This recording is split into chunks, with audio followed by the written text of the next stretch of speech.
I don't mean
DPA Open Mic.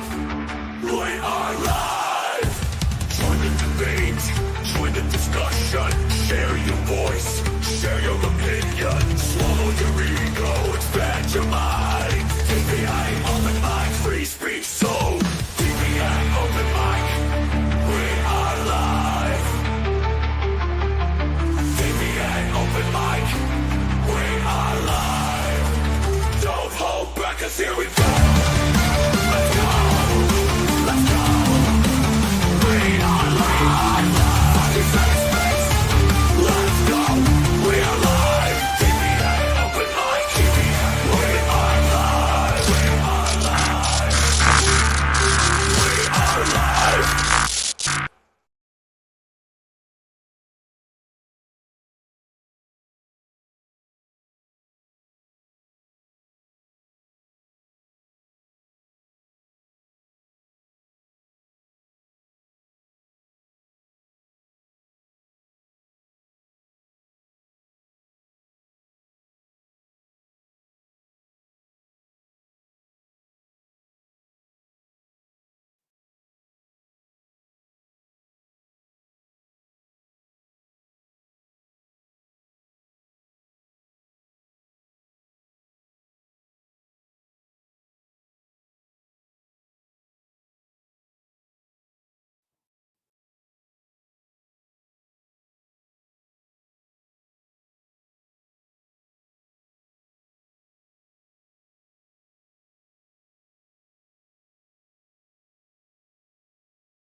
Share your voice, share your opinion. Swallow your ego, expand your mind. DPA Open Mic, free speech so. DPA Open Mic, we are live. DPA Open Mic, we are live. Don't hold back, 'cause here we go. Let's go, let's go. We are live. Defense space. Let's go. We are live. DPA Open Mic. DPA. We are live. We are live. We are live. And we are live. I believe this time I have sound already. No, welcome to DPA Open Mic, episode 112. I wrote wrong. I wrote 212. So it should be 112. So I will change it if I can. So just now I set the wrong setting. I put my speaker to mic to speaker. So it's totally muted. So I bet you can hear me now. So yeah. So yet another crazy week. A lot of crazy things have happened, and I can't even keep up with it. So I'm gonna invite you guys to to talk, and then let's see how this goes. So I'm gonna do the copy and pasting. I'll drop the link for you guys to join, and so I don't go on the monologue any longer. So give me a second. Let me copy and paste the thingy. So the link to join is now in the live chat of the YouTube channel. I have pinned it, and the live chat of the Rumble channel, and I have pinned it as well, and I have put it to Twitch, and I have pinned it as well. So welcome. So for those that do not know, DPA Open Mic, you're welcome to come on. Anyone can come on. You can chit chat about anything you want. Generally, we try to keep it, of course, to war, military, economics, culture, politics, geopolitics, and of course this stream is multicast on multiple DPA's platform, on DPA Open Mic YouTube channel, DPA Open Mic Rumble channel, DPA Twitch, DPA Telegram, and DPA Twitter or X. So sorry for the problems at the beginning. Sometimes it's just because in Streamyard they put the mic above the speaker. They put mic, then speaker. But usually in any of the settings, no, in software, it's always speaker then mic. So I set it on the opposite. So that's why there's no sound. So hello to everyone that I haven't seen say hi yet. I saw on the chat there's quite a number of people saying hi, like Guy on Rumble, Melkor, Amadovich, Rosomark, Bedwich, Teguet, Martin, no, and guys. So we have someone in already. It's Gabriel. Hi, Gabriel. Hi, Wyatt. Good Yeah, to let see me you, put on my man. earphone. But Oh, very subtle. dum, dum, dum, dum, dum, dum.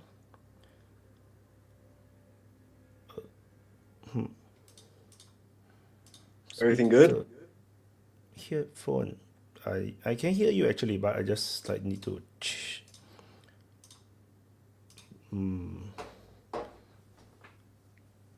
Oh my god, so many technical problems today.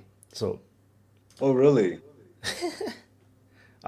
weirdly, Probably some retrograde. yeah, Hey, it's the CIA. hmm, you hear me better now? Can you I, hear I me? actually hear you all the way. I hear you on the speaker. It's just that I'm trying to connect to my earphone. So, Hmm. so, Is my sound okay? oh, I sound you. Hi. So, hi, tech dip. Do check the private chat. And so Oh, I see. There's a person coming. yeah, she's in the backstage. So okay, my earphone is on. I can hear you now. Well, hello to everyone who's watching. Have a wonderful coming week. And do not weep for the starting of the week. No, it's a public holiday in most country that have a significant Muslim country population. Is the Eid. Hmm. Oh, On wow. so Selamat Hari Raya Aidilfitri or Hari Raya Puasa or Eid Mubarak to everyone who is Muslim. Et Muarat. Indeed. Um,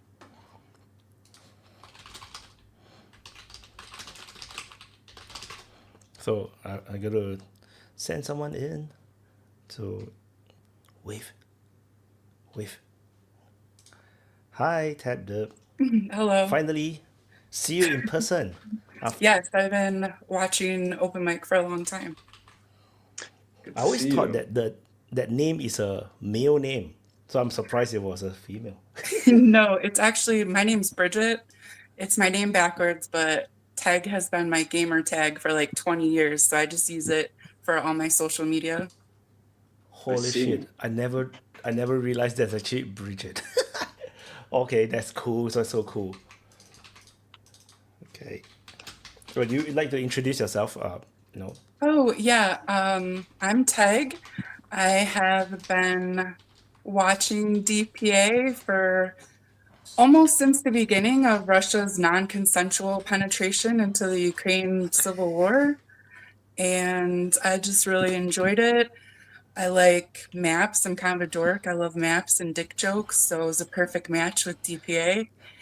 And it took me a long time to start watching the open mic because it was like I always saw the time was like 7 hours. But once I did start watching it, I really enjoy hearing from all the panelists, their different perspectives from all over the world. So I just wanted to hop on and say hello and thank you, and to see if it would work, if I clicked the link and if my phone would work and everything. Yeah. So it's really cool. So I'm looking forward to the discussion today. So now you know it's not fake, right? No, so all these are not fake guests. No, Yeah, anyone exactly. really can press the link and join. Yeah. Now, who knows? The people may think that I'm a CIA asset or something. Yeah, Yeah, well, always paid also I actors. love DPA forums, so I just wanted to just jump on and say hi and let people know I'm a real person. Well, Good. yeah, hope to see you at the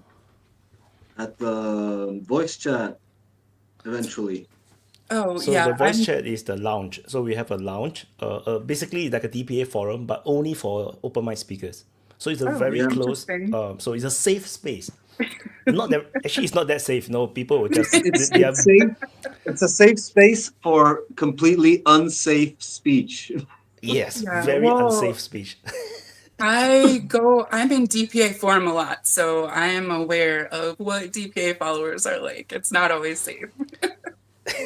Yeah, that is a problem with being very new, like open to everybody. It's very neutral. So end up you got to get like opposing sides, talking to Yeah. each other. Yeah, Yeah, so they're gonna get very Oh, rude that's to each such a other. good. jolly bunch. Such a jolly bunch. It's truly entertaining. Yes. Yes. All right. So thanks. Bye, everyone. You leaving so fast? Yes. I Oh don't my have god. I don't have anything that interesting or significant to contribute. I mostly just like talking in chat and like being being a dork and interacting with people. So, but I am looking forward to the conversation with all the regular panelists. So Well, Madeline, say you're hi to welcome you. to Nice to see a lady on the participate. open mic. Hi, Bridget. Hello, So, Madeline. Yeah. it, I so mean, it, it would be a shame if it would last so little, such a short duration. But feel free to participate in the conversation. There's no it, one specially qualified for it. Yeah. is I there was election going on in Wisconsin? Yes, that's on April 1st. That it's kind It's the of judge one, crazy. right? It's the judge one, right? The Is it the which judge one? one? Is it the judge election or there's some kind of election Right, in it's for Wisconsin? the Wisconsin Supreme Court justices, and I get ads. I get so many ads for the different ones. It's crazy. The biggest issue I think people have is they're all really mad that Elon Musk has put so much money into it, but we really don't have good choices. So it's either the Elon Musk paid for candidate or the George Soros paid for candidate, and no one wins. So are you gonna go get the free Take your money? point. Elon Musk is like giving out free money, 100,000, right, or I something. heard, It's like yeah, I heard take it, somebody won $1 take million. it. Like, I will sign a petition for a chance to win $1 million. I don't Yeah, care. just go for it. It doesn't matter if you're gonna vote his candidate, man. Just go for it. Just take one. Exactly, No, exactly. yeah, your vote is secret, right? Nobody knows what's your vote. So Probably just take. better odds than the lottery. Yeah, Yeah, Wisconsin's not that big of a state. yeah. I was like, because I was looking at the Twitter, like they are talking about all this, like they're talking about like the Democrats election is like very bad or something. So it's like, so Elon Musk and gang is like all going all in for it. So it was like, Well, what the hell is happening, man? there's Yeah, there's a court case that's coming up for something that Elon Musk has something to do with Tesla and not allowing Tesla manufacturing plants in Wisconsin, I think. So that's why they say that he's put so much money into it. Very American. Like corruption is totally open. Like you can buy votes. Yes. no, yeah, like I was gonna say that it's an interesting improvement, like because democracy has always been like who can throw more money at the campaign wins. But like if any of that money can eventually like get to the people, then maybe it's a little bit better, than the old just True. throw True. money at candidates. Well, you got to look at it this way. They're already getting paid to do a job, but now you have to pay them extra just to get them to do the good job. Or at least get the ones that'll try to do a good job. So they get to double dip. I mean, he bought it, he helped Trump get in. So hopefully there's positive results from Trump being in. Versus if Soros had gotten Kamala in. We all know we'd be fucked. We'd probably be glowing already. We would have already done the last DPA nuclear war stream. Yesterday when that broke about Putin's limo, we were in the VC, and I was joking around like, "Hey, we might actually get to do the fucking DPA nuclear war stream finally." But You suddenly reminds me about my World War III stream. Then I realized, oh shit, it's 31st of March. Then I was like, quickly check. Oh, I stretched it to April 30th. Tech cannot leave You now. No, almost, the chat you is all almost excited caused, that there's a female on the screen. Oh no. So Okay. Well, you bye almost, everyone. I'll see you. You ought to in hang. chat. You ought to hang out for a Forward while and talk. conversation. That way, you can earn your way into the open mic. oh no, she left. way. Oh, she want to stay in the live chat. you But at did least it, she came Vaughn. on, you know. At least she came on. So she already bought the Yeah. she got the ticket to the lounge. Yeah, I don't know. We'll No, see. but why? I'm just glad that you didn't start World War III. Like that would have been terrible. Like good thing you remembered to postergate. Yeah, the Possibly. last time, I said it all the way to April because the last time I totally forgot about it, and then people were like basically chatting in the live chat of the stream that is not starting.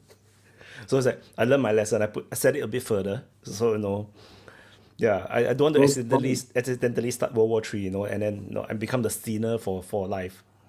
Yeah, how much people don't know how close we were. Oh yeah, 100%, man.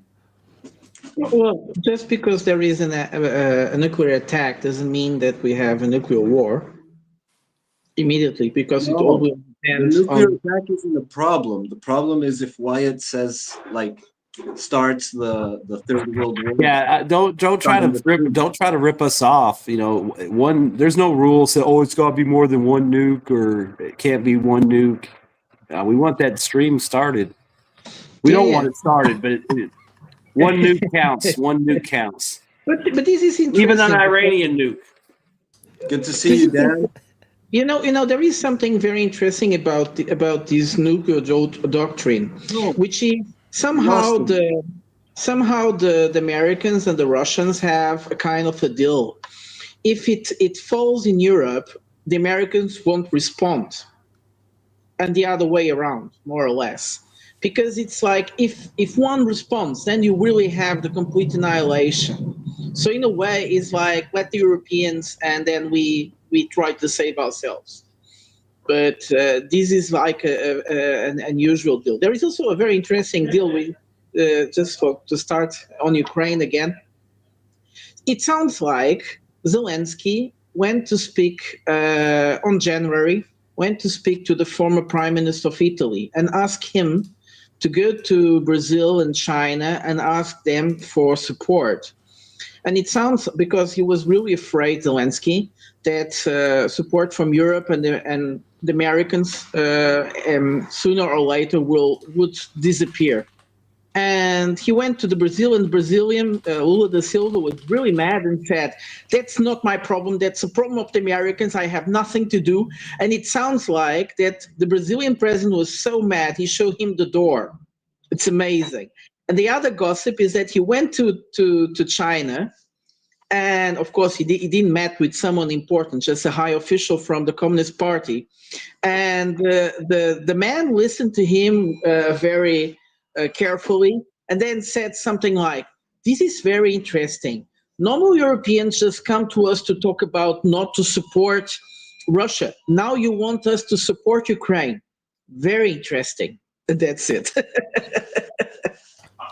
Yeah, asking BRICS country to go against Russia is like it's a no-go, you know. It's a 0% chance of happening, you know. But how desperate was Zelensky, eh? The whole Do you point of the think that's a BRICS true is that you story? get nuclear protection from China and Russia, particularly Russia, because Russia got more. So no, you go against Russia, then you'll be stuck in nowhere. No, just like what happens to Ukraine right now. They're nowhere. Europe also the same thing. They now put US as an enemy, Russia as an enemy. Then what you gonna do? You're gonna get pincered on both sides. So yeah. I wonder, Vaughn, why do Americans are not commenting on it? Because Zelensky is saying that he has not, the money that America gave was a gift. It's not a loan. They don't have to pay it. And also because the Ukraine is losing, they feel this is like a compensation that the Americans have to pay them. Vaughn, how are things in the US about this? They don't really talk about it. I mean, they want to deal with it. I mean, I'm sure the people negotiating Trump and all them are aware of it, and they don't like it. But like I was saying earlier in the voice chat, I mean, everyone kind of knows what the problem is and who the problem is in the negotiations. And it's because somebody was saying that there was like the New York Times and somebody other paper, liberal media was saying, "Oh, Trump's pissed at Putin because he won't negotiate." And it's like, yeah, he might be saying that publicly because he's frustrated with the situation, but at the same time, he realizes that Putin has things that he's not going to give up. Like Trump knows when Zelensky says, "Oh, we want Crimea back," that's just not even a starter. So, and you know, and he knows that Putin's not going to give away a bunch of shit or really negotiate because he doesn't really have to, and that might make him mad that he's got to deal with Putin from a position of weakness. But he's probably not going to spell it out like that. He's going to make it look like what everyone kind of thinks it is. You know, Russia wants to work out a peace deal. America wants to work out a peace deal. Europe doesn't want to, and Zelensky doesn't want to, and that's kind of where the problem lies. Probably more with Zelensky than Europe, because if they get rid of Zelensky and put somebody in that'll do what they want, then it probably undercuts Europe. But they kind of know who the problem is. So I mean, I don't think it's not that people aren't aware of it because they don't talk about it. I think it's just all folded up into people's general disgust with the whole thing and wanting to be done with it. And the people doing all the government stuff, I'm sure they're well aware of the crap he's doing and where he's going and what he's saying. And that's probably why Trump's upset, just because it's, because like we were talking about it earlier, every day that they delay the negotiations and fuck around with these ridiculous demands and counter demands that they know ain't going anywhere, Russia's just pounding away on the ground, picking up more land and getting closer to where they want to be. So it's not hurting them to not get a deal. Well, Americans are also looking into ice. They like some more ice, not enough. So more into that than into Ukraine. Right, Juan?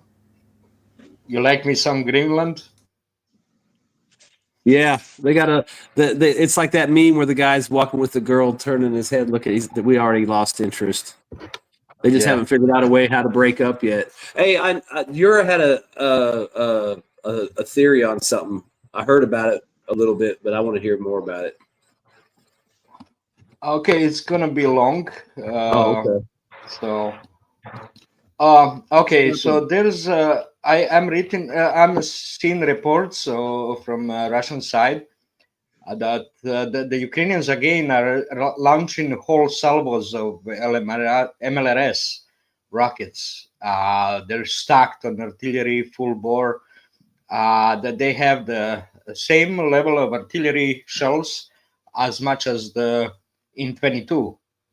Not as much as the guns, but artillery shells of Soviet production. They're plentiful, and so that's one bad news. I've seen it only on two places that they're stocked with artillery. They're shooting them as much as they can. The good news is that there's not enough personnel on Ukrainian side. Another one is that Russians have waiting time to get China's manufacturing, like for drones. Let's say some special electronics, like the modems for circulating the frequencies. Their wait time is a month, 3 weeks to a month. Why? It's because Ukrainians are buying up everything. Another bad thing is that there's a lot of hope in Russia that the peace is coming, right? The Putin will sign a peace agreement and everything. So volunteers are kind of canceling. A lot of volunteers, a lot of the collections, money collections for the support of the frontline units.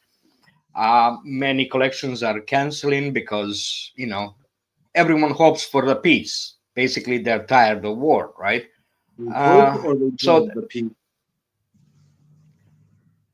what in No, if they Ukraine? hope or they dread the peace. Your sound is not that good to understand you. So that's a problem for Russian side. Another issue is the amount of drones that Ukrainians are saying. There's a report on from the Russian hospitals that about 75% of the wounds are from drones. Artillery is only 20%, and bullet wounds 4%. So this is from hospitals. This is not from the dead KIAs, right?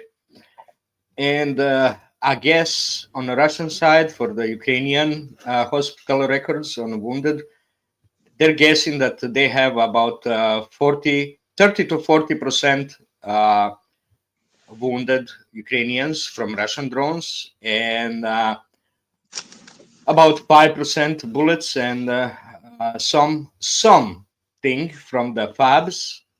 They're back in a fad. I was guessing previously that because of the freezing weather, the KPs were freezing in flight. So those modems were freezing in flight, icing over, and not being used much. That was the major reason. And also rumors that the Ukrainians got some electronic system that disrupt them, but they're back in. I'm thinking mostly it's icing over the wings. But the big news, what's the big news is, to me, that's what I figured out. I've been seeing a month ago a lot of trains in Romania filled with weapons, trucks, APCs, IFVs, some tanks, but a lot of them were in desert camo, Soviet production. So I kept wondering what's going on, where they're coming from. Syria. So yeah, that's the deal. That's what's happening. It's all this was implemented. The Bear book going to Syria twice, bringing money. All the Europeans summits bringing money to Syria. It's all the game. They paying for weapons for Ukraine. Makes sense. It makes sense. Yeah, and also this deal when Israelis were attacking, right, destroying the ammo. I think it was most of those pictures, videos of destruction were coming from Russian weapons. I'm guessing there was a news about Oreshnik being fired twice. I think they've been shot to Syria, not to Ukraine. Twice besides the initial video. I think they've been sent to Syria. And even when they were demanding money from Russians for the bases, to keep the bases in Syria, I believe it was the Russians were buying their own weapons there, right? There was a lot of electronic equipment, electronic warfare equipment found, radars, all of it. So I'm guessing they've been buying off from the El Julani some of their own weapons and trying to transport them. So Israel bombed the Tartus harbor in order to prevent the sending of the weapons. I'm guessing. This is a lot of speculation there, but it's everything makes sense. The Russians were bombing, destroying the warehouses of weapons in order to prevent being sent to Ukraine. And now they're forming a second government. Yesterday or today, the Al Julani formed the second government. They have plenty of money now to bribe all the different fractions, right? And I believe in order to pressure Russians not to stop them destroying warehouses, That's why they started slaughtering of Alawites, and why Alawites rushed 30,000 of civilians hid in Tartus and Khmeini air bases. So I think that's why they pressured the Russians to stop destroying their warehouses of weapons. And in the end, they did, right? After 17,000 civilians. I guess that's my guess. The reasoning, nobody is writing about it. I'm just putting the picture together. Another thing is looking at this Black Sea peace deal, ceasefire. Why it failed through? Why it didn't come about? I think this Zelensky yelling at the Saudi prince is everything. It says everything. Last time in a grain deal, the inspectors to check civilian ships that goes to Odessa were Turkish. So they were both, right? Because we know that they sent a lot of weapons through the Bosporus by ships, by civilian ships, not military ships. So this time, Russians demanded Saudi Arabian inspectors to join Turkish. So that's why Zelensky was pissed and started insulting MBS. Okay? So this is what it tells me that why it fell through. They cannot get civilian ships to carry weapons to Odessa anymore. Yeah. Oh, I was just going to say Okay. with what you said, you're on the Israel thing. I do remember it. I mean, it was probably a couple weeks after Assad was gone and Israel was kind of consolidating around the Golan Heights and pushed out in those little villages a little bit. And I remember specifically a story about a bunch of weapons they captured, like some tanks, artillery pieces, probably a few hundred rifles and, RPGs and some other stuff. And they said specifically that they were probably going to take that captured weapon and send it to Ukraine. So, there might be something to what you're saying because they talked about it before. And then all those things are getting blown up and you see all these train loads of Syrian possibly equipment.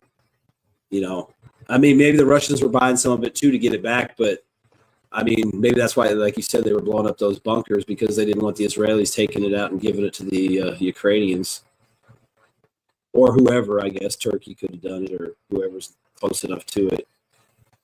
But yeah, I mean, that makes sense to me because I saw that one story where they specifically said Israel was going to send that stuff to Ukraine. So I always wondered why they didn't get pissed at Ukraine or Israel and say something, but maybe they did. Wyatt, sorry.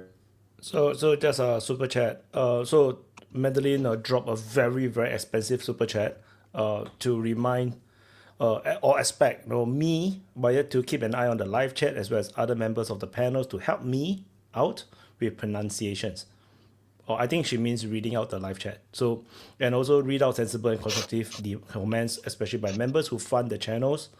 So, and emails for comments that might otherwise be censored. So people can email me, but you need to inform me that you emailed me regarding any things that is censored. That means they cannot push through the super chat. And also by David, glad to see the DPA army getting bigger. Thank you for all your work. Any thoughts on the upcoming offensive by either side this summer in Ukraine? I have more, but I can do it later. No, the problem is we talk about Ukraine, then suddenly you talk about Syria. That is a bit stretch. Although I know it's related. Yeah. It's sending weapons and shells, Soviet-made shells to Ukraine, and now Russia is getting bombarded with their own shells again, and radars. But a lot of weapons. But using which artillery pieces? So because now a lot of artillery pieces is Western artillery, From Syria, right? not just they took shells. So Yeah, the ones I artillery- saw, there was like some D-20s and 30s. It wasn't anything like sweet, high end. It was just like towable cannons. But I mean, they obviously would have had tons of shells for them. I've seen 155 using 152 charges to send the shell. I seen the report on it, and a South Korean truck pulling it, Bogdana, new Ukrainian contraption, So it's not a big difference to fill, 155 with 152 charges, as long as you follow the weight and the power. The Probably accuracy just less has to accurate, go right? with that. Well, you recalculate that accuracy. You have to recalculate, right? For such basic Well, you got to figure the units that might be doing that or might just be general bombardment, saturation strike. And they use and then they use the Mistras or other stuff they got, for the precision stuff. Because those towable cannons are pretty expendable, and I mean they do lose those pretty quick. So they might not spend a lot of time, making them hit dead on. Just if they're bombing a village or a position, I would assume they just get on as close as they can and shoot, because they don't really have time to sit there and be all scientific. I think, didn't somebody say a couple weeks ago that they got, like, when they fire rounds now, they got 2 or 3 minutes to get out of the area after they fire their salvos, because that's how quick the counter battery fire can be. Yeah, it's a Prince from PMC. Yeah, right? yeah. I want to comment on some things I've been hearing in Europe, just as remarks. For example, the casualty figures and the casualty percentages. The thing is, the casualties that went to the hospitals, that they are the casualties that were in a good shape. So you're not calculating the casualties that are dying in the field, that are laying on the field. Those are, it's like they did a test in the Second World War. They were like trying to reinforce the planes, and they were seeing when they were hit. But the places where they hit, the planes were surviving, were getting back. So you should fortify the other places. So it's the same logic. The percentages are the people that were surviving and got back to the hospitals. So the critical hits are the ones who couldn't get back to the hospitals. So you should take that into account. If This you is a watch very important yeah. thing. Good point. if you watch that History Legends video, I mean, when he did all his extrapolations, and I mean, it's all guessing because it's all open source, so you don't have actual stuff. I mean, he was coming up with like a 28-1 casualty rate for Russians or Ukrainians versus Russians. I'm not talking about the numbers. I'm not talking about the numbers. I'm talking about the percentage of which, for example, the casualty, for example, which is the kamikaze drones, which is artillery, which is fire bullets. So, as I told you, when you have those in hospitals, those are the ones who survived. But the ones who hit in the field, they can be like, the percentage is more like, you can have, for example, Ukrainian, the more casualties are artillery, because they didn't survive the artillery shots. But because they were hit with the drones, they can survive and they could get back to the hospital. I don't know if everyone gets what I mean. Make a lot of sense. Usually, Yeah, when they're makes a lot hit of with a sense. drone, I've seen multiple drops on one person. So they want to kill them from both sides. They want to kill them when they're incapacitated, immobilized, and laying. They will keep hitting them. So but not for that many you will need survive. for that you need multiple drones on one target, which is a low value target like an infantryman, and you can see that, like sometimes a grenade drop or an FPV drone hits real close to a target, and the guys walk away or crawl away or whatever. Like the drone damage isn't very severe, like compared to artillery or rockets and all that stuff. And so because just explosives. There's not metal shell around explosive. Usually they use a lot of plastic containers, a lot of So Yeah. we can tell. So it makes sense what Nika is saying, that that's why it's the predominant form of injury, because of the survivor bias. The ones that survived are Even mostly hit by drones. even more pertinent to Nika's point is the time that it needs to for the wounded to reach the hospital Yeah, that's because what of I said. so Yeah, much drones, Ukrainian drones, are flying everywhere. Evacuation are postponed. Now yeah, the those are the best. Sorry. average is 14.7 hours. This is average. 14.7 on the Russian side. This is, this is one report. I don't know how accurate it is, but I came across this report. It can be They say, accurate. yeah, it could be. It could be But accurate, but especially this one. I have yeah, a video, but I have seen a it video. could. But before that, they were saying that this is triple time from 22. In 22, it was triple. This is triple. So 5 hours used to be 5 hours. Now it's 15 hours average. Yeah. Well, Okay. the thing So, is, and Uh, I've seen a video of a wounded 27 days until evacuation, until reaching, and wounds were all necrotic, right? 27-day, it's shelled or maybe even a drone wound, because a lot of small but by the also way, by the large way, scars. So just I will this is comment something. 27 days. Yeah. 27 days, just to imagine one thing. As you, some of you know, I'm a nurse, so 27 days to have survived a 27-day wound, it need to be a small, non-lethal wound. Yeah, If it's it a butt was, and it leg. was, if it was like a bit deep, you cannot survive hemorrhage 27 days. or yeah, 27 deep days, you need to have like a small injury because you are not. It will get. It will get um, necrose, and then it will have like severe consequences as like infection and stuff. So if it, septicemia, I'm stuff like that.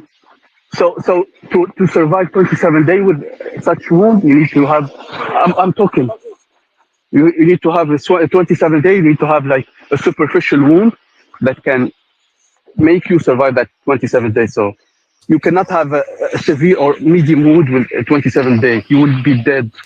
It could be just a trauma injury, right? It just like they explode, he fly and then he knock himself, so he survived for like many days. No, no, no, no. You cannot survive that. You cannot survive that. 27 days with an internal wound, it's very difficult. External wound, you can survive it, but internal wound, it will be like Yeah, maybe he just it will be shrapnel. hard. It Maybe need to just be shrapnel. lightly wounded to survive those 27 days. Medium This was this was or severe. This was butt and leg wounds.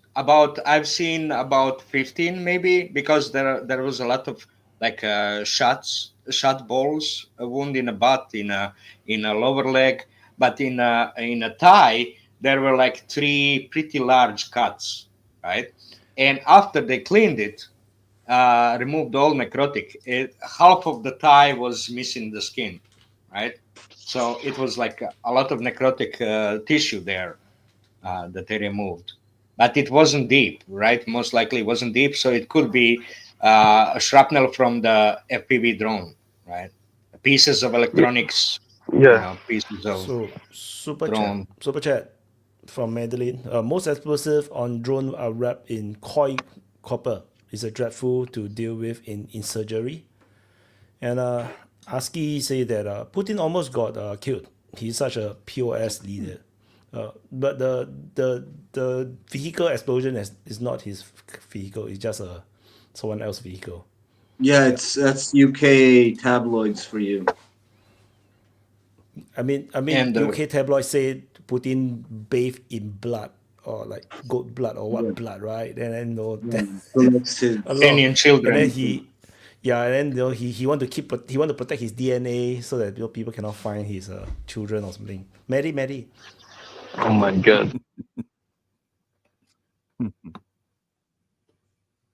You're Matt, muted. you are Close not down. hearing you. You're Maddie, muted, your Maddie. your, was your a- mic You have setting. no sound. You're not Explained muted, but that you he have no had sound. a fireball. And then I Okay, let looked me at adjust. the pictures, and you can see the things pulled over to the curb. The fireman got the hood up. So, it's oh shit. No, I'm not. My Yeah, we hear you. Yeah, We Maddie, hear you now. I adjust you to the maximum volume so we can hear you now better.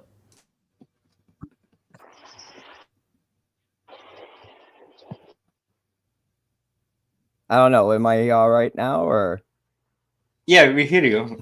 You're Oh, good. okay. Yeah, I noticed that it was parked by the curb I'll be back. in non-parking spot. Very important, right? Okay. It No, Maddie, we shows can hear you, the Maddie. I just smoke. thought it was funny.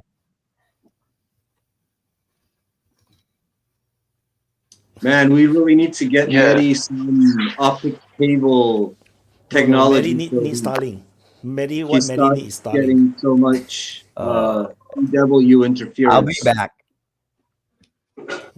We really need to So- get him so- some optic cable technology so he stops getting so interfered by electronic warfare. So But what it's Mehdi like was saying, it's like the North Korean car- stuff. They exaggerate it so much. People more and more they lose belief in their stories until no one will believe them, even their closest supporters. so what Mehdi was saying about a car, it's been parked in non-parking spot by the curb, which means the car started smoking, and they parked it on the side. It didn't explode, right?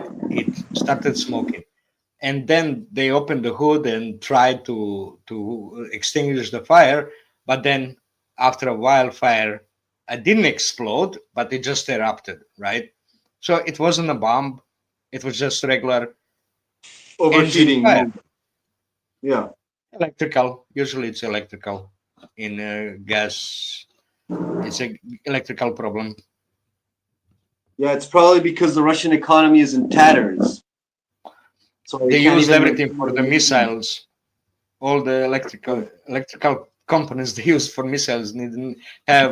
Maybe they used radios to make cars now. To get electronics from the radios. Yeah, well, But- back to the drone issue. The you said that 70% of Russian wounded were drones, and that makes sense because they're really short on other material. 75. 75%, and so yeah, like that's not necessarily an advantage because the drones, as we established, are not such a harmful weapon as others, and also they're a very bulky and they're very precise, but they're also pretty easy to counter. They have all this EW vulnerability, and you also are seeing a lot of shotguns in the front, and they are flying projectiles, so it's not that hard to shoot them off the sky. We see a lot of those videos, and so And you can waste a lot to hit a target too. yeah, that's the thing, that it's a very bulky ordinance, so like it's not very practical for transportation, and it's slow, and it has a lot of counters, so it's a very useful weapon, but it's not ideal for mass saturation or against hardened targets and so on and so forth. So I think it's more speaks to a deficiency than anything else. Go on, Nika. Yeah, it's a weapon that have positives and negatives, but if you use it alone, it will not benefit you as that much. But if you use it in combination with aerial dropping, with artillery, with different kinds of drones and stuff, you will maximize its benefit. You will use it when it's beneficial for you. But when you, for example, have a deficiency in artillery and in aviation, and use only that, you will be you will use less potential for that weapon. But if you use it with combination, as the Russians doing, with artillery, with aerial bombing, with with all other like stuff, you will maximize its potential. You will use it utmost of it. That's what I wanted. Yeah, another thing that I was thinking is that we usually see when we see the optic cable drones flying, they usually are slower. Like I guess it's because they're carrying more weight. Um, but I also have seen like um, not not very much videos of the drones getting shot down. I've seen like a lot of optic cable drone strikes that have been shot at, but that they hit anyways. And I get the impression, real quick, that there's probably an issue with the lag time of a radio signal.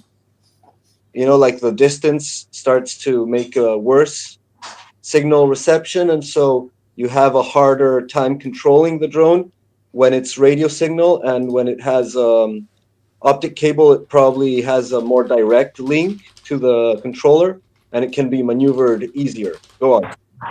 Yeah, I was just gonna say. I mean, they might fly slower just because that gives them more range, and then maybe they have to fly at a certain speed for that spool to work right. But I was just gonna make a point. I did see a picture of like a forested area. Somebody was looking up, and it's like I've always wondered what happens with all that cable, because they talk about, they fly 7 kilometers, 10 kilometers, 20 kilometers, and this person took a picture up in the the trees because it's wintertime, and it just looked like spider webs all hanging up in the tops of the trees where they had gone over the top of the forest line and kept on going. Over and over again, And some NAFO chick was like, "Look at how the Russians are polluting the environment." I'm like, lady, both sides use them, right? And both sides have anti-tank missiles that have wires on them and shit. And, both sides have shot all kinds of shit that doesn't blow up, that's laying all over the place. I mean, come on. Your side's shooting drones at the nuclear power plant and sending commandos every other day, trying to start some kind of environmental disaster. But you're worried about a bunch of plastic wiring. Who knows? There's probably people going behind them, spooling that stuff up and scrapping it. Get the gypsies out there. They'll get that fiber optic cable cleaned up if it's worth a few bucks a pound. Yeah. you can probably use it again. Yep. Definitely, you can use, and you can pull I it would back think you could. through the leaves, through the obstacles. They will just slide through. So I think you can recollect some of it. Is it worth it? Is it dangerous to collect it again? Yeah, probably. Oh, actually, I think that it would be a good idea to have it connected to a rail and be able to draw it back so you don't give out the location from where it came. I think that's the worst part of but you probably have a repeater somewhere, so you have like radio signal, a microwave signal, and that's connected to the optic cable, so you don't give your location. So you probably have a repeater somewhere connected to the optic cable, and then that one's to a remote control. That's what I'd do, at least. Pretty sure you wouldn't have. According to the foreign fighter that came on open mic before, so he did share to me in private chat that so there's the difference between the two drones. One, the normal drones can be stopped with electronic warfare, but they're super fast. Is you probably, it's very hard to get to run away from them, but they can be stopped by EW. But the fiber optic cannot be hacked, cannot be interfered with electronic warfare. But they are very slow. So the fiber optic ones are the ones that you can shoot down with a shotgun or your rifle. So otherwise the typical suicide drones are probably very fast. Yeah. So there's a two difference in that sense. Yeah, because if we watch like the video footages coming off of the wall, yeah, I mean the suicide drones, there is not an optical fiber. They actually fly super fast. They literally can chase a car that is fully pedaled. So it does make sense. Optical drones, that's why they need to the optical fiber drones. They need to ambush. They sit on the ground and wait for the car to come. Then they suddenly pop up and go for the car. So I think that's why there's a difference in terms of the strategy. Yeah, which also put into question about the Patrick Lancaster video, right? Because some people don't believe it's real. Like some people believe that the drone that's chasing them is actually fiber optic drone that they fly themselves just to create some drama. Which, yeah, I can understand there's a possibility to that because he was surrounded by fiber optic cables for no reason at all. Like I believe the earlier part of the video, there's no talk about any fiber optic wires around him. Suddenly they were driving on the pickup. See, truck, that was my question was because I talked to somebody about that, and I was like, I'm not saying it ain't possible, but I was like, where are the Ukrainians able to launch a fiber optic drone to go that far? Considering where they were supposedly at the time, where their lines would have been.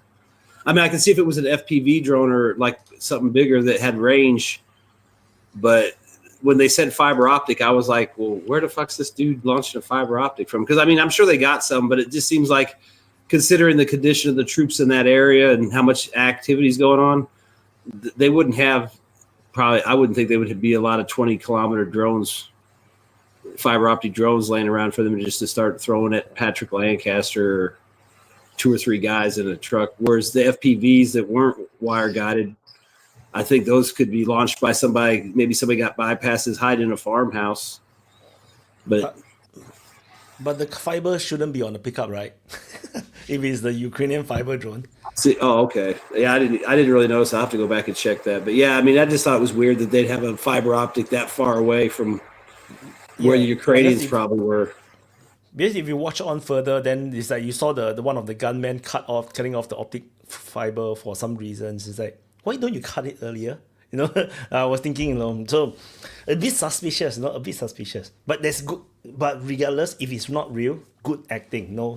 We should give the Oscar to Patrick Lancaster if it's not real. Nika. Yeah, I wanted to ask Euro again. How many did you say there were in the Hmimin Russian base? In Tartus and Khomeini, they said they hid about 30,000 civilians. So, Man, I will send the footage to the group. Top 2,000. 2,000. why are you laughing? This is what I read. Because it's not what I'm claiming. No, I will That's what I read. send you. No, You I'm don't have not to laugh. laughing. You don't have to laugh I'm not at laughing. me. I'm not Okay? laughing about you. No need Hey, for that. stop. Yes, you were. I'm not laughing about you. Yes, you No. were. About you the were. people who saying those stuff. I will send you the photo. I will send the footage to the group, video footage. Neutral reporters. Top, at least the Hmimin, I saw that. Top, like 2,000, maybe 1,500. I will send the footage, by the way. And people are starting left, like mid-March already, starting left in the base. Super chat. So that was by the Siamese end. cat Yeah? say he see Madhu is laying down heavy cash. Pennies for her when you watch her in the casino. Yeah, I don't really get a context, but I don't really understand. But yeah, okay. It's a question, Nika. What time that was widowed? At what period? Is it by What? the beginning of the hiding people when they started escaping, or by the time they were, the most of them in it? What time it's that video the of videos Kamin Air Base? And this is claimed for both bases. This is claimed for both bases. I don't know. It's not just for Kamin. This is claimed for both bases. I saw Hmimin bases. I saw the Hmimin aerial base. Yeah, The Hmimin let's aerial base. I saw the videos. I don't think Nika's gonna make any sense I saw on this topic. He has No, a very I will send the videos. predisposed I position. said I will send the Yeah, videos. you said that before, man. It's but not. come on, I will let's have send an it. interesting Send it discussion. now. This is going nowhere. This is So gonna go I nowhere. shouldn't. I already know where this conversation is I gonna shouldn't go. talk about that. I don't know what Yeah, you're You talking like you mean about. I come on. shouldn't What talk about that? can you explain what the hell you're It's talking about? I don't it's understand what video, what thing, what. I said the yeah, video. He claimed that Civilians, there's civilians hiding in Russian bases in Syria. yeah. I said No, it's that too one much. is. It's not that number, and I said I would send the videos, but I think have people they left the don't like that. airbase anyway? Have Yeah, they they're left the starting airbase? leaving. There's few still there, but they are starting leaving like mid March. Yeah, practically mid March they start But leaving that's the still a families. long time, right? They stay there quite a long time in that Yes, sense. stayed there like for 2 months or 1 month and a half. I don't remember, but they start. I think it's empty now, but I'm not sure. The videos I saw were from the start of the incidents, but the ones I will send is like from 3 weeks ago, 2 weeks ago. I will put it in the group so everyone will watch it. oh yeah, I'm not like like the thing is, we can discuss about anything. You know, there's all sorts of different opinions that we can have and discuss. But I believe, like at least personally, that once a position has been well established, it's kind of fruitless to continue arguing. Like we already know what your standard of proof is for your support of the current political situation in Syria. And so like there's not going to be an actual discussion. It's just like hitting against the wall. So I wanted to propose like like to continue with the area, like what is the possibility of, because we see this whole sort of narrative division between like, is Trump trying to wind down the war in Ukraine and breaking apart from Europe, or is it like all fake?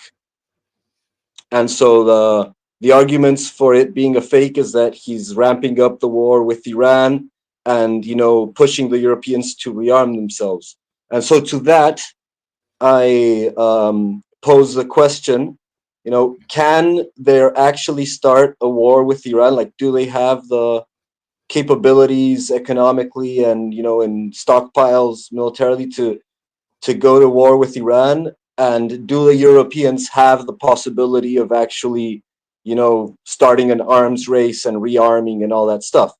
Seems unlikely, but maybe there is hope for, Well, the evil plans. today Houthis reported they hit USS Truman 3 times. So it's just their report, right?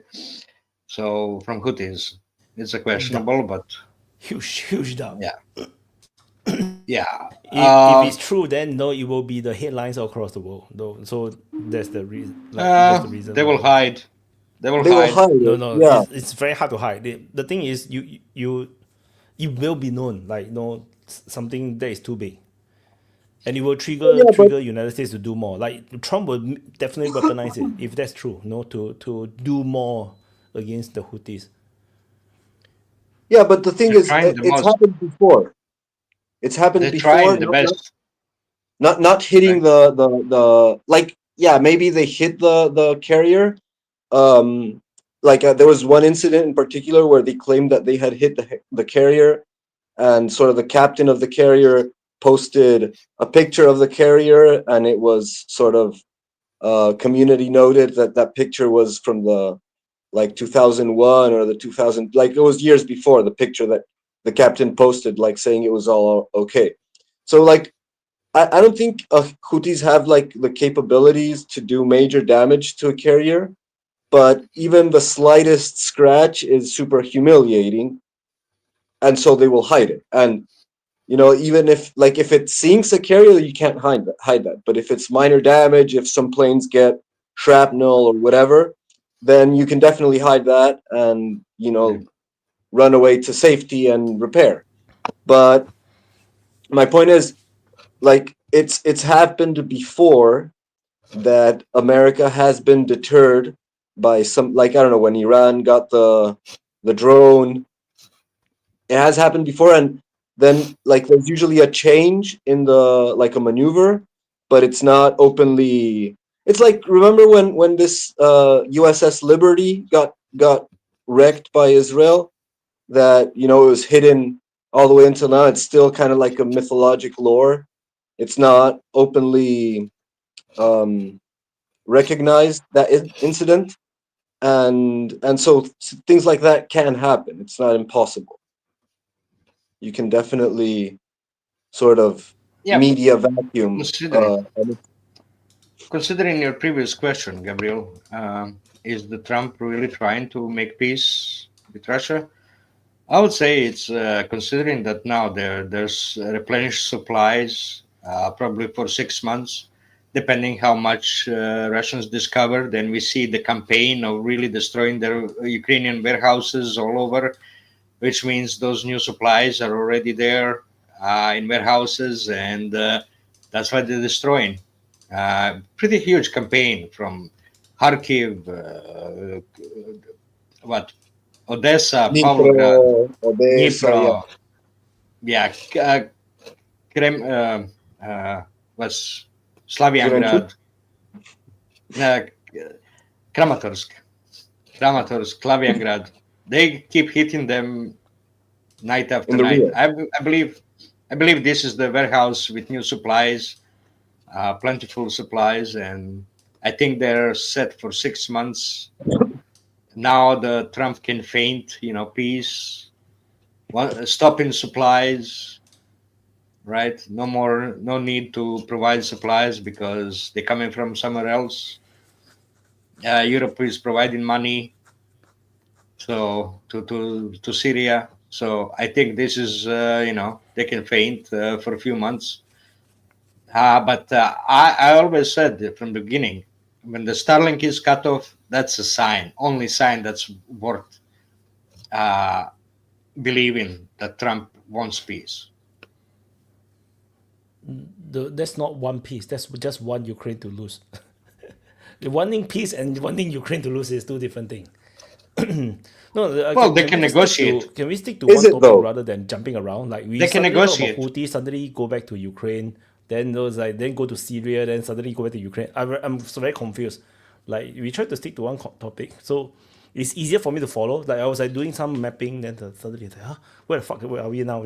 Suddenly we just change topic. Where did I thought we we go? we were talking about Houthis and aircraft carriers. Then suddenly we go back to Ukraine again.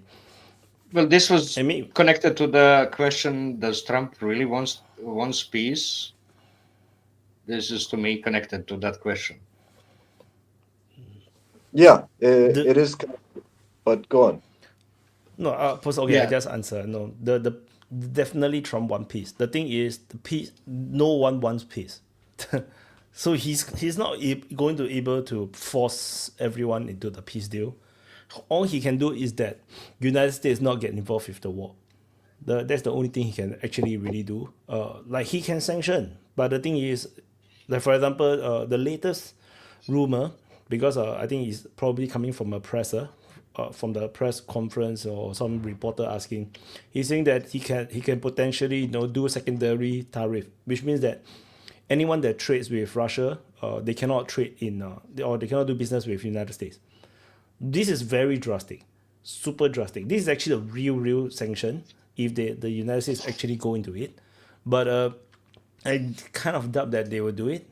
Trump will do it because it's too drastic. Like, that you literally will cut off not just friendship with any connection with Russia, but you also damages a lot of relationship with countries all around the world. Not like the tariffing, the current tariffing and has not already done enough damage. So I don't think the United States will go to that step, but that is the latest that no Trump can pull off. But that is too damaging for United States. I don't think they will do it. Otherwise, no. The only thing United States can do is just get out of the war. Let Ukraine fight its own war. That's most likely. But they're taking too much time. It's making it more and more U.S. problems. That's the issue. If he disconnected the USA from the Ukrainian war from the start or from the beginning, from like at least from the few days or weeks of his presidency, it will be easier. But now it's more because it will frame as he's the one who makes you question more and more as the times go on. Well, I want to ask but a funny question. Did anyone watch NBC interview with Trump? Nobody, of course. It's funny because this is the liberal news, right? NBC. I'd say this is where they're reporting about the interview that it. oh, CIA got him. You see, you cannot talk about NBC. So that's it. Hi, Nunya. Hey, how are you? Hey, Immediately change topic. What do you want to change it to? We can talk about Hey, it. my It's just, cutoff. it's just yes, CIA got you because you talk about NBC.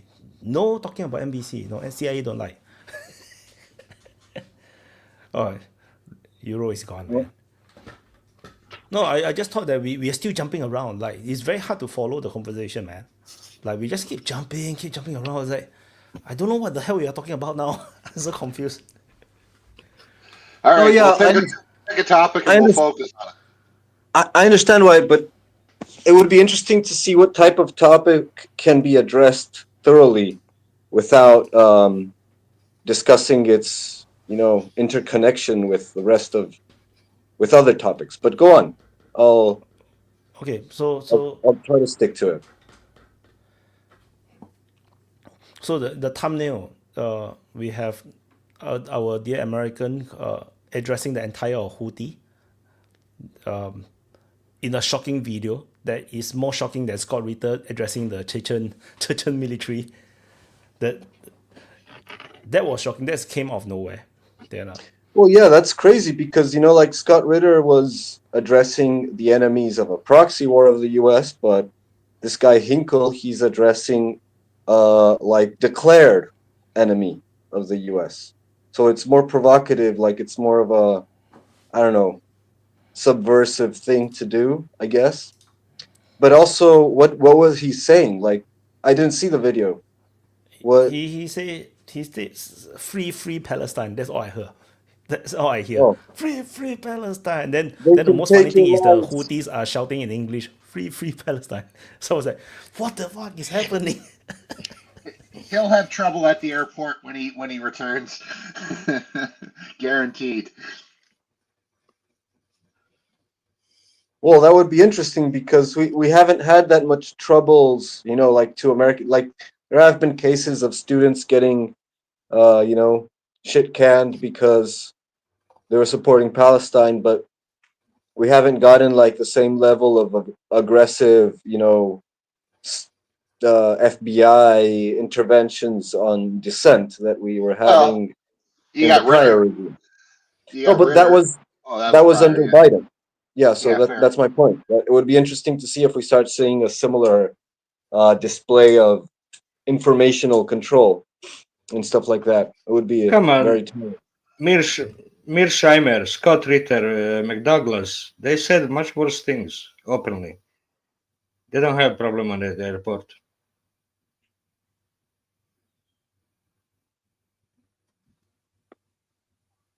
Oh, you're on mute. I lost you.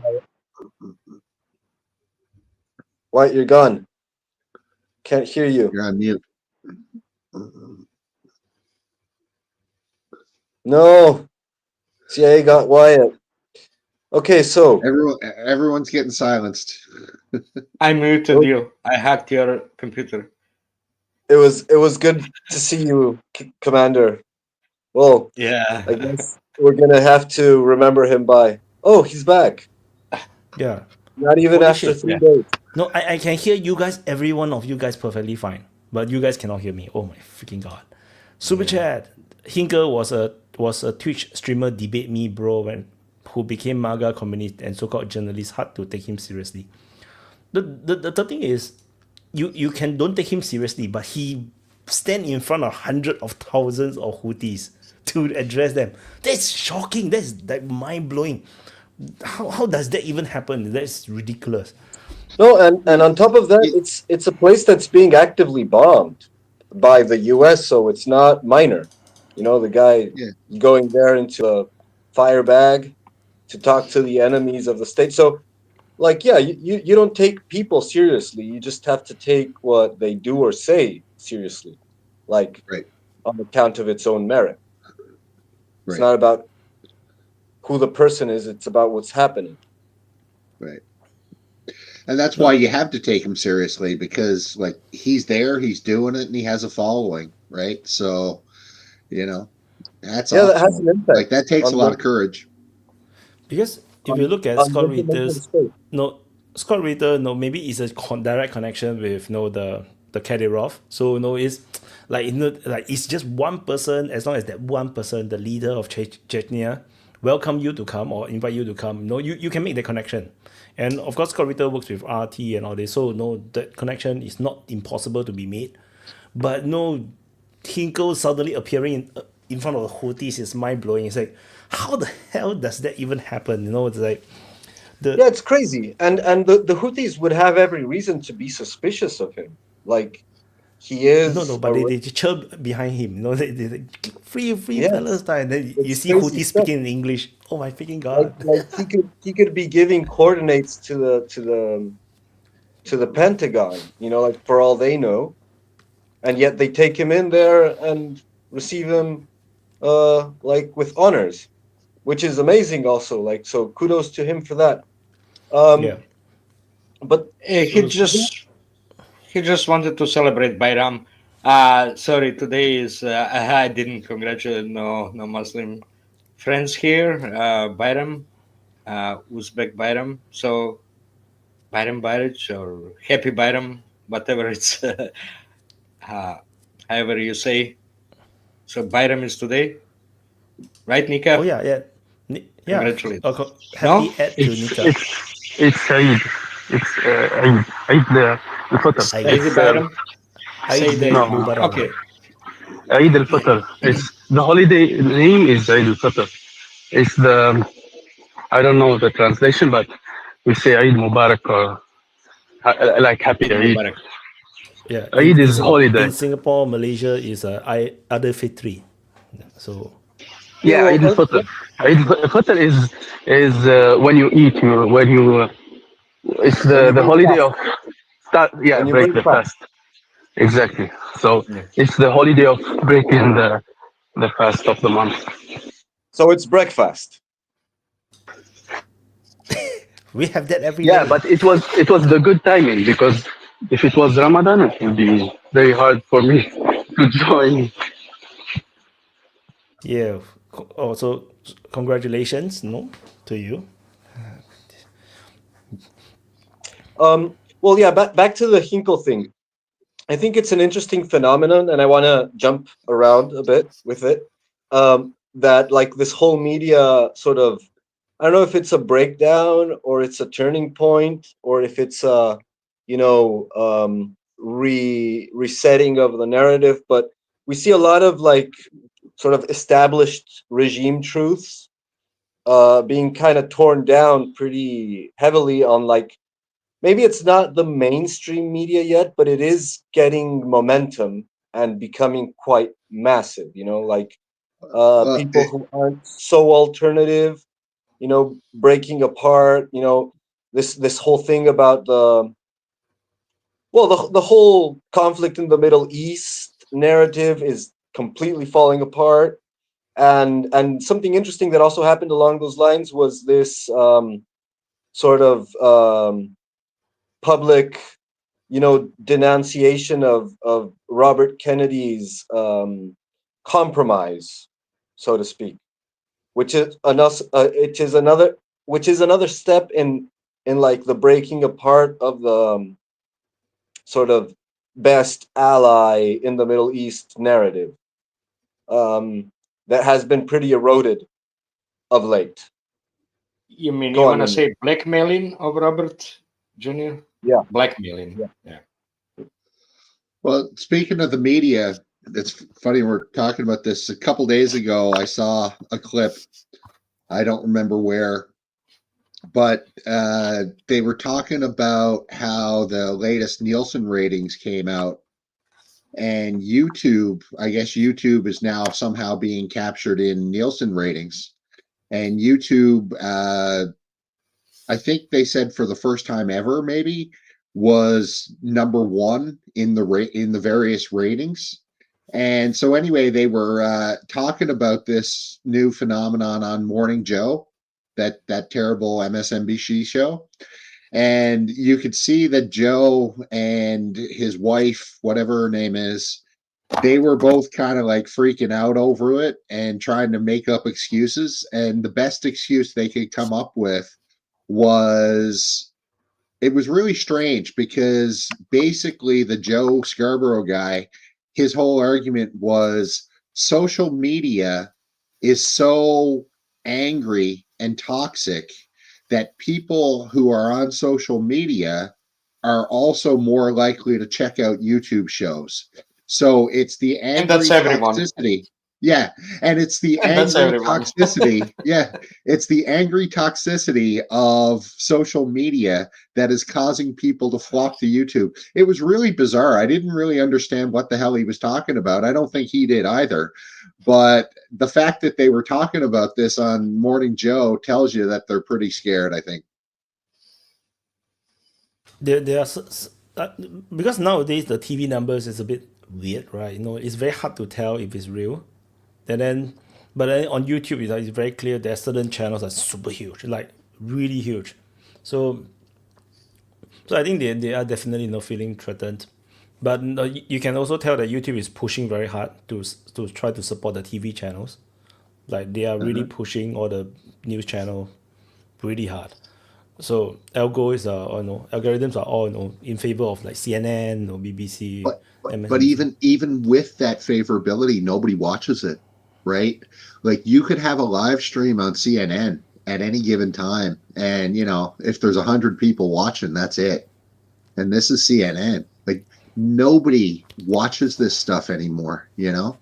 Like you talk about networks, and like if I was to say to my kids, like turn on NBC, they'd look at me like, what? Like, what are you talking about? What is that? Is that an app? Like, is it on the App Store? What the fuck are you talking about, Dad? Like they just wouldn't have any concept of it, So I don't know. I think all these networks are just being thrown by the wayside because they got the last election and all the various narratives so very wrong the last several years with COVID, with Ukraine, with Palestine. He goes down the list. The election, people are just fed up with them, and they've just tuned out, and they're looking for other sources of media, right? And this is where independent media is seeing a big boost, I think.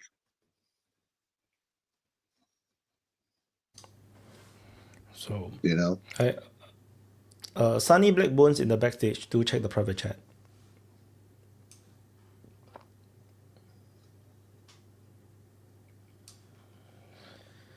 So the another big news, of course, is coming news. Actually, will be happening soon. In 2 days' time, United States will be enacting the reciprocal tariff. So I don't think it's going to do much. So, but yeah. I've given up trying to make sense of it, to be honest with you, right? Because it changes every second day. So I guess we'll see what we see. But yeah, I agree with you. It'll probably be a whole lot of nothing. So yeah, it's pretty clear that it's a negotiation tactic. But what is it trying to achieve? Like, is it actually trying to force the counterparts into some form of action for a specific purpose of a strategy, or is it just a straight out desperation ripoff? Let's see how much we can rip off the majority. I think it's both.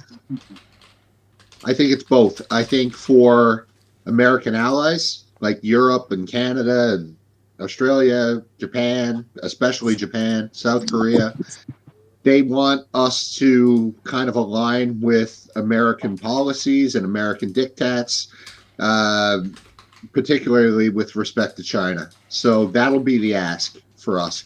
And you're already starting to see that. Now, whether or not we all are stupid enough to align with it, I guess we'll see. I think we are.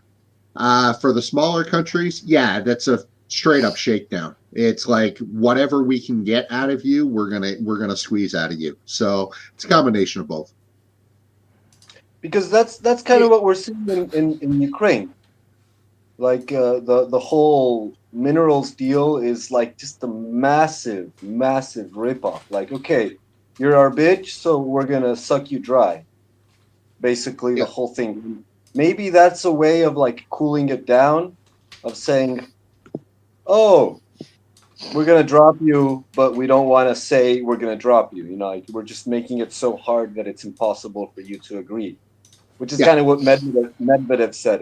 But Yeah.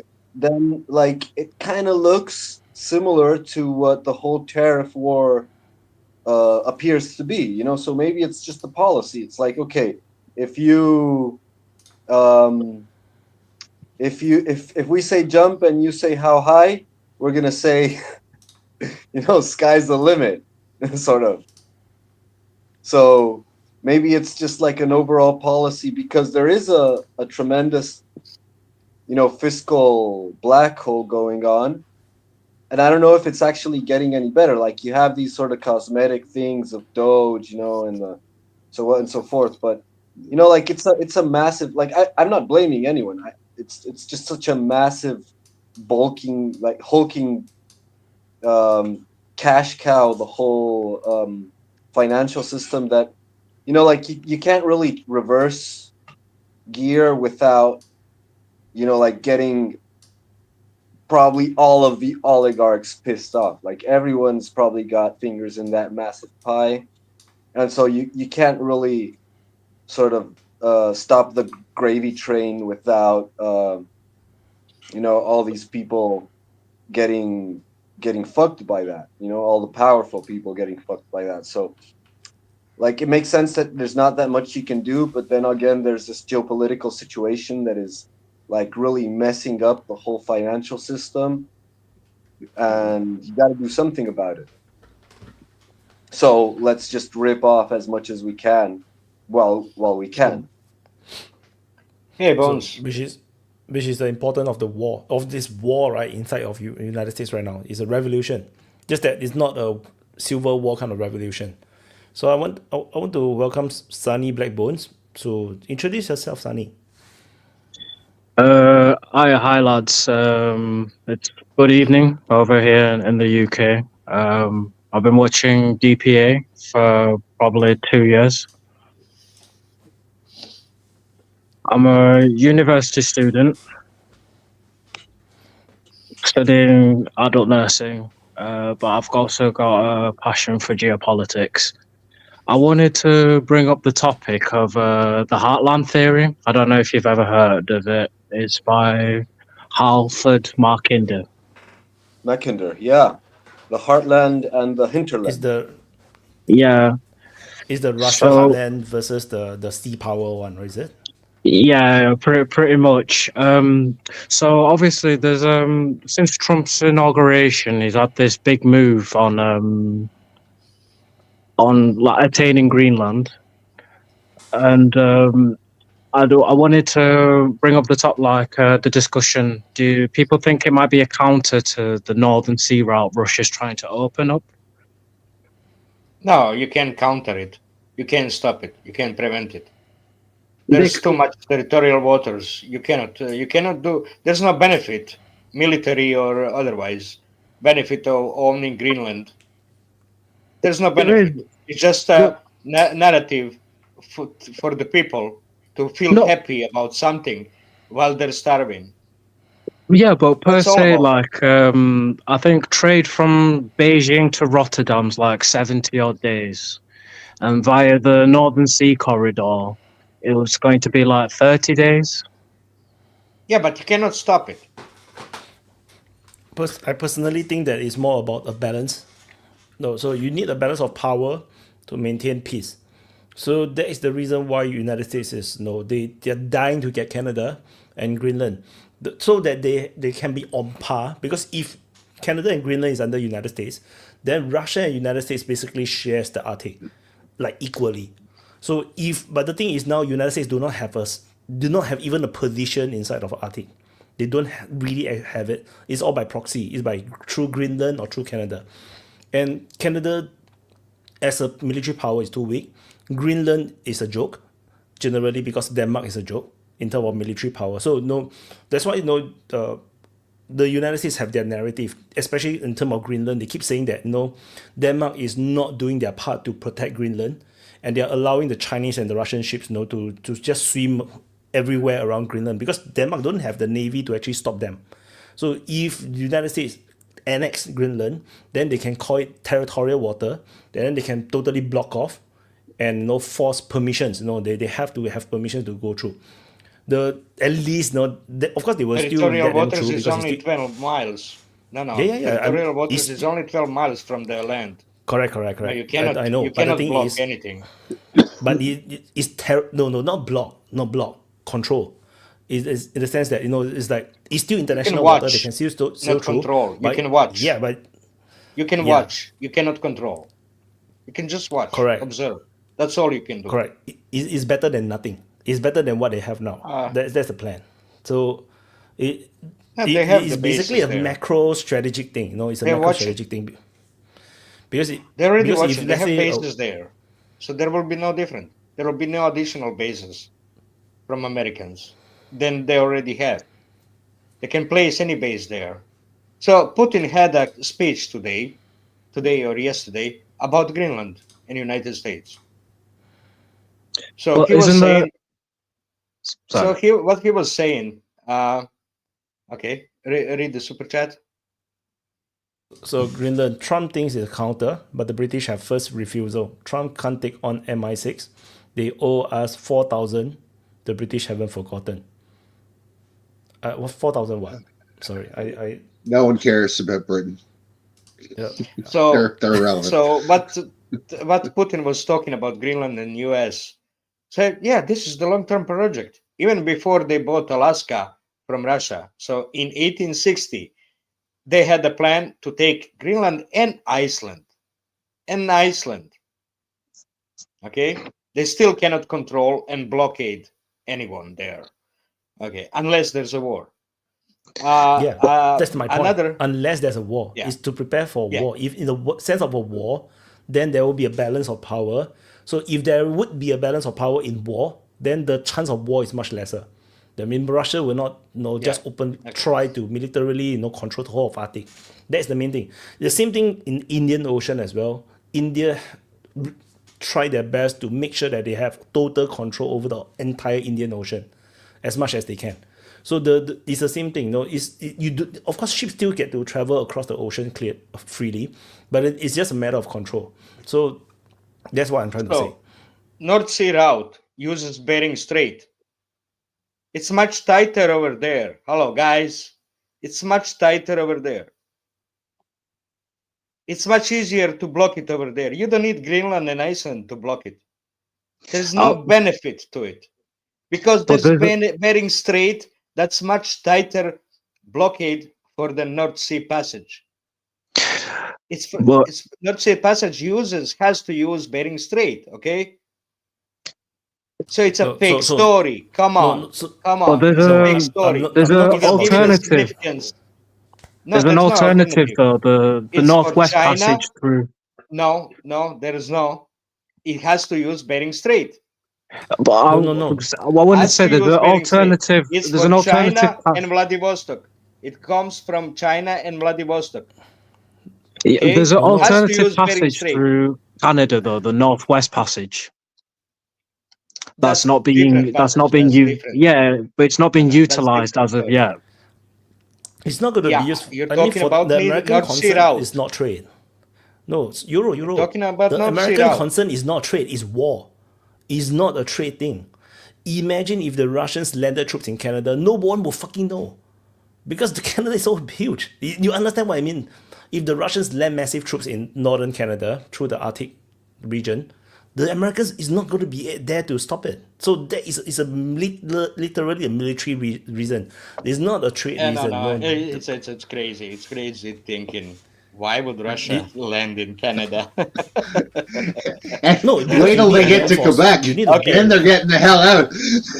It's a land They have a force thing, wrestling. because Come on. No. It's Bering Strait. no.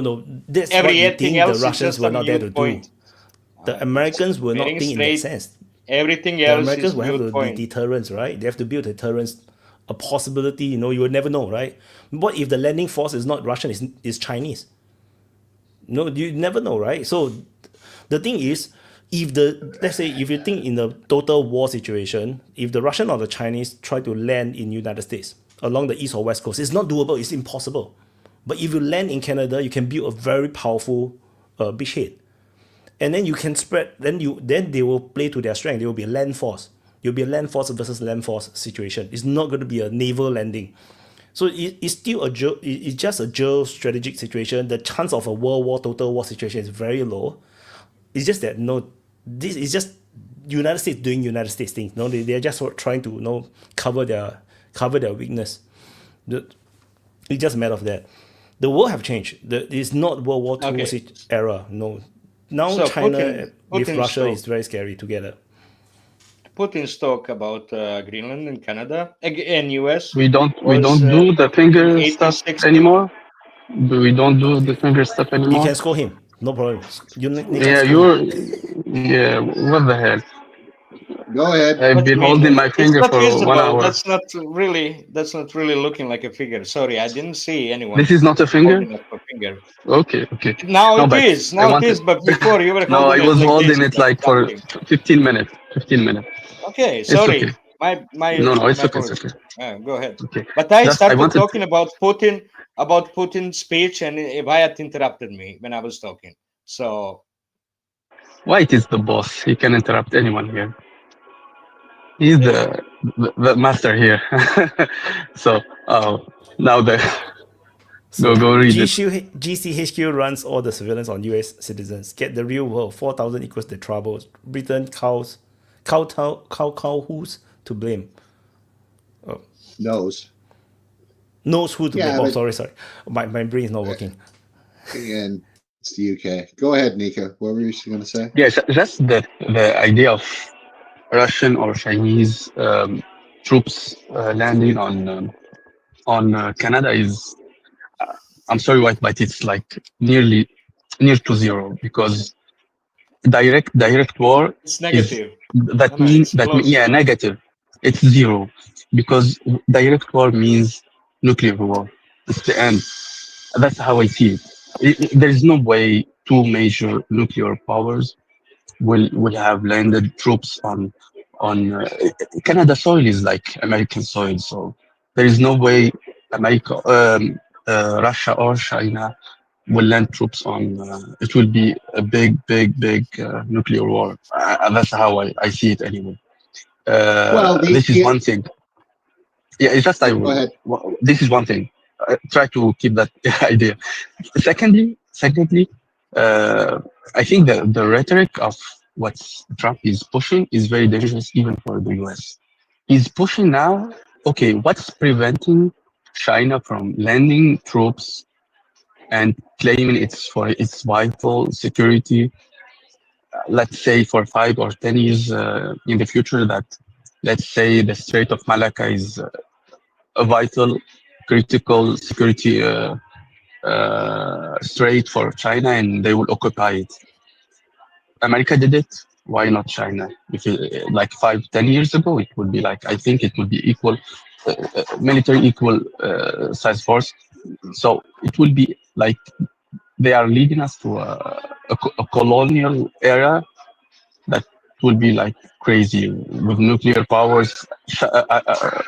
America will not like dare to attack Chinese troops directly or Russian troops directly, because they have nukes, and it will be chaos again, like the old days, but with different weapons. That's what I wanted to see, Anonia. Well, yeah, just to follow up on your point about, if they were to land a force here, yeah, sure, land a force here, and then what? Like, there's nothing here. Like, the overwhelming majority of the population lives right on the border with the US, like Toronto is an example, right? So yeah, you could land a force up north. Great. What then? Correct me, Nunia. I think it's 80 or 90% of the population. Oh, yeah. It's like, Yeah. it's like in the Exactly. borderland. So it's like, yeah, sure. All the big cities are. Right. So it's like, You know, yeah, you can land a force anywhere, and you know, but then what? Like, there's nothing there to service it. There's no logistics. Yeah, There's exactly. no roads. There's nothing, right? Hudson Bay. Nothing, man. Hudson Bay is pretty south. Yeah, Maybe we'll catch some bears and some fish, I guess. but Yeah. nothing more. There's no infrastructure in the north. It's very, very wide, very free. Yeah. It's like Siberia. Beautiful to go to, right? Like, if you ever want to go fishing, it's a great place to go. But yeah, there's nothing there. And you Sunny, have sunny. mosquitoes immediately to fish with. Yeah. A lot of mosquitoes, depending where you go. Yeah, out in the woods. Another Right, topic I wanted to bring up was there's a bit more scrutiny on the minerals in Ukraine. Like, there's been a lot about the mineral agreement, but I've been reading a lot of the minerals are speculated. There's not actually. It's not set in stone that there's this 12 trillion whatever of mineral like deposits. So a lot of the aid Ukraine's got has been on the premises that the countries would regain their investment quotation marks through these minerals. But if they're not there, a lot of these countries are going to have egg on their faces. So well, I think that was a new Trump thing when he got in the office, right? Because that was never part of like the Western plan. These were all grants and whatnot. And then Trump came in and said, surprise, we actually, want our money back. So I don't think anybody is really seriously thinking about recouping their money, except for maybe the Americans. Well, Nika, just one sentence. With inflation in 20 years, easily hit 12 trillion. Don't worry. Yeah, about Go ahead, the Nika. deals, the latest deal and the one previous to that, it completely sidelines the like rare minerals thing, and it goes straight to like every economic enterprise in your country is ours and at our disposal, and all the revenue is going to go to our bank and so on and so forth. So yeah, it's like a placeholder to say your ass is mine, so to speak. it's just Well, in the it's UK. like- In the UK, they've played it, quite a lot in the news that Ukraine would be an alternative for rare earths in comparison to China, which has a monopoly on the market. That's what the British public's been told. Like, why we should, support Ukraine to the last Ukrainian, whatever. But it's like when you start reading that, some of these reserves were like drafted up during the Soviet Union, and they're not really set in stone. And they're talking about wanting to send troops to Ukraine to fight, but we've just closed our last steel plant yesterday. How are we going to, Saw that, yeah. It's like the public in the UK is in for a rude awakening, because propaganda is like a double-edged. It's like a double-edged sword, like when the chickens come home to roost, basically. I'd never noticed public awakening. I never noticed public awakening. Why are you talking about rude awakening? It's just like so when the Did it dust happen settles, with Iraq? Did it happen when the with Iraq? Did it happen with Brexit? Rude awakening? You're talking about? Did it It's never the- happen? no, Come but on, it's man. no, but it's because they woke like up, it's like, what? Then after that, they go back to sleep. it's because like no, it's because the UK, it seems to be on edge now. There's a lack of investment. I don't think there's been a large infrastructure project since the Eurotunnel. And it seems like a lot of our eggs are in this basket of like Ukraine, like And there's nothing in this basket. There's nothing much in this basket. I know that, but I'm saying like Eggs are expensive. Come on, man. Eggs are expensive. I know that, but I'm saying like the narrative we've been given as the UK public is like Ukraine's going to win the war, and then we're going to reap the rewards of these rare earth materials, and people still it's going believe to that, usher us though? into. it's going to usher us into this new age, you know. So Wow, Well, Ukraine I will can't bring believe a it. new age to Europe. Oh that's my not what fucking I god! think. That's not what I think personally, but Yeah, that's yeah, I know, I the know. How much of it do you believe? How much? A little bit, No, but 1%, half a how much percent, of it do I believe? 5%? Yeah, I yeah. know, me personally, I know Ukraine stands no chance. I know about the cookie revolution with Victoria Nuland. You know, a lot of stuff went on. I think there's a lot of money laundering that's been going on. Like you just need to What look at else? the front lines, and the attrition speaks. You know, Yeah. And it's clearly just a matter Sunny of is time. watching For the DPA, Britain. right? So no, clearly he don't believe any of those shit. Anyone that watches There's DPA don't something believe for in Britain those there. nonsense. No, there's something for Britain there, but it's another. It's thing like about- obviously wait. they've Super rushed Chats, over to sign congratulations, this. Sunny. There is no mineral as ready to exploit. USA already has enough. It's just an excuse to get one's quote. But Yeah. the US can't really extract their minerals because of the environmental protection. It stops, Where? in America. There's not, In America, they can't yeah, just but it's start. not They in can't just Ukraine. open a It's lithium not in mine the Ukraine. same. But You can in open it in Ukraine, Ukraine. We'll Ukraine, just open bring a those biolab. African kids over here. We'll bring those Yeah. African about kids rare over. Not a minerals- You problem. can open 47 biolabs in Ukraine. The What thing about stops rare it, man? No law minerals, stops it. the thing about rare minerals is that it's not that they're rare, and it's not like the problem is to collect them. The difficult part, and where China does have a monopoly, is in the refining industry. Like, I don't know, you get 1 gram of cobalt for every no, it wasn't cobalt, but yeah, there's like minerals that you get small percentages for like very large tonnage of other materials like aluminium and copper and so on.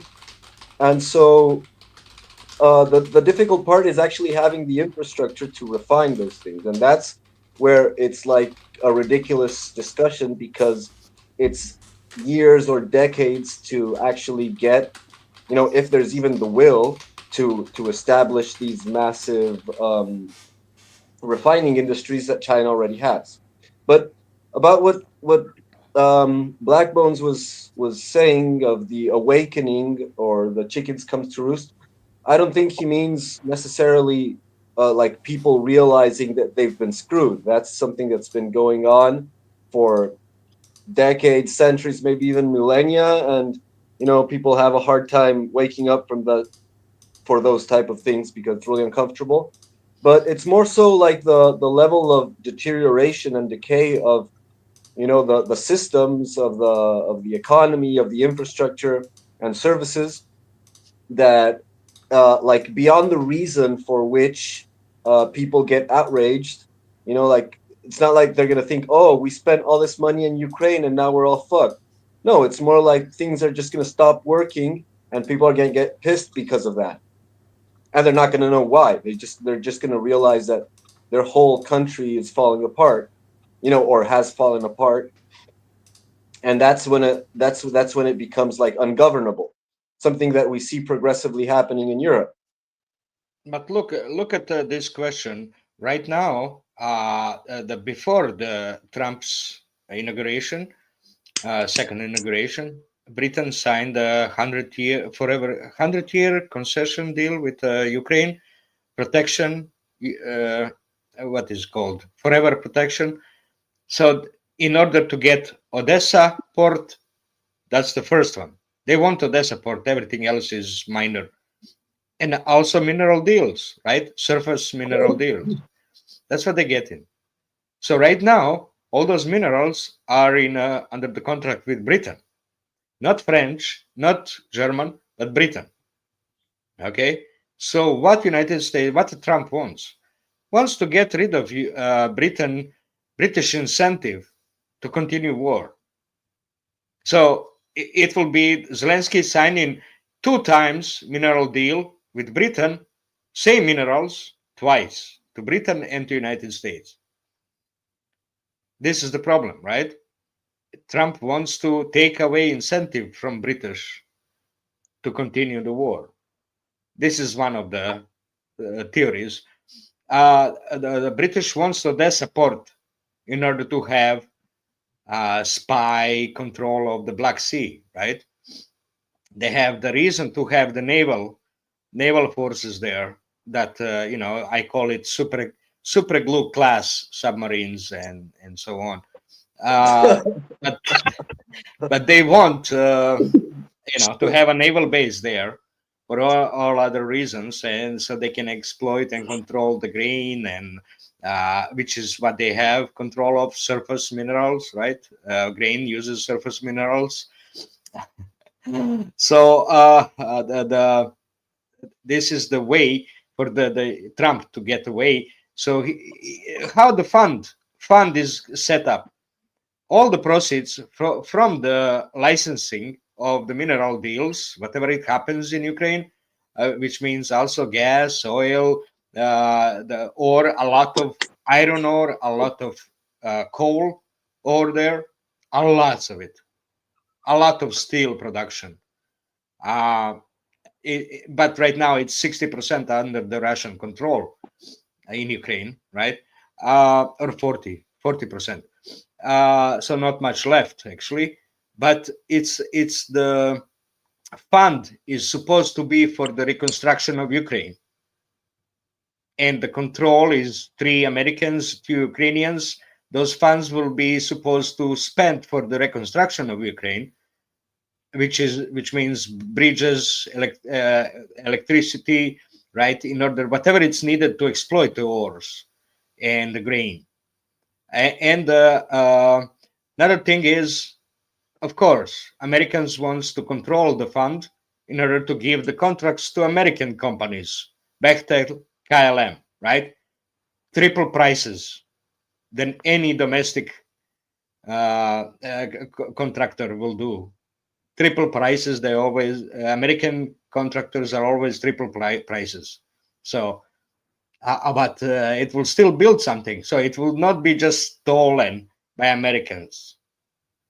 Okay, it will be done something with that money. But so my thinking is just purpose is to take away the British incentives to continue the war. But now that they're supplied with all the Syrian weaponry and ammunition, they're set for a while, and Trump can feint, oh, we don't want to supply you anymore. They can for 6 months pretend that they're not supplying anything. And the New York Times from yesterday, expose on how much is Americans. It's not British. It's not British backs those surface boats that were attacking Kerch and Sevastopol. It's all drones. American. New York Times saying, yeah, surface boat drones. Yeah, New York Times is talking about how it's all Americans, nothing British. It's all American informations. All the American. You need the American military card to activate HIMARS warhead and fire it from a truck. And they don't give it to Ukrainians. That's what New York Times is writing now. All the details, that's all controlled by Americans, still controlled by Americans, everything by Biden, but still continuing till this day. That's what New York Times wrote. There's multiple reports about what New York Times wrote. It's really interesting.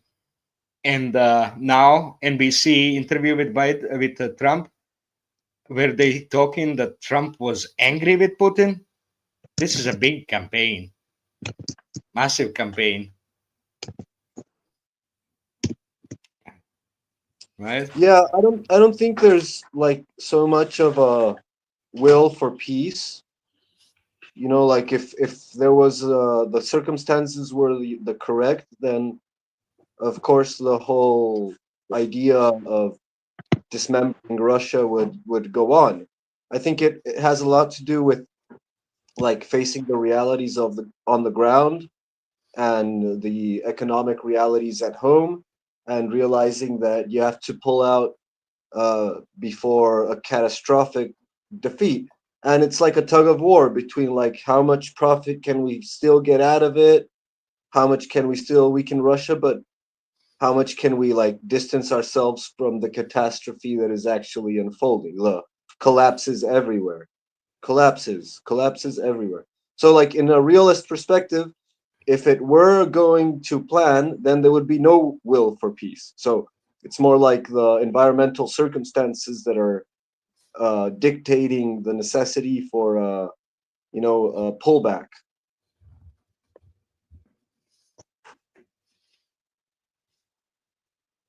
Yeah. I've got two more points.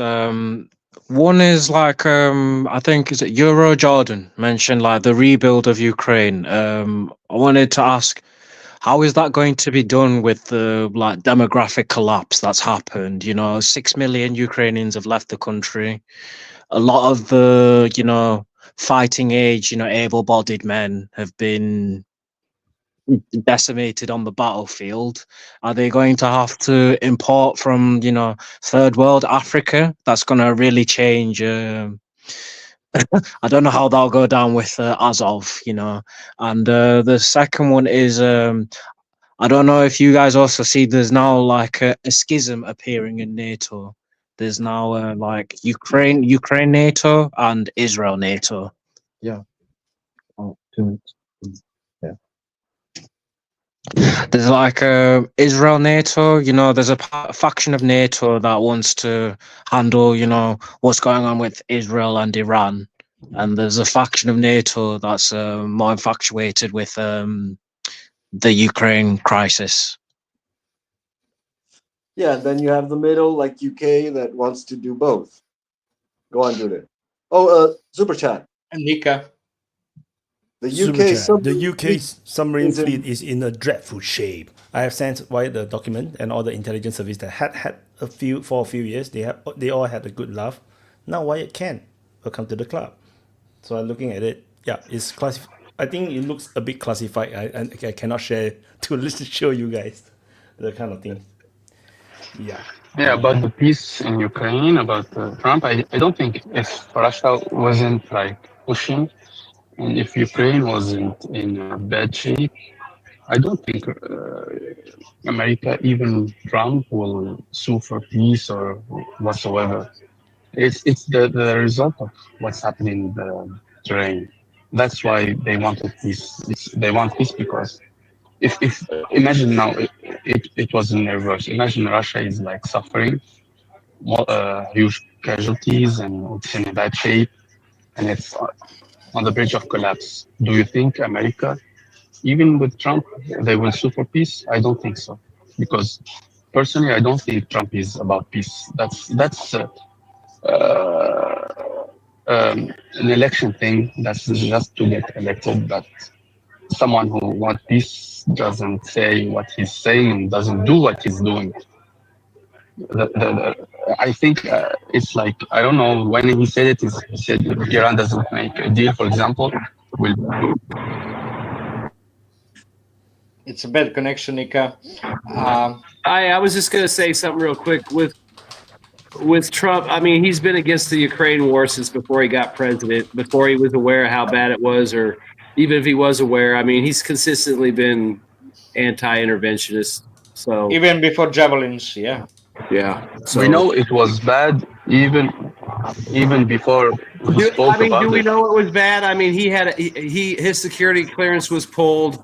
Would you trust any intelligence briefs you got from the Biden administration or the Five Eyes under the Biden administration? Probably not. I mean, they obviously have been hiding and lying to people and exaggerating losses and stuff on one side and not the other. But Bon, we don't have any security clearance, and we know it was bad like 2 years ago. Even before that, everyone here knows it was very bad from the start. You don't need any clearance. He was against the war before it started. So I mean, there's no. Really, who provided the weapons for Ukrainians? Really? Let's be honest here.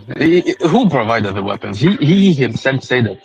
He himself said it was sent, and in his mind, it was sent as a deterrent. It wasn't sent to start a war. So Oh, I mean, you can say whatever you want. I mean, does your country get weapons? Who they attacking? They get weapons to defend themselves. Who they buying their weapons from? Who you buy your weapons from? What your home country does your country buy weapons from? My country don't have any money to buy weapons, man. Oh, bullshit! You're bullshit! Your country's got weapons, so quit lying. You're talking about Canada or Tunisia? Because Who's Canada buy from? Who's Morocco buy from? no, but I mean, Canada has no weapons. you're selling American weapons to Ukraine, which is bordering Russia, and you have all the intel. Yeah, that's now. That wasn't Trump doing it. He didn't sign the orders, did he? Trump did it. Trump did it.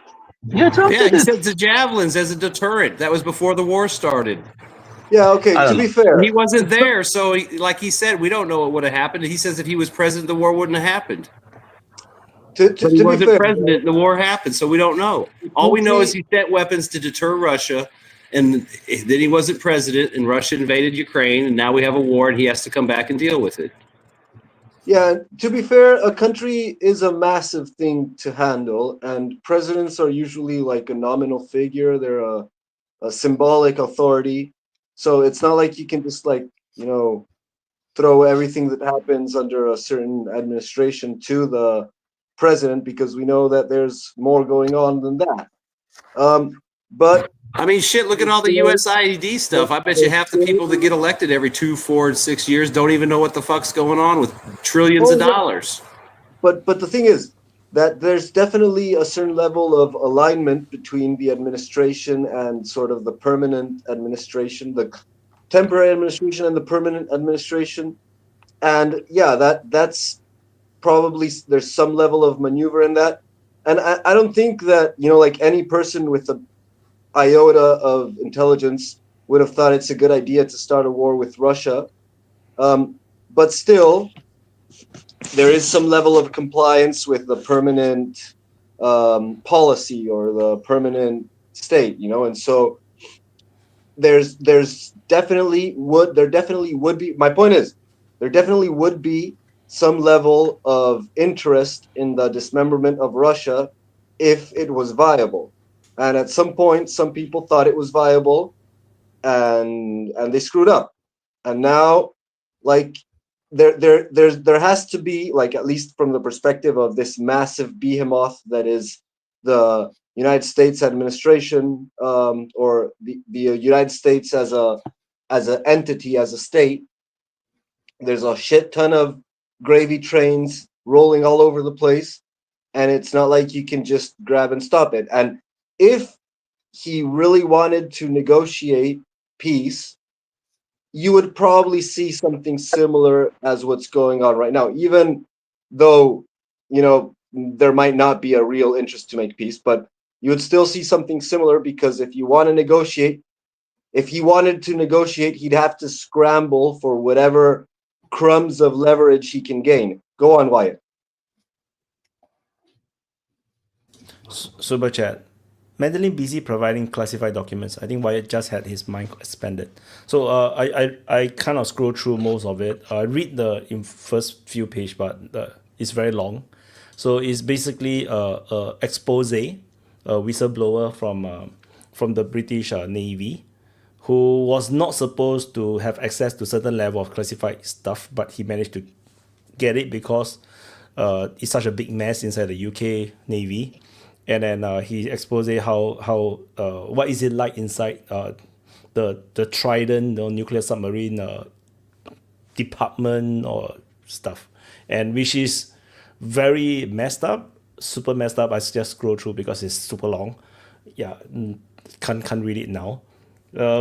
Yeah, if it's true, then it already confirms what we already know, that it's a big mess inside the British Navy. And it's already not a big surprise because they built a big aircraft carrier. It can't really sail for long, and then they don't have enough people to man it, and then they have to decommission or mothball one of them. So we already know UK Navy is a big mess. So that is just like the additional reinforcement of the crazy shit that is happening in UK, while they are still actively saying that we will fight Russia for Ukraine. And with what I am not too sure. So with a super glue submarine fleet, that was a brilliant one.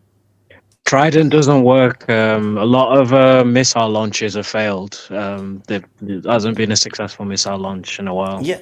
yeah, I saw the headline, right? They say that one Trident missile can hit 8 Russian cities. Then I was like thinking, and they think that is a big threat. I was like thinking, Russia also have nuclear weapons. What are you talking about? It's not a threat when both sides have the same weapon. It's like, I have a knife, but then the person also have a knife, but he have 2 on both hands. The difference is though, Russia's missiles probably work, whereas Britain's have failed to launch successfully. Yeah, they haven't invested in their military in decades, and they haven't invested in their infrastructure in decades. Like the UK is just this real rapidly declining state. It's kind of like this used to be the cutest prostitute on the corner, and now it's 30 years later and no one wants to fuck it, yet it's still out on the corner whoring itself out for the highest bidder. It's sad to watch, to be honest.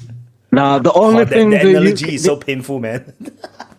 Only thing the UK still got is education institutes. It's still got really good universities, but apart from that, there's not. Yeah, there's not really much. You're graduating a bunch of morons who are coming up with these policies that are failing the country, so they can't be that smart. Not per se, because it's beneficial for the foreigners. It's not for the British students. The British students cannot keep up with the foreign students. Actually, a lot of the university is still good.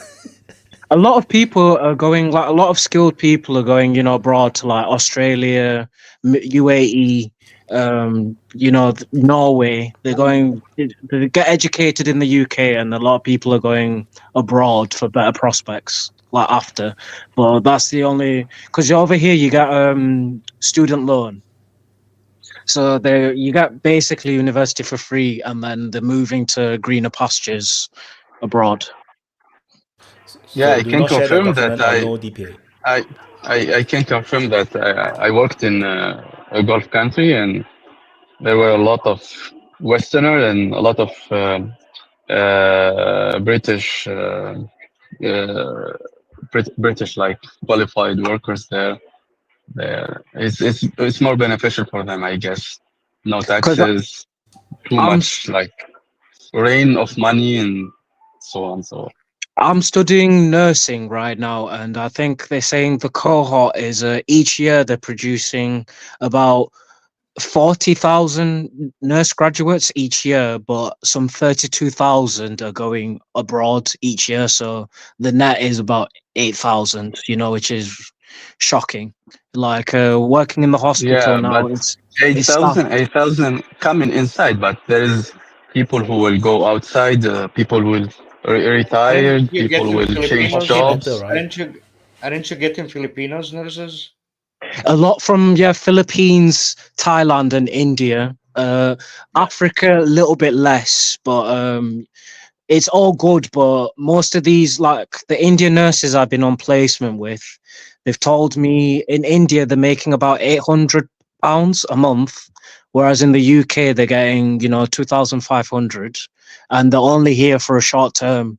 They're building houses, or they're basically building mansions back in India, and they're only going to be here 4 years, and they're going to go back. So it's it's a short-term fix.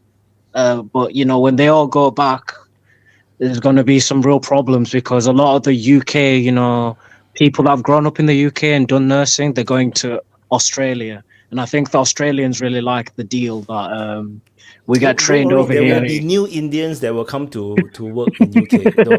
As long as UK continue to pay at that level, that's happening in Singapore as well. We are paying good money, because we are also not enough of nurse. So we got a lot of Filipino nurse coming. So it's normal, but it's just that the British trained nurse, where do they go? That's the question. Australia. Australia pays well. Better but there is a capacity. There is a capacity. You can retire into India.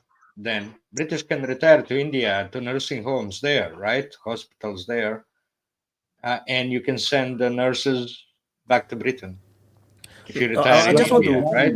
I just want to add a bit more on what Sunny mentioned about how they go they work in the UK as a nurse and then they go and build mansions in India is real. It's really real. We have construction workers. Imagine construction workers in Singapore.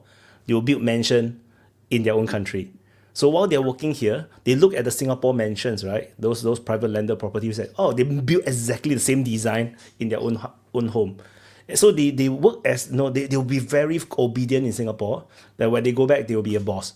They will start their own small businesses, and then it's like they leave this big Yeah, house and the same as in the Gulf countries too. The same thing. You see a lot of people who work there, even simple jobs, and they will build like mansions and villas in their own countries, Philippines, in India, and Africa. yeah. I It's the same remember. thing, but it's more beneficial because there is no taxes in the Gulf, for example, states. Gary, There's no taxes, so it's even more beneficial than going to the European countries. Hey, I good to heard see you're you, Gary is selling back. all Gary. minerals. Yeah, Good to see you, I heard you're Gary. selling all Been a long minerals. time. Welcome back, motherfucker. Well, Gary. All minerals already sold to Britain, man. Like, what are you talking about? Yeah, You can sell it twice. yeah. It doesn't Double matter. the You're gonna money. get two That's times the what weapons for Zelensky the was same trying to mineral. do. That's what Zelensky was trying to do, and then Americans like found out about it. That they all sold to Britain in the 100-year deal. So they are now fucking with it. That's simple. But that is so Ukrainian, right? They sell it twice for two times the weapons. Yeah, and Well, have he a Never mind, he you really you, is the best you never need to salesman. pay back. Like Trump was right. Like he sold things twice. He is the best salesman. Trump is right. You know, Oh, get everybody's it all asking out about in the open. Bigari. So No. Bigari, so He many people bought. miss you, man. yeah, and good to see you. Zelensky bought like a couple of months, so good on him. Like now he's openly talking like he will not accept that deal, and he's working with Britain and France. So okay, Yeah, Zelensky's flip his words like within a few days. Like every time he say yes, yes, okay, okay. Then a few days later he'll say that no, I never agreed to it. Like he have done it like so many times. Like to the point where I find it a bit hilarious already. Like they said okay, we'll pay, we'll sign the mineral deal and you'll pay. Then after that they will say that no, we'll never pay. All this money that we gotten previously, is a grant. We owe United States nothing. but Like, to be fair to Zelensky, that was like the United States gave that money without any condition. So Right. now It's just because the men in charge in the United States changed, they changed condition.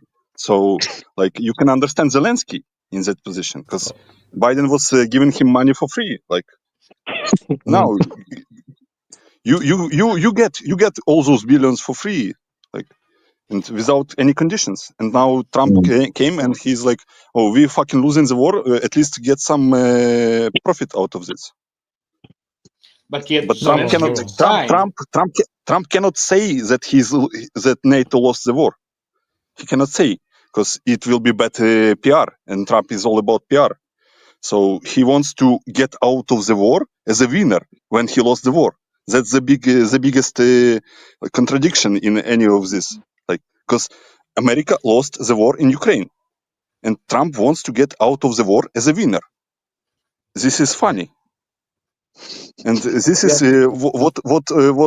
what's happening right now. Like all this talk, like Trump is threatening Russia with, "Oh, I will put secondary sanction on countries that buy oil from Russia." Like people in Russia, like actually fucking laughing at Trump because he looks like a fucking retard right now.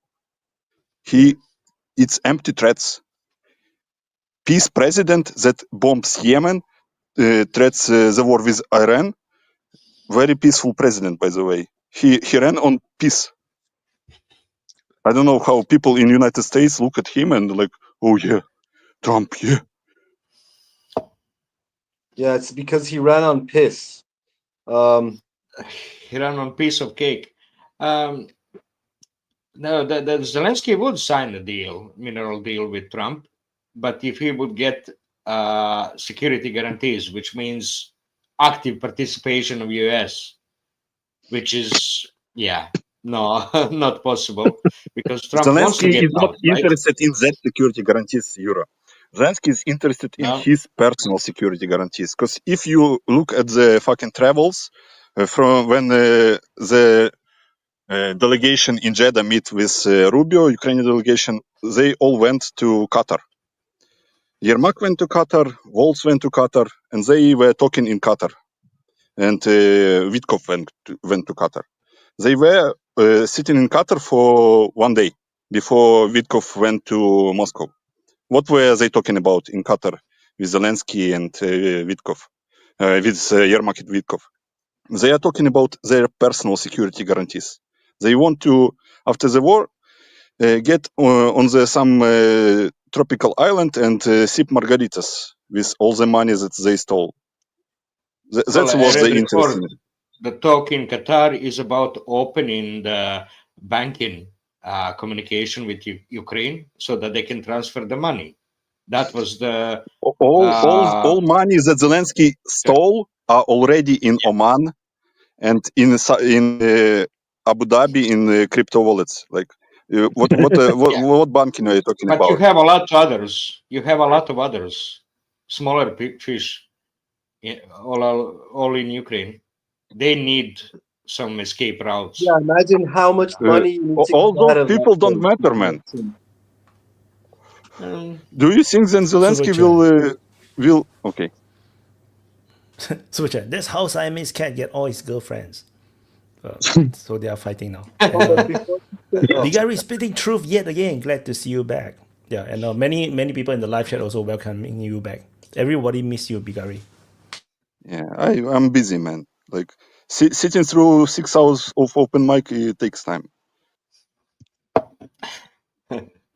good point. But glad you're back, man. And yeah, these guys have to do something with all that money. And you know, it's not just who you of the lower levels you save. It's about how much money you can get out of Ukraine. You know, like so there's a lot of banking interests and all sorts of guys that, you know, not because they want to save the guys, it's because they want to save the cat. You know, you have to extract it somewhere. And if you can take the money outside of the country and then finish them off, even better, more money.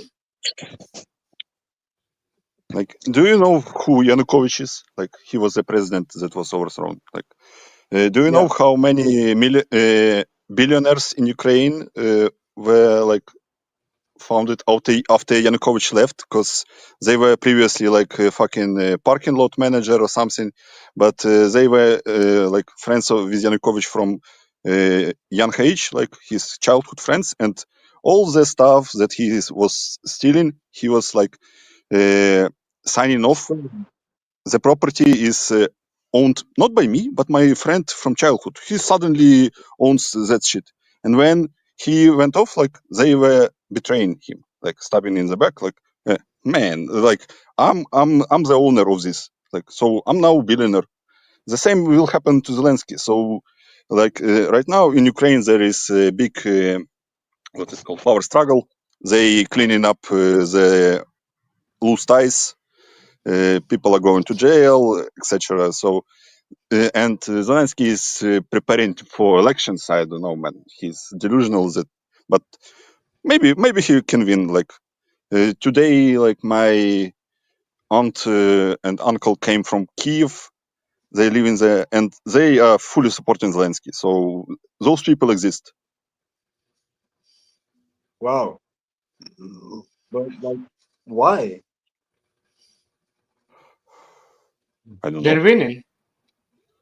They're sick of Like winning. So much you winning. need to, man. They're getting sick of it. You need to understand, like people on the internet that are actively looking for the information, for the truth outside of your informational bubble are not that common. Like it's rather rare. Like most people like just eating what propaganda sends them. So they are thinking that, oh, he's doing the good job, blah blah blah blah blah blah. And if you are only eating the information the Ukrainian government provides you, you will think that Zelensky is good. So Yeah, that's all. it's still You're winning, fantastic. right? Plus, Yeah, there's we are also winning. the whole sunk cost thing, right? Like the Ukrainians have given up and sacrificed so much already that it's really hard to change course at this point after they've lost so much in terms of people and infrastructure and everything, right? So, it's a tough spot to be in for sure. Yeah, you got to defend the lost cause because you lost so much in it. Mhm. So your Yeah. psychology is going to cling No, to but it. it's simply irrational thinking. Mhm. It's irrational thinking. It's like when you go to the casino and you lost, and then you are betting your house. Yeah. It's irrational, but not a lot of people can think rationally. So that's what you get.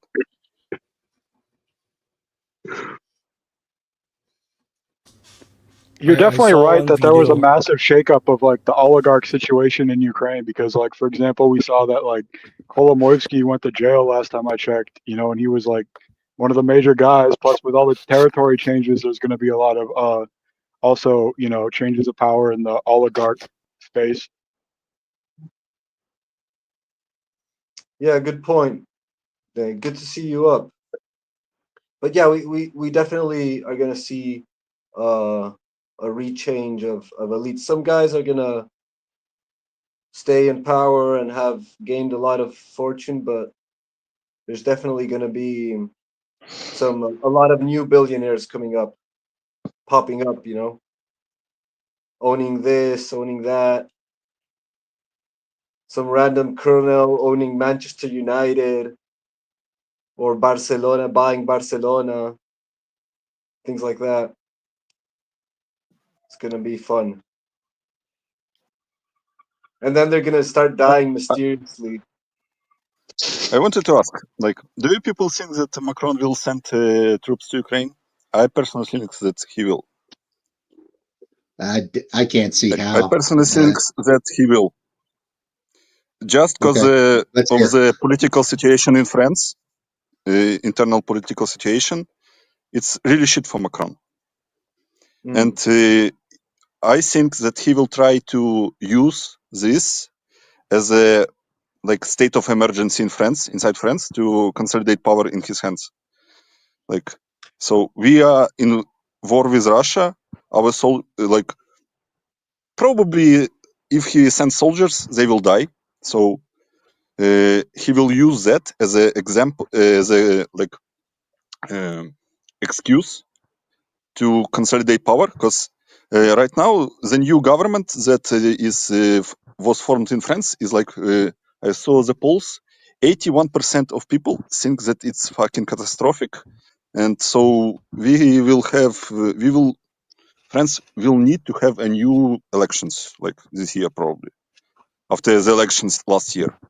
Again, yeah. So it's not working, and it will be a nice excuse to use the like war with Russia, even if it's like only our foreign legion is getting attacked by some maybe Iskander strike or some shit, and we lost like 20 people officially, or maybe some shit, to consolidate power and stay in power. Like what basically what Zelensky is doing right now. Like they are super unpopular, and they will use everything to cling on to power. So I like people don't believe that Macron will send troops. I think that he's desperate enough to do that. I think it kind of just depends on what happens. I mean, there's so many. I mean, there's so much crazy shit that can happen. I mean, the negotiations are on the ground, or with Yemen, Iran. I mean, I don't know. I mean, there's so many potential things that could just throw shit up in the air. But yeah, I mean, I don't see anything good really coming out of it. I mean, there's so many intangibles. According to the French. Well, hold on, let me finish. But I mean, there could be something that would cause them to actually think it would be worth trying. But at the same time, I think there's so many fucked up things that could happen that they would be deterred at the same time. So I don't know. I think it just depends what happens and how crazy the whole situation gets, or how desperate somebody gets. Like you said, I agree, desperation could definitely play, but I mean, who the hell knows what's going to happen over the next few months? Yeah, well, according to the French, none of them believe it's actually going to happen. None of them believe anything Macron says, and it makes sense because he's always flip-flopping. So it's not like you can trust him by his word. But it has been very recurrent, and each time he's like even more vehemently stressing on sending troops. Now you could say the same thing Biari said. You could say the same thing about Starmer and even about Merz in Germany. You know, they are in a pretty desperate situation politically, internally, economically, and they might actually, be as desperate as to do that. But what I've seen is that the whole thing about sending troops, it's all like a sort of tug. It's like when you I don't know, like a typical cartoon or cliche circumstance in which it's like, okay, like I'm gonna do this, and you're waiting for the other one to respond. But I'm really gonna do this. And like what I've seen is that they're constantly just waiting for America to say that they'll protect them. They're like constantly, like hanging on America for actually doing that. And so in that sense, I think it's unlikely. But go on with super chat. Madeline said, I actually know, Bigari. Britain and France have no intention of sending troops and can't. The military have told them no. And I also saw other countries basically saying that they want to send troops if the Americans send also.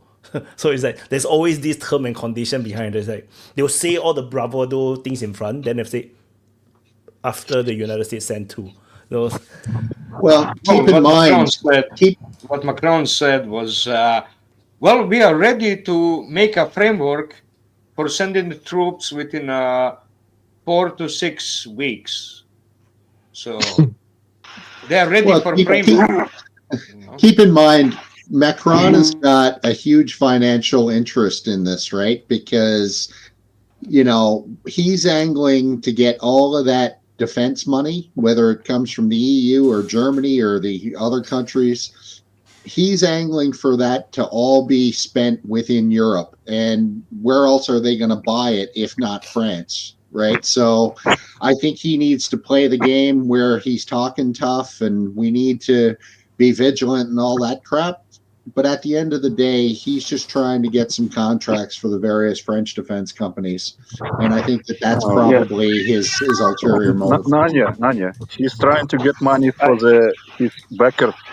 Do you know who's backing Macron? Rothschilds. Yes, exactly. Yeah. And who is backing Merz? Where Merz was working? BlackRock. Yeah. BlackRock Merz. Exactly. Yeah. One thing, if they were at least like 5% serious about the war, we will see they were at least preparing something for that. But we don't see anything prepared from the West, like European-wise. They can send troops, yeah, they can send meat, but with what? With shovels? With what? They are sending everything they can send to the Ukrainian. There is no. They are not like ramping up. You don't understand what I mean. What I meant. Like I'm not talking about like 50,000 troops, 30,000 troops, even 1,000 troops or 500 troops that are stationed somewhere and they are getting hit. Even if it's false flag, it's a excuse to get an emergency state in France, for example. No, but listen. Imagine like French send like 1,000 or 2,000 troops, and we have like 500 bags returning to France. I think France will stop.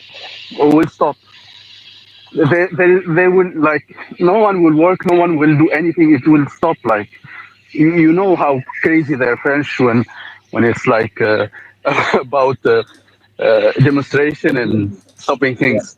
Imagine now their lives in danger. They will stop the whole. Nika, that's rational thinking. Like if you read the book from John Mearsheimer, like I don't what's it called? Like he's talking about rational and irrational states, and we cannot explain why states become irrational. What Ukraine is doing right now, it's irrational. Sending troops to Ukraine by France and UK, it's irrational. There is action, and I'm with you. They are irrational, but there's even with monkeys as they are. I mean, the leaders. They understand if there's an action, there's a reaction.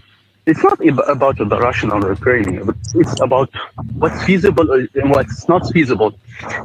We talked about like Britain cannot like have an airplane carrier ready for the sea. They can fight the Russians. It's I know what cannot even even like have this. I mean, it's 2025. Put it on the bingo card. If the planets align perfectly, it could happen. I mean, I don't think it will happen, but I do agree with Bagari. But given the right situation and the right idiot and the right desperation, they could do something stupid like that. And then, like he said, I'm not talking. just like in America, like 9/11, they use it to get power and consolidate and take over and control everybody. Yeah, maybe there's a public strike, yeah, but they will can that change anything?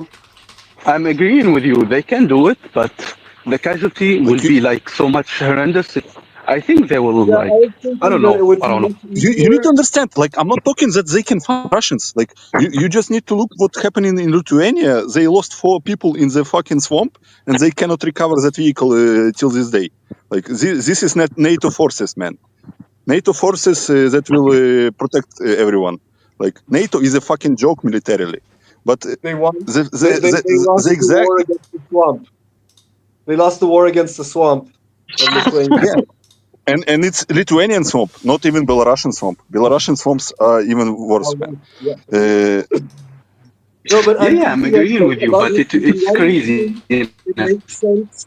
Maybe it makes more sense to like do a false flag than actually send troops. It's cheaper. But then again, maybe that's not so effective. It's hard to like. You've been blaming Russia for every like toe you stub on the furniture. So it's kind of like a dead call to make a false flag and blame it on Russia. But what could work is to send troops into Ukraine and then you make a false flag and say it was Russia, and that might be more credible. But the false flag exactly what I'm talking about. Yeah, I saw a video by Macron walking around his troops, and he like you see the delusion. Like he actually thinks that he's a fucking new Napoleon. Like you see the delusion. Like he walks, he looks at the troops that are standing like a ceremonial guard, and he's like chin up and looks at them like and marching like he's actually fucking delusional. Like here we are like posting him as a as a marching cock in Russia. In Russia and Ukraine, there is a meme that he's a marching cock, but he actually thinks that he can do something. Like you need to understand. Like maybe it's hard to believe, but people start to believe in the delusion they are living. Like Zelensky actually believes that he's like great leader. Like he's Churchill. Well, I mean, think about it. America got the Patriot Act, and that people know how much that sucks and how much that took away. Imagine what kind of Patriot Act Macron would get in a place where they don't have the constitutional protections or culture that the United States have. Even though we've lost a lot, you still have the resistance where. I mean, it's it makes sense. I mean, if they go in there and they get hit either false flagged or because the Russians told them not to come, then he can come in and say, oh, we got to do all this national security bullshit, just like they did in the U.S. and make it 10 times worse. Freeze your account. I mean, freeze your accounts. Make you lose your job, throw you in jail. I mean, that's what goes on in Europe. I mean, they're pretty hardcore, and you can imagine how much worse it would get if what Bagari is saying was to come true if they used it to consolidate power and get more control over the population. So I mean, I just don't think it would happen because I can't see them getting that desperate, doing something that stupid. But then again, I mean, you always got to hedge your bets. The There's one dumb motherfucker out there that might get that shot. He might get a shot. You know. You seriously can't see them being that stupid, Vaughn. My God, you sweet summer child. You know what I Super mean? It's chat. like, you know, you got to have a little bit of hope and faith. You know, like there's the one guy that can save us all, and then there's the one guy who's hoping to get a shot who's a complete fuck up. And you got everybody's hoping he never gets his shot, but boy, he's on the table. He might get it. Okay, super chat. British and French generals are rich. They do not want other rich people being angry with them. Money means ability to persuade, suddenly if necessary. And also, you know, yeah. I did. Vigari is super funny. No, what have you done? Come on, do another one. I'm suffering Vigari. for like I'm pretty sure Miyazaki is like really grinding his teeth right now. He must hate this shit so much, poor guy. You know, like Why I do I got look like I'm some, fucking from Tanzania or some fucking Ethiopia, man? Hey, wait. Hey, Oh, White, that what was I am. Gabriel looks like What I he's am. from like a Jesus cartoon that I would see on He my is Jesus. I know, but he looks like from a cartoon now.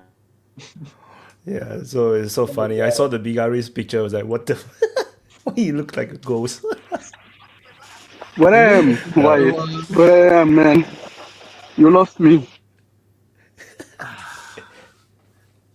my God. Well, it's cute. I gotta. But seriously, like, what is uniting Europe right now? The only thing that uniting Europe right now is the threat of Russia. Like, Yeah, if you remove the threat of possible war with Russia, like, how you justify the spending? How are you gonna steal more money? That is I the reason think they're just using the situation of Ukraine and Russia to just level up their spending because they have shit anymore left. But about your question about Macron, they're going to happen. He's going to end his term. And he knows if there comes new elections, he's going to lose anyway. And he's not going to be that. I don't think that NATO is going to allow to do that crazy shit. Putin was clear. You go in Ukraine, I'm going to attack you. I'm going to kill every single soldier you have. And he's very serious in it. Just looking at the attacks that he's not doing for the moment, he has a big stock for the moment waiting to be shot at somebody or something. And Putin is very serious. And I hope NATO is not that stupid. And don't forget, United States is still in NATO. And I think Trumpy is never going to allow something happening like that. The European countries don't want to stop the war. United States sort of want to stop it. I hope they're going to manage to do it. Europe is doing difficulties. They're busy bashing Trump at maximum, but Trump is not doing the good angel stuff also because playing with Greenland and that shit. Instead of waiting, I don't know. But Macron, I think he's not that stupid to put every European citizens in risk. If he starts a thorough war, all these politicians are going to end up hanging on something with the cord around their neck because we don't want to have war.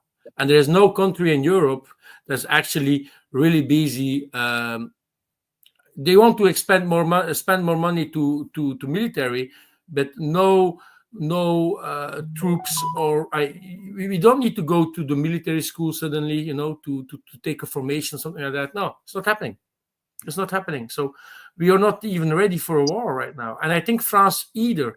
France gave a lot of stocks to Ukraine. I don't know if they have actually stocks to go with 30,000 troops, something like that, to Ukraine. I think United Kingdom also. They are in a very bad situation if you're speaking about military power. So I just don't see it happening. He can be lunatic to try something like that. It's going to be a painfully one. There is troubles always. So thank you, Iranian Putin, for the free memberships for the guys in the chat, and also the Iranian Putin say, "Naked Jesus, come back, don't go." Yeah, he's not very naked today. He's like he has did a show off a cold. little bit. Ninja. Mango? Well, I agree with Bulgaria. I think that Europe is united against Russia, but indirectly so. What I'm seeing is they're united, but they're actually united against Trump. But they can't say that they're united against Trump. So they're still using this whole Russia bad narrative. We need to rearm because of Russia. But in actual fact, what they're doing, they're trying to unite to do a couple things. Number one, somehow placate, crazy orange man. And also, they need a new gig. They need a new industry because everything they've tried so far just isn't working, right? The whole windmill thing didn't work. The EV battery thing didn't work. The AI superpower didn't work. So now they're going back to good old fashioned weapons. So I think that they need to justify the spend, and the only narrative they have is Russia bad. Now, the problem with that narrative is nobody believes it anymore, right? When you have the vice president of the United States, and even the president for that matter, saying that Russia's not a threat, it kind of defeats your whole argument. And people aren't stupid. And that's why they're going to oppose it, as Lambo said, because, people just don't buy this argument anymore. And it's going to be really tough for the Europeans to kind of back out of this because they've spent so much of their political capital the last several years on this whole Ukraine as being, this altruistically great nation. It's going to be really hard for them to back away from that. So I think what we're seeing now is the elites are still trying to maintain the Russia bad narrative, whereas some of the more pragmatic, national leaders are backing away from it. So it's all going to fall apart. I would assume sometime this year. Go ahead, Bagari. I'm not sure, Nonya, that you're right about that. No one believes about the threat because, when I sit in some Discord groups, like gaming groups, and people from Europe are talking, they actually believe that Russia is a threat. Okay. This is like small sample of people that I'm talking to, but they actually believe that Russia is a threat, and they Putin cannot be trusted. He will attack Europe. Blah blah blah. And it's mostly what's funny. It's mostly Zoomer population, 25-year-olds. They are scared shitless. I don't know. Maybe people that live in Europe and talk with people have different opinion, experiences. But from what I gathered, people online, they're scared shitless of Russia, and they Ukraine war cannot stop. Basically repeating what Baltic states said. Ukraine war should go on, so Russia don't attack us. It's better for Ukrainians to die than Russia attacking us. They are repeating that the same narrative. Go ahead, Ariel. Hey, Nina. Hey. You are wrong. Okay. The objective is not to build European defense for a European army which is autonomous of the United States. No. The main plan is to increase the control of that supranational entity, which is the European Union, to remove what remains of freedom and liberty in Europe. Oh, I agree with you there. That's the main target. That's the main goal, because building factories for military industrial complex for defense, why waiting for Russia? With what raw materials? With what cost of energy?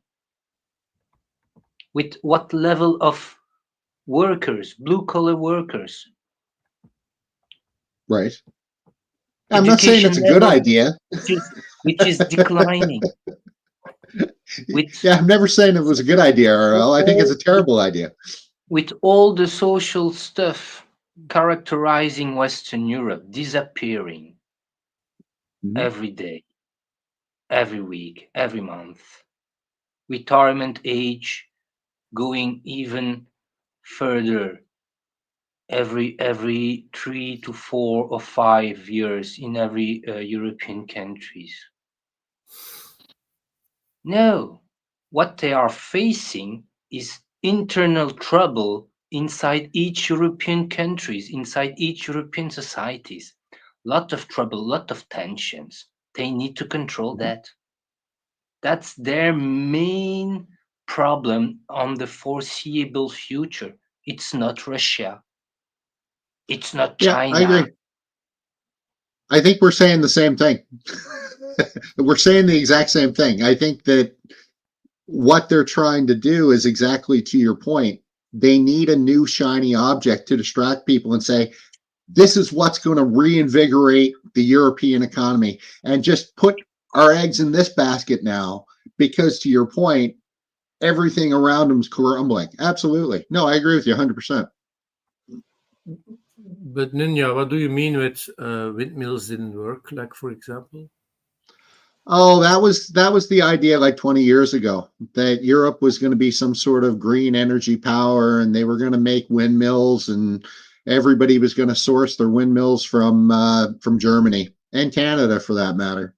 Like, we put a lot of money into that shit too. Never did anything. We are still busy, actually. There is no bigger than Europe and windmills in the world. You can maybe say China, but for me, it's AliExpress stuff. It doesn't work. The crane's still falling down. We in Belgium are one of the biggest in offshore windmills. I can see it if I just go outside and I look to the horizon of the sea, because I'm just living next to the sea. I see all red lights, hundreds and hundreds of windmills. Germany has on the German country land only more than 30,000 windmills. Yeah, I would expect you to have a lot of windmills for all the billions that you spent on them. My point is that you were also supposed to develop that industry to export it to the world. And, I'm not seeing a whole lot of that. Yeah, and such stupid countries. I'm not going to say United States is stupid, but some countries are so stupid. They have regulations that they're not going to be. If you just look on Google to pictures of windmill farm installations, they're going to use, and like in the United States, windmills powerful as ours that we were using like 15 years ago. They're going to use cranes that's going to reach an height of boom length to the hub of the windmill that's going to take maybe 300 feet in height. We in Europe, the cranes that are building the windmills, and then next week I'm going to Boma in Munich, and one of the German slash Japanese, because it's been D-Mark have been sold to Tadano, Japanese. They have their brand new crane to put windmills. It's a 1,500 tons crane. It's just going to flex there and power mode function. But these cranes, they have 180 meters of boom to put the windmill. They are testing here in Europe windmills that produce more than 12 megawatts.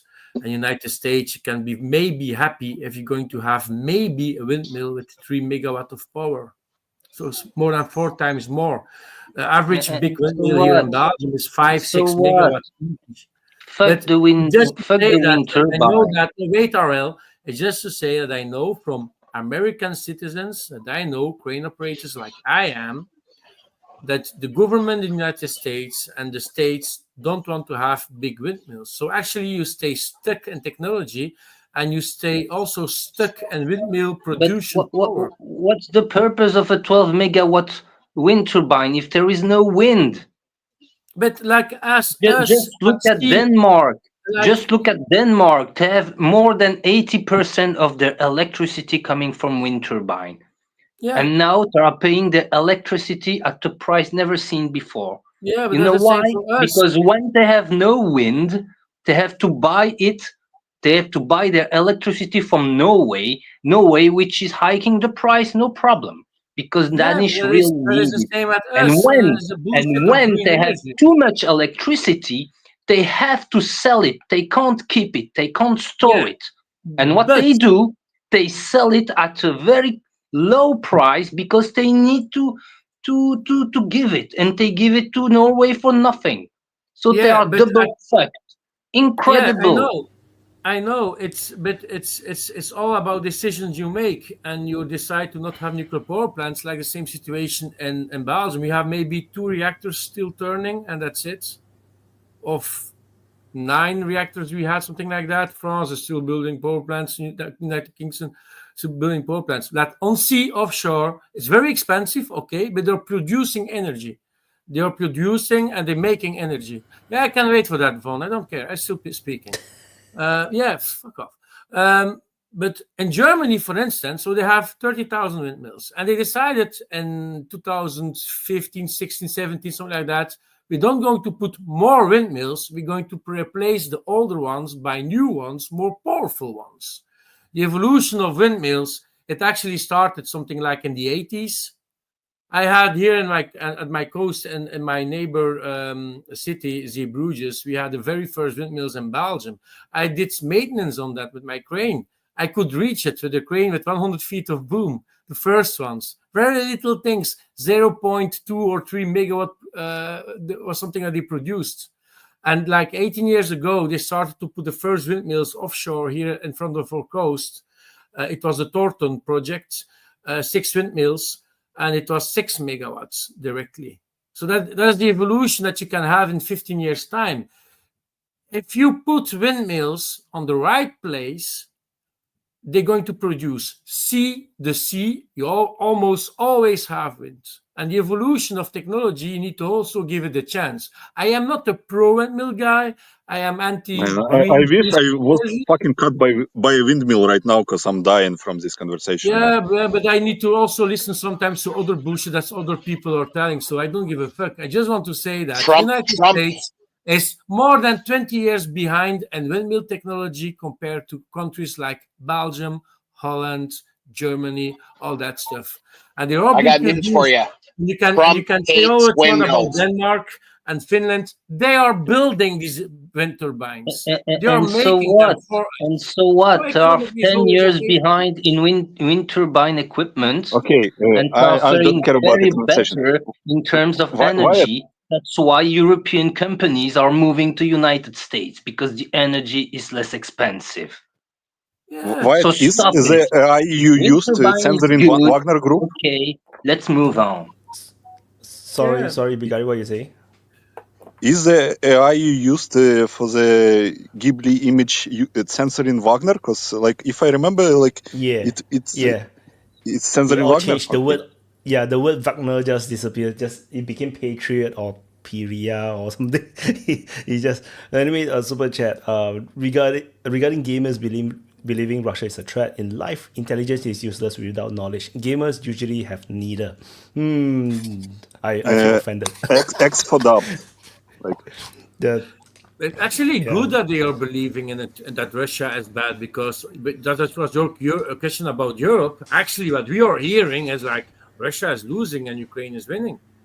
Russia lost 10 times more troops than Ukrainians. So the propaganda in our Europe and where I live is fucking big, and everything. And Ukraine, you can see Ukraine does do nothing wrong. Nothing wrong. They all Zelensky is no problem.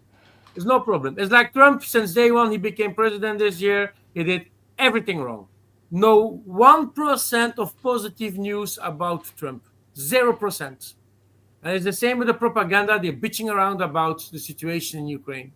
So if I'm busy commenting in Facebook groups and I start to try to waking the people up about stop believing the fucking media, stop believing CNN, to just give you one, and I say you need to listen to the mappings of riots or other people, because I make publicity for DPA on Facebook. I don't know if it's working, but it's discussing how stupid people are. That is believing that the country, small as Ukraine, but powerful, and I still have a little bit respect of the soldiers, that they have the guts to fight against the Russians, but that they are still thinking that Russia is going to win, Russia is going to lose, and Ukraine is going to win. Fucking nuts, not making sense. So yeah. So I'm happy for the gamers that they are believing that Russia is dangerous and can be a big threat. So yeah, Is there any row how we can jump into conversation or? put your finger, and now it's your turn. Or you can just interfere, you know, they don't give a damn about a finger. Yeah, That works or too. just right and clear. Okay. I will just make a small point and then I will pass the word. Like Ariel touched on the fact that Europe is a vassal of the United States. Well, I'll principally agree. Let's deconstruct one thing, like the new agreement in the Black Sea. Okay, United States supposedly wants the agreement. Trump wants the agreement. Who is blocking the agreement? Europe, because Europe controls SWIFT, and without reconnection to SWIFT, like Agrobank in Russia to SWIFT, the deal will not go on. Why can not United States press the vassals in Europe to make the deal go through? Question. Another question. Like Pete Hexet is when like 1 month ago or something like that was talking with NATO members and Europe.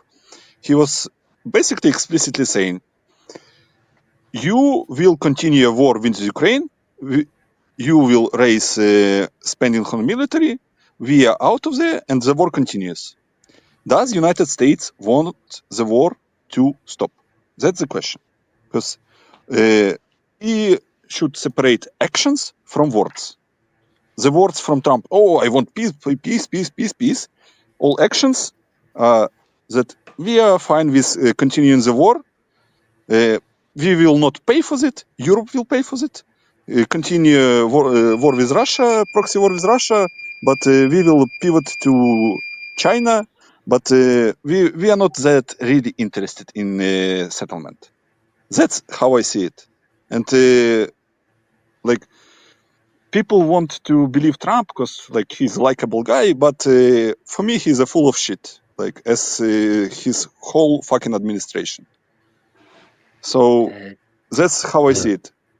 To Europe answer is your a vassal, first and question, they. Yeah, Geoffrey, go fuck yourself with your Trump. You can suck on his dick, but no one cares. Like, yeah, United to States answer wants to delegate the war efforts to Europe. War continues. We go to China, bomb Iran. We are peaceful president. Blah blah blah. Israel number one. United States number two. That's how I see it. Okay, but guys. to answer your first question, the European countries were vassal of the deep state Donald Trump beat in United States. All those globalists within United States have lost the election. Donald Trump won against them. But those people have moved away from United States and have moved to Europe. They are the real master of Europe, That's of the debatable. vassals of the American empire. I'll Those who just have lost the election in United States are the masters of the American empire.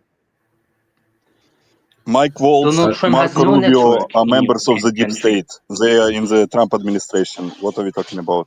That's U.S. bullshit. That's U.S. Internal affairs.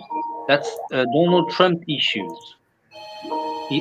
Donald Trump always managed to surround himself with backstabbers. He always managed to have backstabbers around him. It's like that. Not this time. Even this time. Even this time. Just look at the stories around RFK Jr., the stories around Hexet, the stories around. They are everywhere. The swamp is so gigantic and so enormous. You can't get rid of them so easily. There is a cleanup, that's sure. Everybody can Which story see it. about So RFK?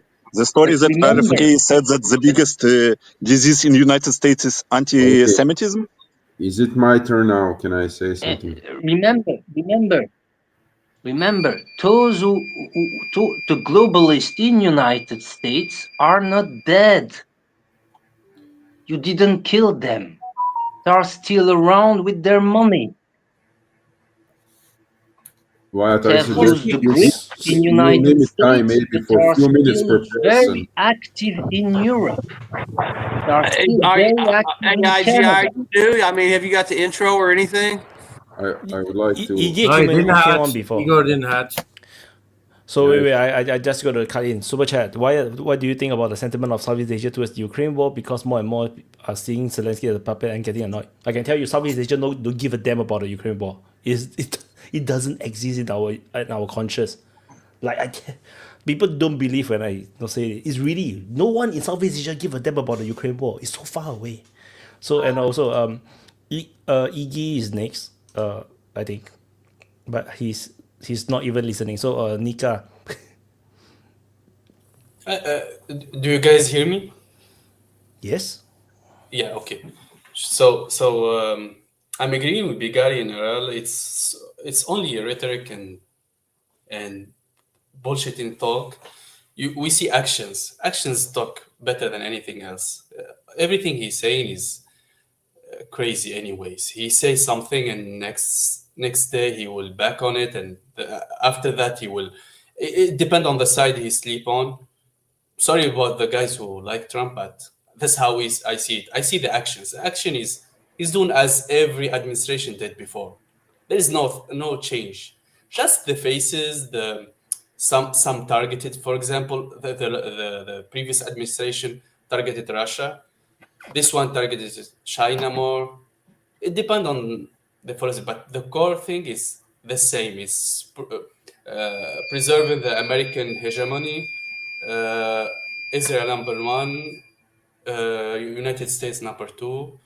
Those are the main thing. No one care about the American population. Both of them don't care about the American population. It's just talking, but in action, even what Doge is doing is like cosmetics. Is like throwing away some people that working in government states. So what? What are you doing with it? Is it There's no possible? actual. Yeah. I will give you. Okay. And later I will talk about. I wanted to talk about the I just renewable want. and just I will give you. I will later talk about the renewable energy. I have some things to say, but I want to we give you spent a lot some of. insider information because I have a friend in Kiev. He is half Russian, half Ukrainian. He's hiding in his flat. He didn't leave apartment for almost 2 years now, afraid not to get mobilized. He's working online, and wife is getting his salary, going to the bank with a bank card and taking money. He says around 80% of people in Kiev just want war to end. They don't want to go fighting. And by now, the people figure out that Russia is trying to minimize civilian casualties. And it's really unpopular to talk in Kiev about the war. Any suggestions how to improve? People don't like that. They just pretend it's not happening.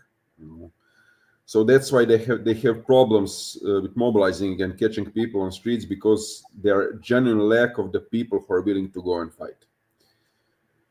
And the second thing I watched on Telegram, when the Russian soldier was sending video message, upload to Telegram for the Ukrainian soldiers to see it, and he was saying, I just want to talk to the Russian speakers because we know you're Russian and you know you're Russian. What are you fighting for? For freedom? You don't have any freedom. You cannot leave the country. You can't elect your own government. Ukraine is much poorer than Russia. So what are you fighting for? And Ukrainians replied. Some of them replied that they had worse conditions under Russia, and they believe it's going to be better in Ukraine.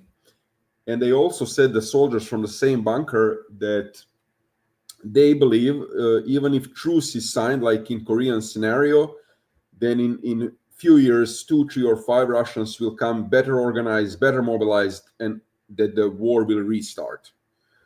That seems to me like a pretty reasonable thoughts from Ukrainian soldiers, So now is meat grinder is going on and on. The data, what I don't have, and we don't, maybe I would like to ask Wyatt, maybe, do you really have data how many soldiers Russia has, how many soldiers Ukraine has, you know, how many they mobilize monthly?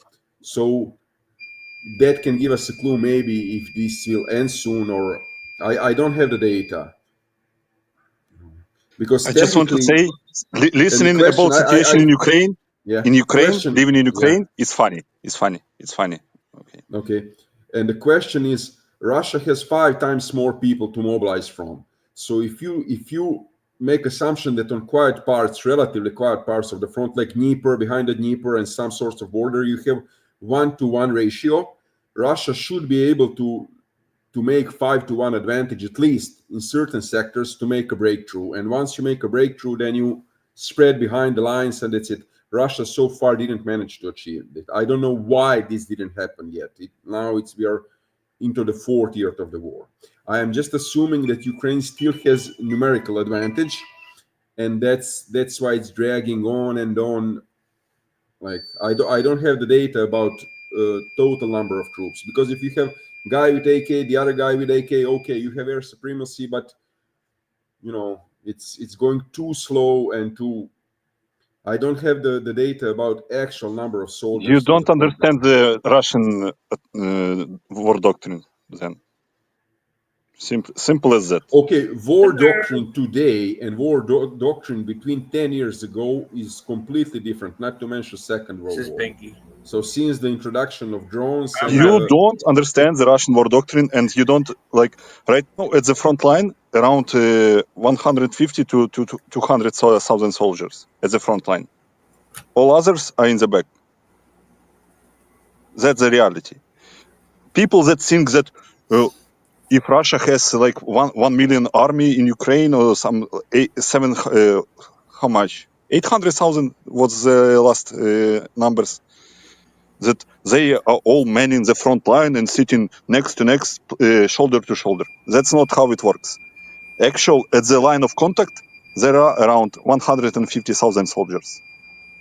500,000 soldiers are behind. Where did you get this data? Because the front line is 1,200 kilometers. If I do simple divide this number with number of kilometers... Have you ever watched the fucking video from the front line, the attack?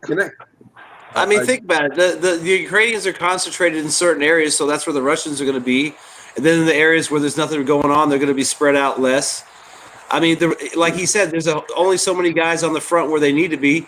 There's a shitload of guys that are supplies and logistics, and then there's the guys that get rotated in and out or get moved up to do like a pipe operation or something like that. I mean, it's not like, you know, there's a lot of Russian troops around and available, but there's only so many guys, you know, doing the actual combat. I mean, guys, can you please like actually read the channels by the people that are working with guys on the front line, that are getting information from the guys on the front line? I would just like, I follow daily war for 3 years now. I live in fucking Ukraine, man. Like, oh my god, man. Where are you from? From which city you are? I was in Kiev, and I'm right now I'm in Lutsk. Okay. Okay. So look at the attacks. Like right now in Uspinovka. Do you know where Uspinovka is? I know exactly. Yeah. Okay.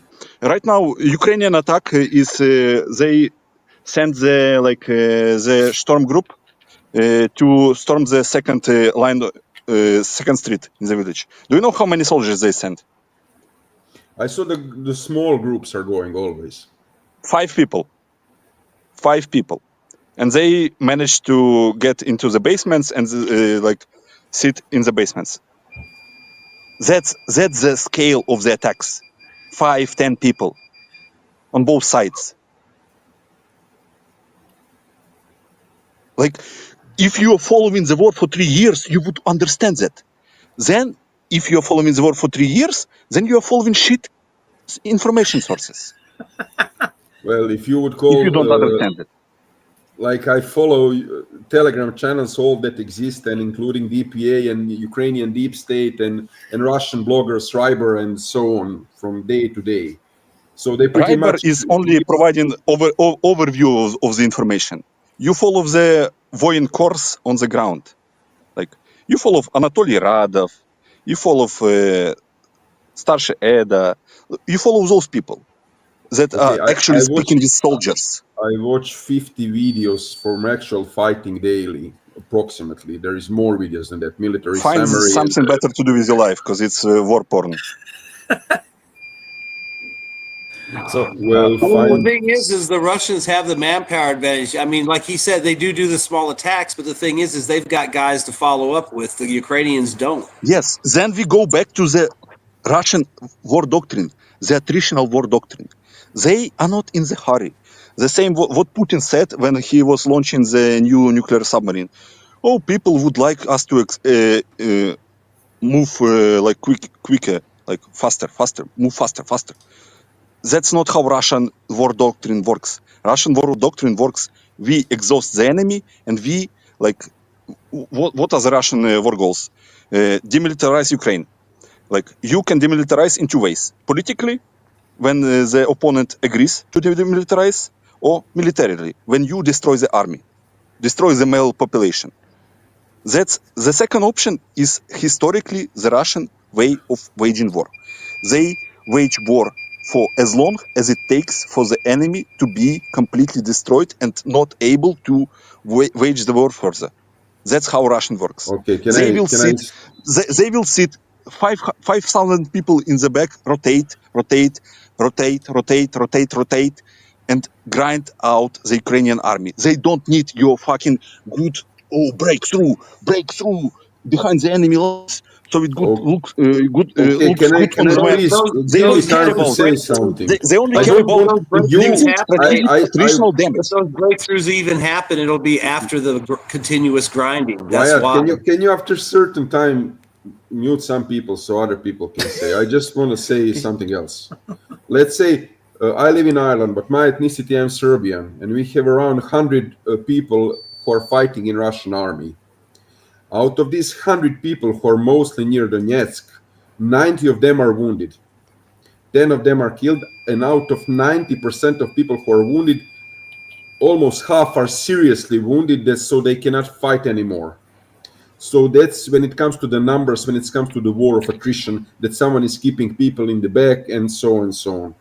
I'm not saying maybe 80% of people are holding the trenches. They change positions not to get hit by precise artillery, but there is like a grinding war there happening. People are dying and people are getting wounded. It's not like 90% of people are just sitting in a back. I'm not even sure if they got proper rotations like they should, you know. So that's the thing. The thing what you said you're in Ukraine. I have this one friend in Kiev. That's what he told me. I don't know. I would like to ask actual Ukrainians what they think about the war. What's the willing? How many people are actually willing to fight for Ukraine? I don't have this data at all. I just see propaganda all over the place. I don't have the data. Does Ukrainian actually have manpower willing to fight the war? If Ukraine had the manpower, there would not be hunts for the men on the street. Okay. Yeah, it makes sense. Makes sense, no? Yeah. And people here cannot express freely. Like I can talk freely here because it's not like there is a million people listening to this chat. Like, okay. Do you support Ukraine or Russia? I support Slavic people. Okay. So wait, I need I'm to cut in Pan-Slav. super chat. So, and please don't get Bigari targeted by the SBU. Don't ask him weird questions that get him into trouble. And Bigari also don't get yourself into trouble. Super chat. Holy Iggy's voice. Can everybody shout and let him talk? Thank you. So I also increased Iggy's voice. I think maybe his voice is a bit soft. So I already increased. And Madeline say, who the hell keeps setting off an alarm? I think it's Iggy's office. A lot of beeping sound. Yeah, it was my office. That's why I mute microphone now. Yeah. Yeah. You need to mute if you're not talking. And Madeline said that she's a simple African woman, so she will believe Bigari. Bigari have caught everybody's heart. So, a lot of people is in love with Bigari now. I'm fucking looking Arab on your AI, Wyatt. How dare you? Oh, like to what I'm Iggy addicted said, to him, like man. I can confirm because I read the channels from Russia, like especially like from the Siversk front, like people are getting stuck in basements for like couple of months without rotations. So it's not like every front lives differently. Like that's why like some commanders and generals on some fronts are getting fired for spreading misinformation because like on Siversk front, on Volchansk front, recently generals and commanders were fired because they report the false advances, and then you have to fight in the credit, as we say here, because you already mapped something as your in your control, but in reality it's not on your control, so you have to get it under your control by all means, and that's how casualties go. Like on Pokrovsk front, for example, there is good rotations. Like Russia constantly rotate people there, but on other fronts, it depends. Like the same as Ukraine. Like we have a saying here, like that Ukraine cannot win the war because a small Soviet army cannot beat the big Soviet army, because the same problems are on both sides. Yeah, I do see some rumors about rotational problems on the Russian side. It's not across the not across the board. Like not every front, every unit is having that problem. Like I think there's still some rotational problems. So it's not like not there. I And mean, also if wait, they I want to let Pinky introduce himself. He's sitting there like he haven't introduced himself since coming on. No, you must introduce. It's a need. Introduce yourself, Pinky. No, my name's Mike. But my you put Pinky, pet so I will rat call you is Pinky. Pinky. Yeah, Pinky the rat. That's because of the email, whatever. My name's Mike. I'm an American. I'm a U.S. Army veteran. Whatever. And I'm pro righteous. People, I believe in that the globalist elite. I'm against that. So unfortunately, this time I got to kind of root for the Russians because I stand behind what they're fighting for. I feel like my country's been taken over. All the same garbage that a lot of people probably say. That I'm basically a prisoner of my government. I disagree with my government's foreign policy and a lot of the domestic policy as well. Whatever, that's it. All right, thank you. And super chat, but Siamese cat is switch that fucking alarm off. And also FE said Trump is full of shit. It's nothing but division of labor. Also, Russia has to consider their allies and just how unhinged EU leaders are. And also Funa said kinetic conflict is just one dimension. Economic impact, social impact, diplomatic, all is important. Going all in risk destabilization and chaos. Yeah, but that's and one more, just appear one more. Pinky equals Zelensky after 1 year in America. You do look like Zelensky. Oh my freaking god! I think European leaders. Actually, I thought about it. I think European leaders is that bad gamblers. When you are gambling and you are bad in it and you don't have any luck, and you throw more money, it's European leaders. It's fucking bad gamblers. That's the only way. Because traders, it's not like you need to be a bit smart, to be a trader. But gambler, you don't have. You need Just look at European leaders. Macron, like 17% approval rate. Starmer, his disapproval rate within Labour Party is greater than approval rate within Labour. Who's next? The only leader with approval is Meloni, and she's like at 42 or something like that. Then we look Ursula, failed defense minister in Germany, failed up to the European Commission. Kaja Kallas, failed Prime Minister of Estonia, because her husband was making deals with Russia while they are in war with Russia. She was basically exiled from Estonia to promotion to European Commission. Then Costa in Portugal was under investigation for corruption in Portugal. The shit was like he fled basically from Portugal to European Commission and became the European Commissar. Like if you are doing the shit job in Europe, you are getting promoted. That's your European leader. And everyone in Europe is doing the shit job. You forgot Yeah, Mark how they fail upwards is beyond me, man. Like they just keep failing upwards. Like the more you fail, the more you promote. So it's so weird. Are they all members of the World Economic Forum? Yes. It's weird, Wyatt. That's your It's answer. not fair, especially if you consider the European Union as a tool made by Uncle Sam after Second World War to control European countries. You don't need competent people in those structures. You just need good dogs. Well, when it And comes that's to what saying, von der Leyen is. There is an affair with her and her text message she made with Pfizer to get the contract. Billions on phone message. Yeah. And her husband is the CEO of a company, biotechnology company registered in United States, who managed to get many funds from European funds during COVID-19. See, this corruption. And European Union, European Parliament, European Commissar are full of stories of corruption, of links between Goldman Sachs and former commissioners and so on.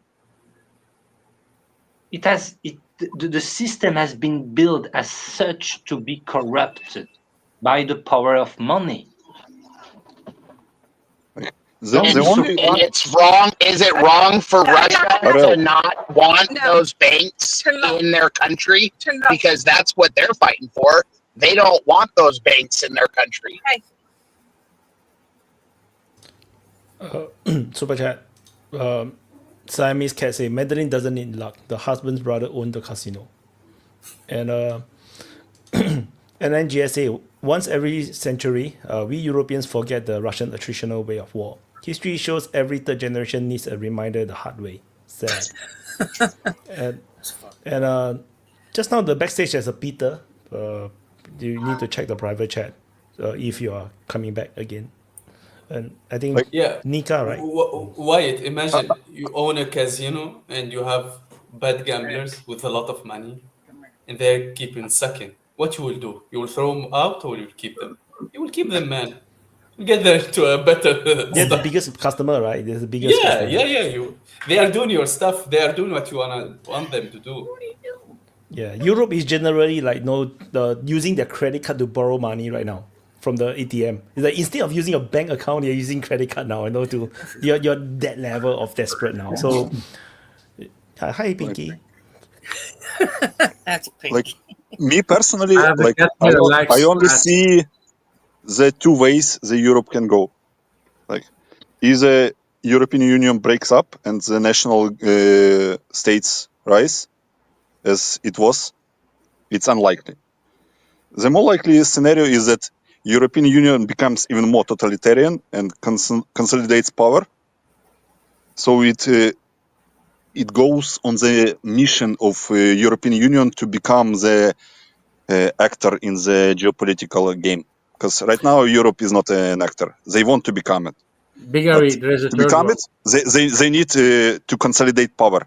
They need to shut the fuck up Hungary, shut the fuck up Slovakia, what they're doing in Romania. Like in Moldavia, they also, it's not a part of EU, but the globalist structure went there and they arrested the leader of autonomous republic in Moldavia, Gagauzia. They arrested because she is in favor of Russia. So they are cleaning up everyone to become more authoritarian, to become more united. That's how Europe will probably go right now. There's And actually a third like, one, Gary. There's a third one. That is that Europe may be finally going to accept and stop to be butthurted that they don't no, have it's sugar impossible. at the United States anymore. And actually, it already worked since the Trump's term, because everybody was bitching around to get the GDP to 2%, and suddenly whole Europe wants to invest to raise the GDP. How good is that?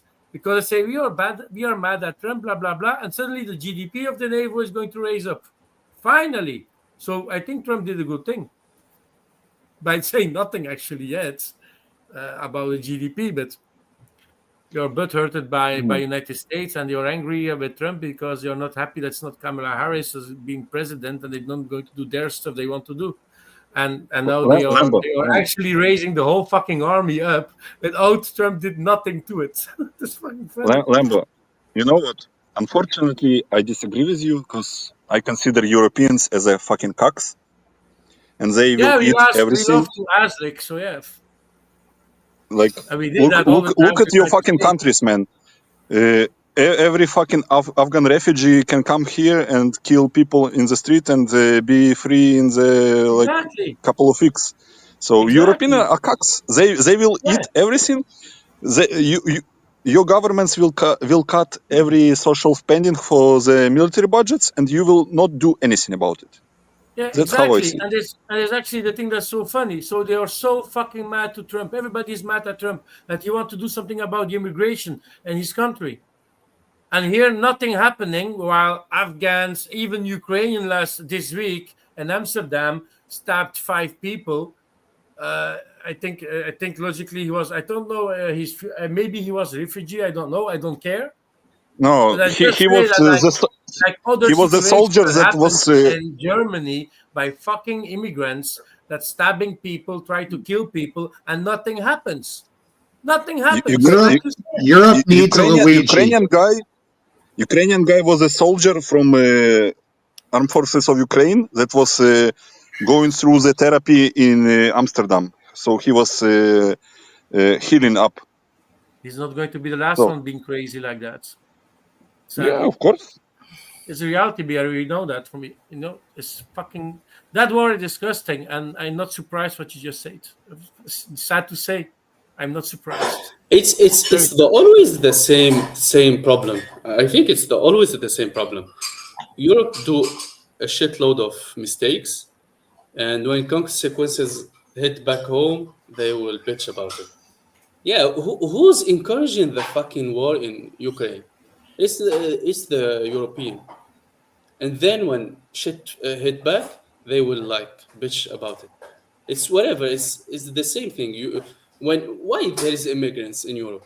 Because they have been doing shit everywhere, man. They are bombing everything. They're schaffen das. Jawohl. Yeah. Wir schaffen das. You know why Europeans don't give a shit about money going to Ukraine?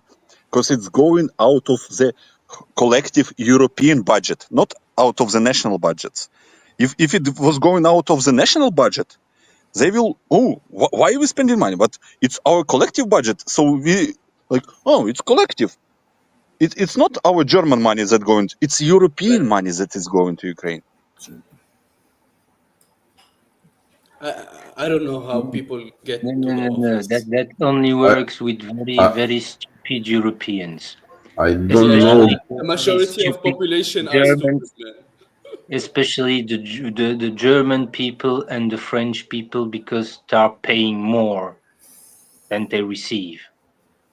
So if European money is spent on Ukraine, it is especially German money first and French money second.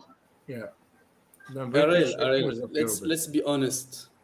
The majority of every population is they don't care. They work. They buy stuff, and that's what they do. They don't think very far in the future. The most of the every population, they are like simple-minded. Let's say they don't see through things. They don't see far away. So it's normal to dupe them. They're choosing leaders who dupe them over and over again. That's the issue.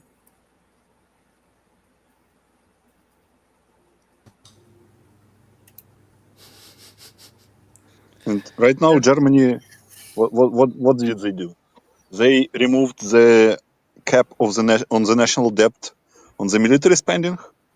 If you open that Overton window, what next? You remove the cap on the national debt on everything. And then Germany will militarize. Germany will militarize. What will happen when Germany will militarize? Nothing ever bad happens when Germany militarizes. Man. How can they militarize if they need to build every shit for everybody in Europe? Rheinmetall is like they're like full in order for Belgium, for other countries. We are also buying from France a little bit, but they're all buying from everybody. They all need Germany to buy their stuff. So what matters is that stock goes up. Did you check Rheinmetall stock? Of course, they are building. Like I said, they are building everything for everybody. Did you know, by the way, the guy was on Tucker, that is like Nancy Pelosi tracker. So fucking funny, man. Every fucking U.S. politician is owning United States citizens because they have inside information. Like, look at your super MAGA Marjorie Taylor Greene buying stocks and making profit. Look at your Democrats. Look at your Republicans. They all fuck you. They fuck you in the ass, and you are taking it with the. And we turn around and fuck everybody else.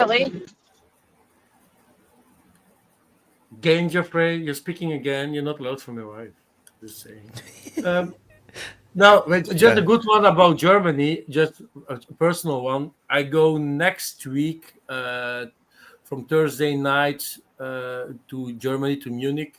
And Wednesday, I'm going to sleep in a hotel, the same one I slept in 2018. So I can give you exactly the change in that town where I'm going to be, not so far away of Munich, how the difference is between now and 7 years ago, something like that. I'm very curious about that one, actually, because from what I'm hearing, a lot of change in Germany. I went last time to Germany last year, in 2023, if I'm correct. But it's just to see how of a place that I already know, the supermarket, like the prices, so I still know where to go to buy the cheap stuff from eating and all that stuff. So I'm very curious about how Germany's, and also how the people are, type of people. I'm going to say immigrants or something like that, but just to see if there is a certain evolution in that. I'm very curious about that one, actually. Just to say. Yeah, it would be cool to know, because we heard so much of the immigration problem, right? So, yeah, who knows? 7 years difference, so it's going to be something, I think. Should be quite bad. I think the difference should be quite obvious. By the sound of it, no. So super chat by NGS, European rearming is the latest robbery of tax money. Yeah, but it's shocking. Germany went from we don't have the money for it to they raised the limits and then just went on the $1 trillion spending, and then like the all the big factories is closing down, and it's like they could have spent it on the economy, but no, they spend it on arms, which is not wrong. Also, maybe they still contribute to building the factories, right? So the scary thing, what do you expect? What do you expect to happen when the whole fucking plan is Americans pay for our defense budgets and we have cheap Russian energy, and when we don't have both, what do you expect, man? Like, not really a fucking workable plan. Not really like. That's a lot. I know. I totally understand you. Germany have zero the sense of danger. Aski said, yesterday I arrived from Germany, 90% Muslims. You sure you came from that one Germany? as a grain of salt, but I am afraid it's going to be not so far, pretty far away of 90%, but it's going to be a lot. It's going to be a lot. So just now Bigari talked about the militarization of Germany, what can go wrong, right? So I think the initial part, of course, is they building all the arms for everybody. The question is, after building all the arms for everybody, they have this massive capacity of military industrial complex. They build all the arms already, then they have to keep building more. That's when you become dangerous, when you have excess production of military weaponry. I think during the building, I think should be fine. So maybe Germany will be quite dangerous in 20 years time. But Wyatt, to build that amount of weaponry, you need to allocate resources to it. You need to build factory, to have technicians, to have materials, to have energy, to have the money. All of that will suck out all your local industry. So you cannot do everything and build other civilian stuff. It's either this or that. Either you minimize this. And Germany is not like a big country as Russia who have many resources. They need to buy those resources. And no, they have a lot of resources, dude. Yeah, but it's not like Russia. They cannot compete with Russia. Where? No, you understand the biggest why? problem with Germany, like they have this. Even No, with even with Germany that, became too green. That's the problem.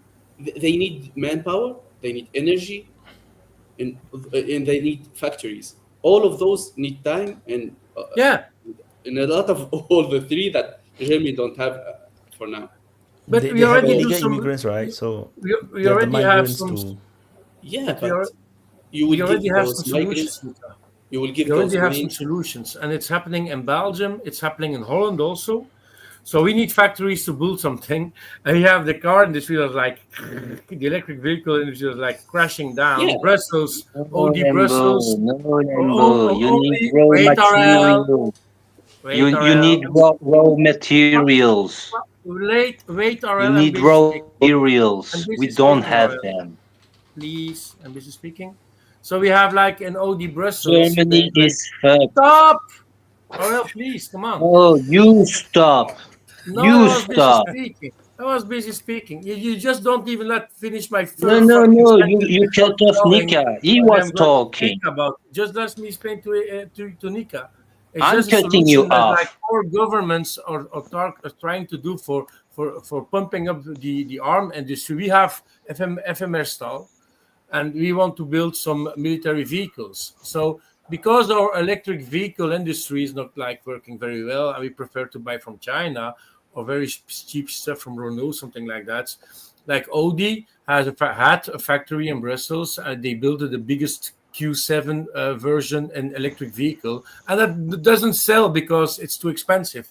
So it went bankrupt. Same in Holland, Netfast had some factories that went bankrupt. That they just stopped the factories from I don't know which car maker anymore.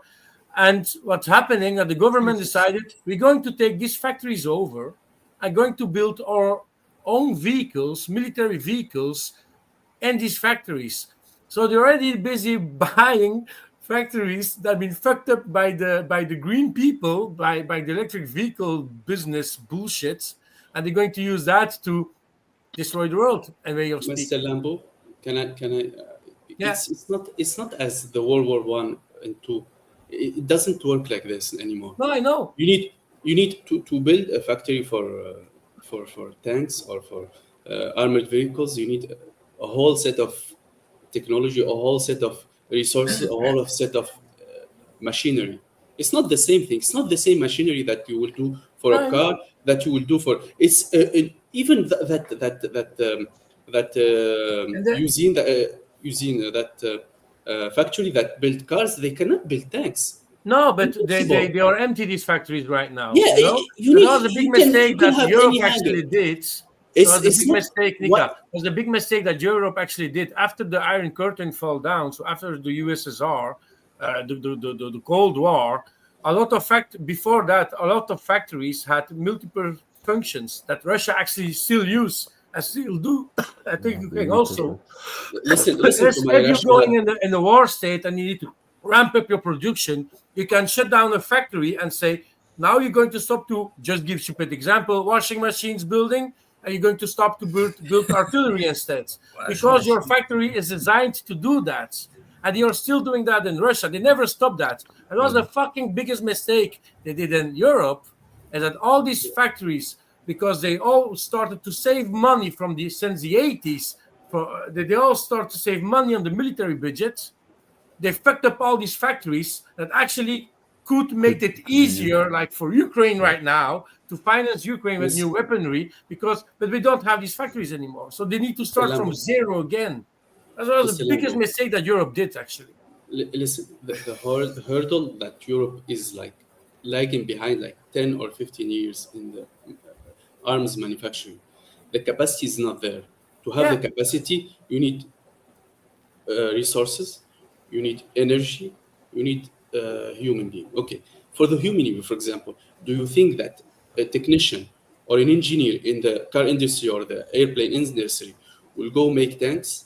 It's impossible. It's not the same thing. You need to re-educate him and make him. Okay, that makes at least 5 years, and he needs experience. And that's you don't have that experience anymore. You have a small pool of engineers, small pool of technicians that can educate those people. That's one thing. Secondly, you need to build new usine. Factories. Those factories need tools. That tools are a huge, complex machinery. That need time. Okay, European don't have military industry. There is private military companies. So you have two options. Either you acquire them as a government, and they will be affiliated to the government, or you will need to pay them. Rheinmetall will not build like 200 or 300 tank, and then no one will buy it. No, they will need guarantees that they will build them and you will buy them. They will not build like like 3-4 factories for shells, and then after 1 or 2 years they will lose them. No, they need guarantees that you will buy them at least 15, 20 years. So it's a whole complicated situation. Why? Sorry. So I want to let Peter to introduce himself because he just joined. Peter, Hi. introduce. Hi, I'm Peter. I'm living in Montreal. I'm actually half Ukrainian, half Polish. I've been on the pro-Russian side the entire time because nobody else is. So I have a kind of a different aspect and way of thinking that people don't usually agree with, but I really don't care. They're family, they're friends. I respect their opinion, but at the same time, I'm still very pro-Russian, pro-Putin. I think Ukraine fucked up big time because they could have just dealt with him, on a human level. Instead, they just lost control. I don't know if it's because the Jewish mob went in and started taking control of the country and decided they wanted to go west only, and they were willing to sacrifice, the relationship with Ukraine. That's a dangerous thing to say in Montreal. Oh yeah, I know. Be I don't. careful. I know, but I don't care. I honestly, I don't dare. Are you from Montreal? Who's speaking? Just out of curiosity. It's me. Oh, hi. So Nika. Montreal is very liberal. It's Oh, very man. open-minded, and no, what? Sorry. Be careful. Oh, listen. I'm It's 52 wildly years old. Jewish. Stop dancing around it. It's a big bunch of fine. Jews. So what's wrong with me? Listen, I dated a Jewish girl. I have no fucking problem with Jewish people. Why should I have a problem with them? They would not care, man. They won't care. They even say to the Jewish people they are anti-Semitic to the Jewish people. Yeah, sure. You will never. But anyway. Well, anyways, It's more dangerous for you than Bigari in Ukraine. Listen, I've been stalked by guys. I've been chased. I've dealt with all of them, and we wound up being friends in the end. So, shit happens, and we go through it, and that's it. If you don't like what I have to say, Fine, tell me otherwise if you want. Doesn't mean I'm gonna listen to you No, a I very long don't dare time. to say what you are saying now. I don't know. dare. I Don't worry, understand. you're gonna get your First Montreal is Amendment right soon. yeah, but yeah, I hope so. This is why I'm very pro 51. Because Peter, Canada is fucked right now. beware of the sewers. Beware What of the sewers. sewers? What sewers, buddy? Buddy, I don't. Why should I be scared of sewers, man? Why? No, Why? everyone Why? know here Why? Because what all you the are. Arabs No, live he right got it across the street from wrong my house. because Why? I should be scared of that? you should have said tunnels. Tunnels. Oh, okay, okay. So now I'm a Yeah. Jewish. It's like, listen, I don't even know what to cast say your about the sewers. I don't know what's going on in those sewers. The Jews do strange things in New York. It's not like that in Montreal. I don't think we don't have that kind of issue. Maybe a little bit there, the underground information. Who knows? But listen, I did business with the Jewish people in Montreal. They do business with people in New York. They're all good people. I never had issues with them. I don't even know. I don't talk about politics with Jews. I never talk about politics and Jews. If they're on one particular side of things, I know nothing about it, and I don't care as long as we do business together. If you have any Hey, questions, Peter. Yeah. Peter, I definitely think we could turn you into two states, two great states of America, West and East Coast. Yeah, you could. Why not? I think because there's a big Quebec just wanted to be their own state, right? Quebec. Quebec wanted to be independent before. They wanted to separate from Canada a long time ago. It failed because of the so-called immigrant, not Ukraine, because of the immigrant vote, apparently. And the English pushed back, and they want to keep Quebec in Canada because Quebecers spread out through Canada. They don't just live in Quebec. They love Canada too. No, And, but even before the immigration, they have the votes even before the immigration. It's not the first time. It's like they had the 2 what? or 3 They had the what? times. The language? No, the vote Oh, of the separation. It was like the first one. It was before even the mass immigration. Uh-huh. I'm not sure what your point is, though. Oh, you mean, what's your point, though? Wasn't it the French population that didn't want to be under Britain's rule? Yes, Isn't that why? Quebec So there you population, go. They didn't. Same reason that the Canadians came down and burned down the White House because the French were helping. None of us were, but it's just our history. Yeah, no, I understand. Where in the States are you from, sir? I'm underneath Vancouver in the Seattle area. So in Washington State, okay. That's a good country. I went to the States. I lived there for a long time. Well, lived there. I was in Vancouver for a long time, and I was always going to Seattle quite often, actually. Just now, Bigari raised his finger, right? Bigari forgotten what he wanted to say. Yeah, like the notion that the Jewish took over Ukraine is like completely nonsense. But like I can go deeper Zelensky's into a Jew, right? Am I wrong in saying this? He's not practicing Jew. He's like Jew in the name only. Okay. Like the notion. But you don't think the Jews are involved in trying to destabilize Ukraine? I know Ukrainian internal politics way better than in order to believe that shit. Okay. Like it all started from 2004 when the Kuchma Pinchuk clan, and Akhmetov Yanukovych clan were fighting. So, and in 2008, when Kuchma killed the prominent journalist, Kuchma paid off $1 billion to Akhmetov Yanukovych clan to silence that case. And there was an agreement that the peaceful transition why does of this power all to lead to war then? Why does this not get solved with Russia? Because right now in Ukraine there is a Kuchma Pinchuk clan in power. It's a clan. Okay. So it's like a gang. So they shouldn't even be in power at all. Zelensky is under that clan. He's not the main leader. Main people are in the shadows.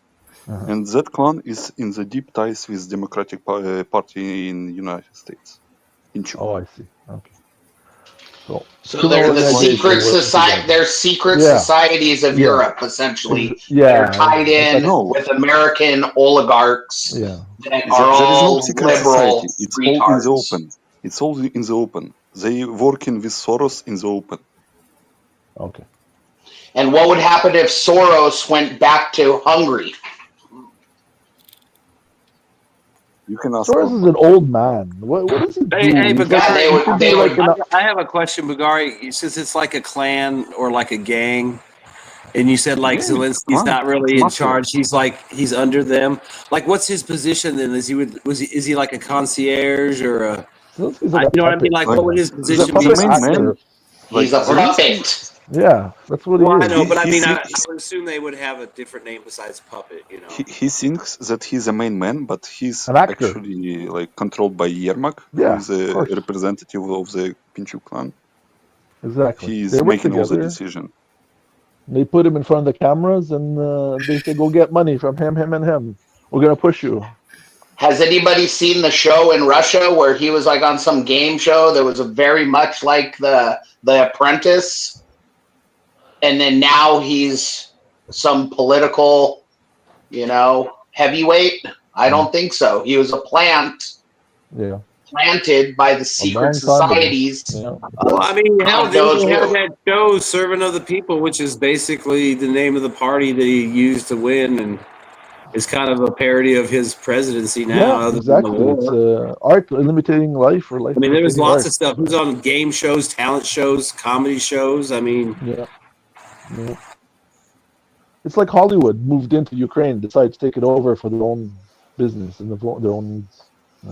Yeah, and right when that happened, it really irritated Putin because Putin was making lots of money in that area, and then all of a sudden, He got cut out.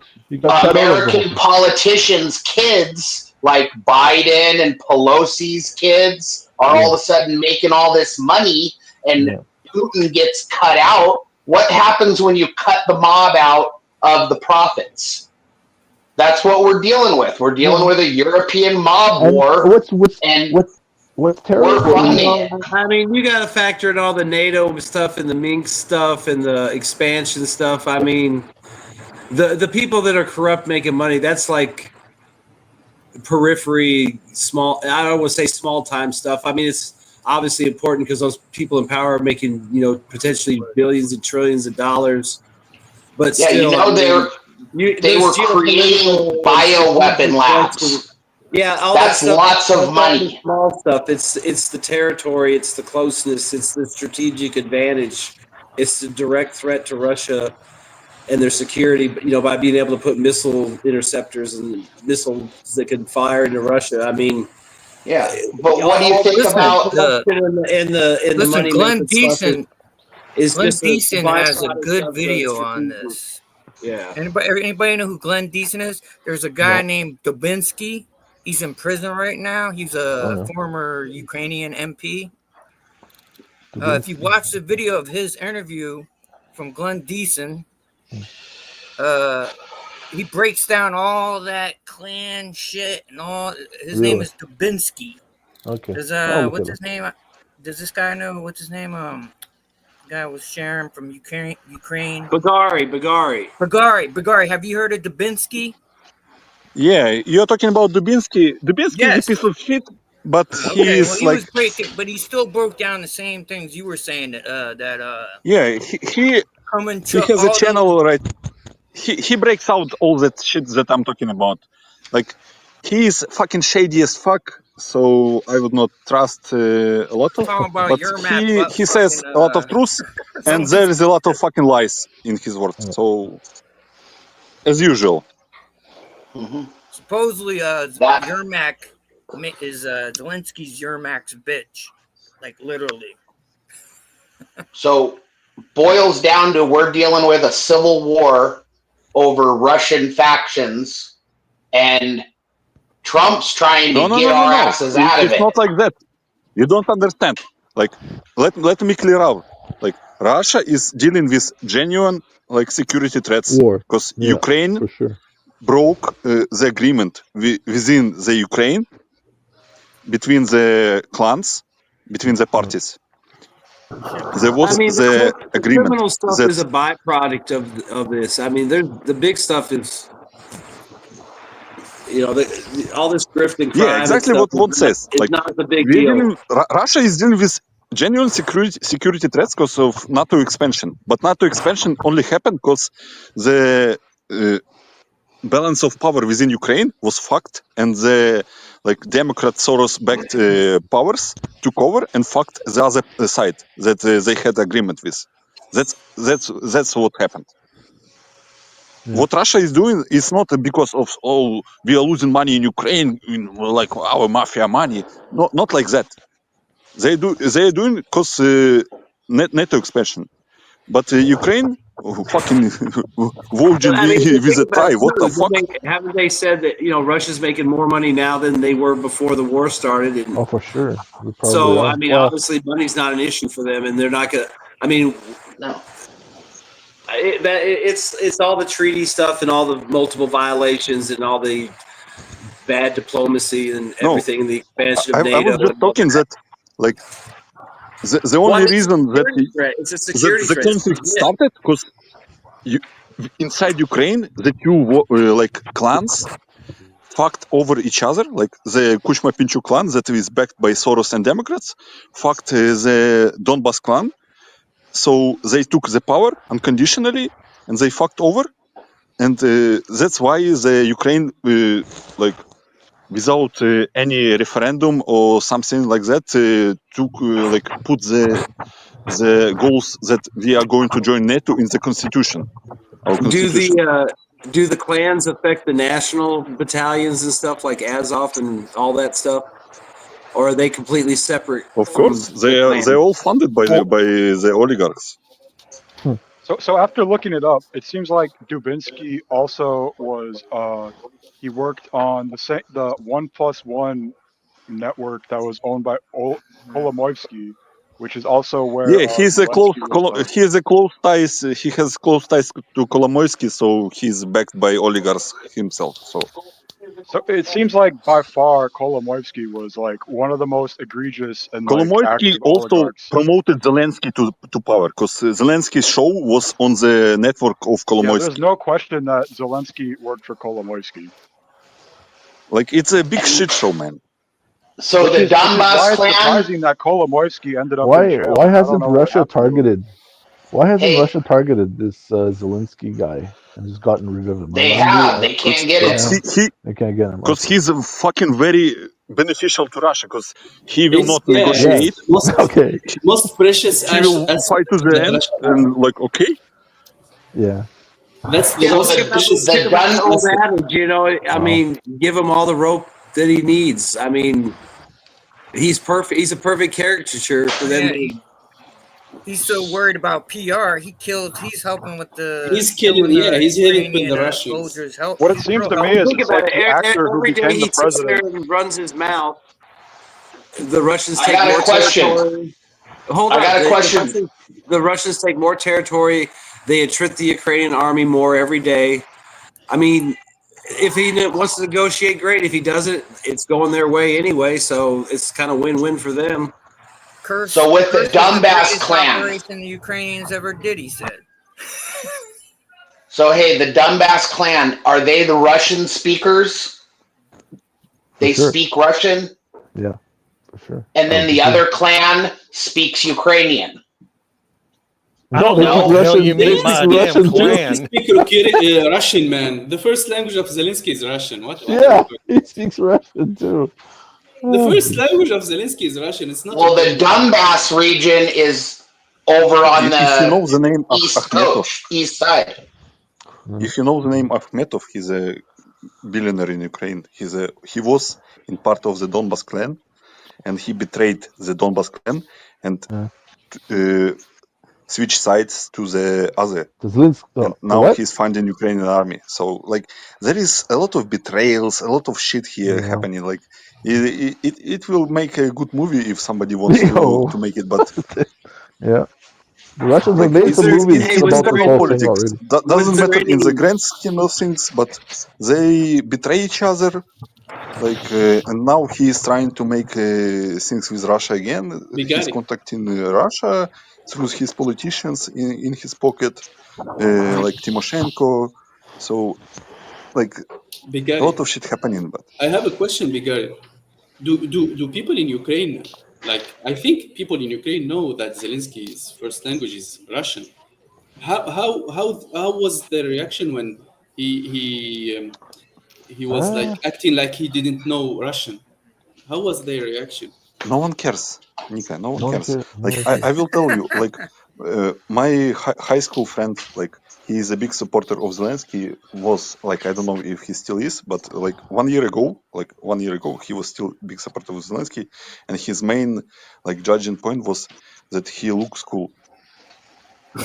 Hey, I had a question on that guy. That's the fucking like level. On that guy in Odessa that got assassinated, would there have been any clan involvement in that, or would there be any clan involvement in helping the guy that did it get away with it? Who is that guy that got assassinated? It was some Azov guy or some guy that was like He was like just a raider that was working like Someone need the super chat, guys? Okay. Yeah, can you finish? Super chat. No, the super chat is first. I'm gonna jump in. The dude that was assassinated, the new guy that's been around for 3 years. Oh, sorry. Listen, the guy that got assassinated was responsible for the Odessa Union fire that killed over 53 people. He was the guy responsible for that fire. And How so? How was he responsible? What do you mean? How's he responsible? Did he set the fire? He was there and he did stuff, but he wasn't one of the key people, I think, that started the fire. Excuse me. That's different. Excuse me. Bad history. I mean, excuse me. He wasn't only there. He's the one that ordered the whole damn thing. He orchestrated the thing. Okay. He orchestrated it, the whole thing. Now the dude's been flying under the radar ever since over there in Odessa, but he had started getting involved in mobilization. We see these kidnapping videos. Yeah. You know, we see the kidnapping videos of the TCC just kidnapping people off the street and forcing them onto the front line of Ukraine. That's what he's been involved in. So there was an argument when he first got assassinated. There was an argument. Well, was he assassinated? The guy on the street. Yeah, now I remember. He was shot by the guy on the street. Okay. Well, the dude on the street, was a lieutenant. The dude on the street is a Ukrainian army lieutenant who was wounded. He got wounded. And then he went home over there to Odessa. Something he didn't like. I don't know what the hell he didn't like. And he shot him. He didn't just shoot him. I mean, you know, he assassinated the shit out of him. So he assassinated him. But you are completely wrong, man. I'm not wrong. I'm not wrong about any of this, so I'm not sure who you are, but I'm not wrong about any of this. There was one instance where they said the guy like got a fitness trainer guy tossed into the army, but they also said that dude, the guy that killed. Let me finish. They said that the guy would go after people that spoke Russian. He harassed people. He would blackmail people for money. He was basically in Ukraine, man. Like, how many times do I need to tell that? How many times do I need to tell that I live in Ukraine and I know shit better? Well, tell us. I mean, if you guys want to protect, was assassinated because he was racketeering businesses. Because what? No. Yeah, there's no doubt. You know, I mean, there's a lot of time. There's a lot of time that went from 2015. When he was involved in the Odessa Union fire. And there's a lot of time between then and now. And I've seen pictures of his wife and the whole bit. I mean, there's all the information's out there. I mean, for God's sake, all you got to do is go look. Hell, just go to 2 majors over on Telegram or go to Slavyangrad on Telegram. Slavyangrad. It's a shit Yeah. channel, man. Don't read it. Oh, yeah. Right. Don't read it. Right. It's his opinion. It's his opinion. He has a right to judge. You will turn into Well, Alexander can we hear Mercouris what if you read Bagari knows the about the channel. guy then, so we can get the guy that lives in Ukraine's version, if you Oh, want? well, hey, I mean, the he guy lived that there. lives Let in us tell Ukraine. us. Let us tell- I Hi, wanna how you know. doing? How you doing, guy? How you doing, guy that used to live in Ukraine? There's no way you're in Ukraine on this live stream, so I'll call you out on that. That's bullshit. I That's love bullshit, fucking man. retards like this guy. You ain't in fucking Ukraine. You ain't in Ukraine. You ain't in Ukraine fucking coming into this chat, man. So I'm sorry. Get the fuck out. Okay, You're boy. lying. Boy. You're lying. Boy. You're Boy. lying. You would be in the same jail cell as Gonzalo Lira. As Gonzalo Lira was. Somebody tell me I'm lying. The fucking retard goes and reads Slavian Grad's channel and everything, and he's now an expert. Oh boy, you think Why that's don't the you only thing I why don't know, you right? quit Just so bitching and you know, start? Just man, tell us everybody what he's on here wrong is about. verified. Everybody on here is Bagari, just tell us verified. what's your opinion. Yeah. What's he wrong about? What was the guy who got killed? No, I'm my opinion. Go ahead.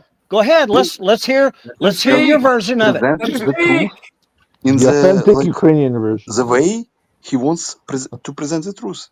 He's a piece of shit. That guy got killed. Hopefully he will never see another day and in the Why is he a heaven. piece of shit? Why is he a piece of shit?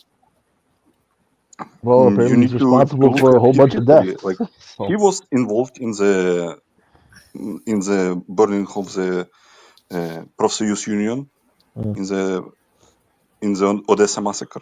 He was involved. Yeah, just like I said. So it Yes, looks like but you don't even disagree don't right now. understand the reason why he was killed. You fucking nigger. Okay, why was he killed? Why was he killed then? He was killed because he was racketeering businesses in Odessa. That was a business killing. Not because ideological. It was a business killing. Oh my God! Well, it wasn't because You're the lieutenant defending. got You're wounded. defending No, this he's guy. not defending him. The guy you said he laid low. He didn't lay low. He went back to Odessa, and they specifically talked about how yeah. he extorted money from people. He Listen. decided who did business. He went after Russian He was businessmen. he He was went after getting teachers. guys in. He was getting basically fucking getting protection money and threatening people getting money, racketeering, and that's probably why someone killed him. He's I mean, think about working it. He for probably the made plenty of enemies. He's working for the TC. Yes, TCC. that's what I think too. Extorting people, to get people into the military Yeah, that's thing. exactly what I Yeah, he heard. did all kinds of Jesus shit. Christ! That's what they said. He said he's a piece of shit. That's why they killed him. Because he Yeah, does you all guys kinds of agree. shit. You guys agree the guy's a piece of shit. He extorted people for money. He took people to the TCC. He was Thanks, involved man. in a fucking, arson and killed people. He's a piece of shit, just like Bagari said. That's why they killed him. Now, Oh Yeah, so I think what it was the reason happens? why it was a big story is Yeah. because the guy was such a well-known piece of shit, and then he did Yeah. get killed, and it was on video, and that's the entire That's right. Yeah, he would probably go a on piece of shit. Telegram and So talk how about do we someone stop the trying to kill him. war? The opportunity. So, yeah, how do we stop it? So how do we stop the war? How about Why get back stop on it? topic? Why stop Can we stop the war? Why stop it? Why stop the war? Because Why- people who speak the same language are dying, and it's ridiculous. The war's not going to stop until it gets to Kramatorsk, Sloviansk. After Kramatorsk and Sloviansk, yeah, it'll stop. It ain't stopping until then. No, I think if we nip it in the bud on our end with the Democratic Party, And it will end. and once Trump handles the Democratic Party, because I don't think they're going to win another election in the next 30 years. So Trump's going to spill the beans on all the nonsense they've done the last 20 years, and they're going to have such a low approval rating that nobody will vote for those sorry-ass globalists ever again. Yeah, but even if Super you chat. take even if you get real quick, even if you get that whole party swap, how's that going to stop the war? They still got to It's deal not with going to all- stop until Sloviansk and Kramatorsk. Right. Where it So- began. so Trump will figure it out. Go ahead with the super chat. So it's odd that Dubinsky is able to give interviews from jail. Seems to suggested that Zelensky is a double agent for Russia. Zelensky's decisions seem to work in Russia's favor. No idea. Sometimes people are stupid. No. So and James say the Better Call Saul, is that you? and also he Aski say Bigari. No, James have a point though. Stop lying. And Bigari already get off. Hi Mike. Hello, guys. Oh, it's rare that to see you indoor. I just want to say something quickly. Sorry, I just want to say something quickly. For the most Republican in the United States, I would say that Trump are not doing what people expect him to do. Right now, most people that vote for Trump want him to stop the war. He's just doing everything backward. Okay, the war is still continuing. He has to make his mind. It's not just say, oh, we're gonna do something, then back off. You want to put the tariff, you back off. Everything Yeah. when you step one step forward, two step backward is a big problem for Trump. Because this is gonna destroy He's him. got his It's gonna highest destroy his approval ratings legacy. ever right now. So No, obviously, Why is it no, just Trump that needs what to he's stop the doing, war? is And that Europe looks he will promise of doing something. He will step into it, then he back off. He step into it and back off. When if he keep doing that, it will destroy his legacy. It will destroy the Republican Party. It will destroy everything along the way. Because I mean, if you was he want to do supposed to something, save the world in like 100 days? We haven't even hit 100 days. I mean, he's no, negotiating, he's posturing, he's blustering and rattling his sabers. I mean, there's a lot of that going on, and everybody acts like every time he does something, oh, that must be the final end all be all. I mean, he can't change his mind. He can't find out some new leverage or lose leverage. I mean, think about what's going on in Ukraine. How much leverage is going back and forth? no. See, And probably mostly okay. still in the Russians' favor overall. I mean, they're probably Okay. scrambling for any kind of thing they can get in Ukraine right now. Okay, let's use Ukraine as an example, right? In that Ukraine, he's supposed to back off completely. The only way for him to stop that war, if he keeps saying supporting the Ukraine and he's going to stop the war, he will never stop the war. He's just going to get involved at the end. That's There's what's no going to end up. funding in the new budget for Ukraine this year. The The only only way, thing going is the stuff that was already in the pipeline. the And only there might way, be some humanitarian aid, but who's going to cry about blankets and no, rice? what he's doing right now, he's still supporting the Ukraine. Okay, if this keep going on, it will never stop. It's just like one step forward, two step backward. It can never do anything. This would destroy I mean, Trump's legacy. Trump's made several offers that Zelensky's rejected. So, I mean, those were offers that the No, Russians and the Ukrainian and as the soon Americans presented if to him, and he said no. this is my own view, right? If Trump really want to stop this war, he could the day he step in, he say that's it, no more. That's his 24-hour stop the war right there. If you want to stop something, you can keep fire it and say we're gonna stop. You say we used to say something like you can't feed somebody and fight the person at the same time. When you are feeding somebody and you keep fighting him, it can How win. does it benefit Trump's legacy if Ukraine collapses if we cut off all the support rapidly and we don't get anything out of it in Europe? That's exactly the you gotta problem. play a That is game exactly too. the I problem. mean, You have to. we all That's kind of agreed that he's trying to figure out a way to put lipstick on a pig. Well, we lose the war in this Ukraine, is but the hey, problem. we got This is paid the back 300 million or billion this, or whatever. this is the problem. He has to cut off everything and cut a loss and let it go. That's only solution. He can fix that thing. The money he keeps, the more he keeps saying, oh, you want to make money, you want to get money from it, the more he's going to destroy everything for himself with your legacy and everything. Because the best thing for him right now is to just cut the loss and call it a day and move on. What if he's They do that managing in the Vietnam. end of Ukraine? United States do that in Vietnam. They do that in Korea. They do that in many places. They cut their loss and let it go. Once they do that, they are going to win. That's only solution. I win.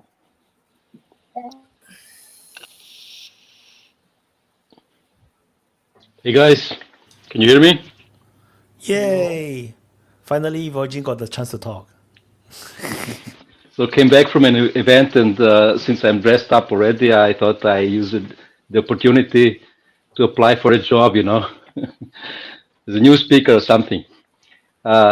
No, regarding the war, I don't think that Trump has the capability to stop it unless Russia wants to stop it, because the root causes of the war needs to be solved first, else the war cannot stop.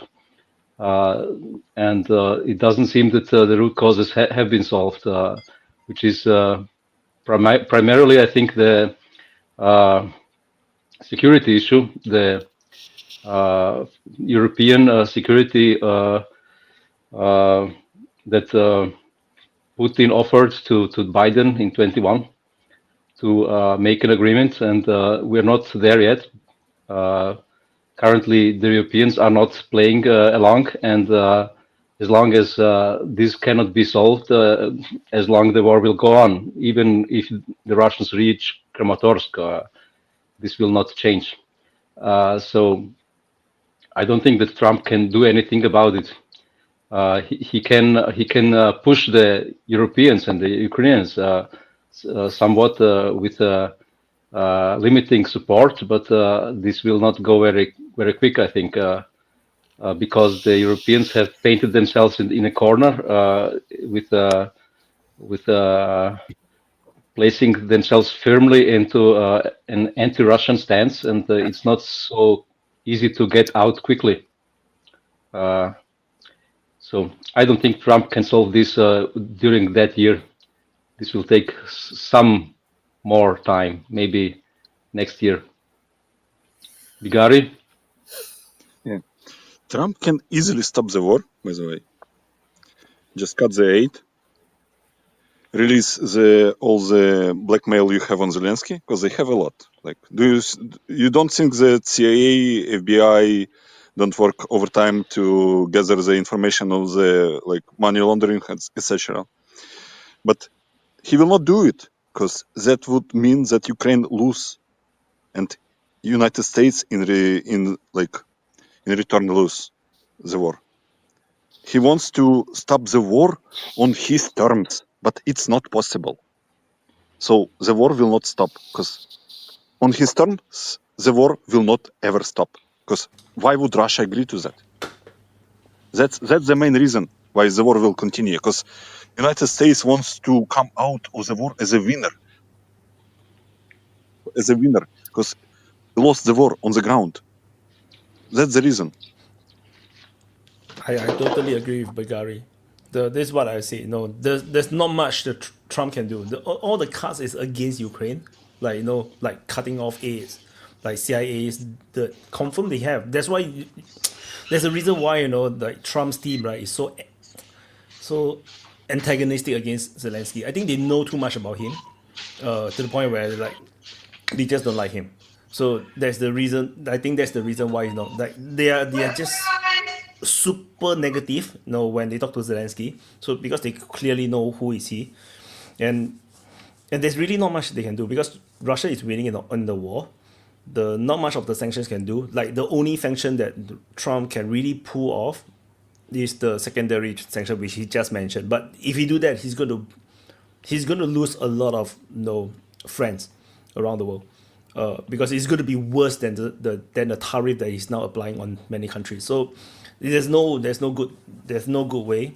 Like the Bigari say, the only way is to cut Ukraine off. But that will mean that he's not going to get the victory. He's going to be blamed for Ukraine disappearing. Von.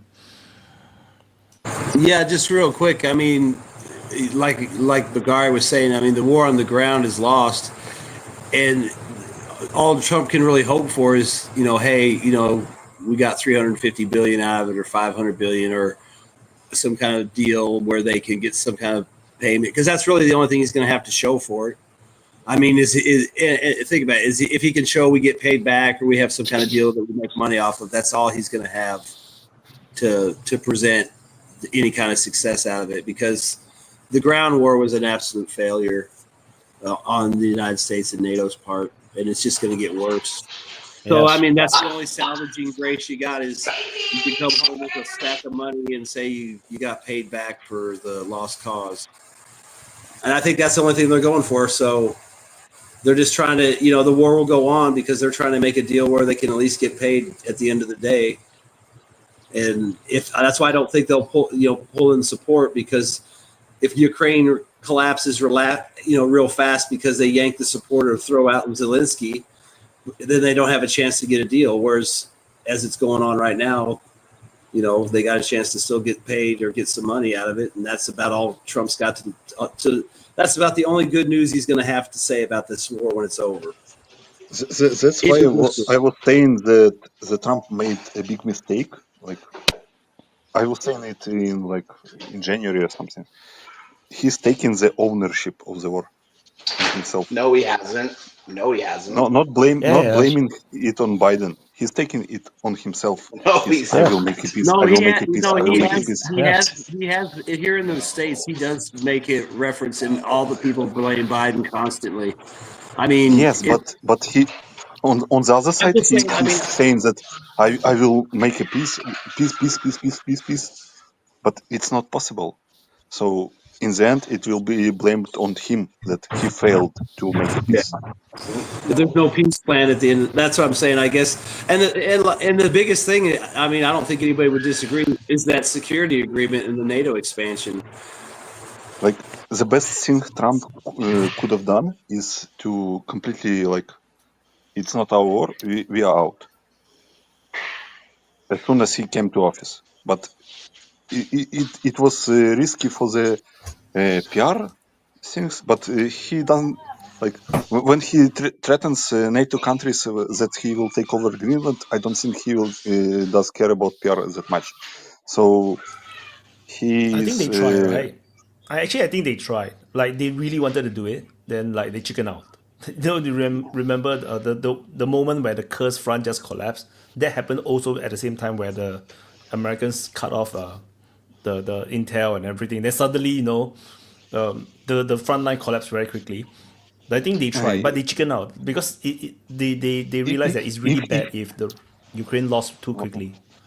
Right. If you think that the Kursk front collapsed because of lack of intel, it's actually it collapsed because Russians cut off the fucking supply road. It's not because of intel. I know. For the 10 IQ people. That moment, that few days, Ukraine also felt it. And of course the gas pipeline attack is a gas pipeline attack. That is the main reason. But it happened at that time frame at the same time.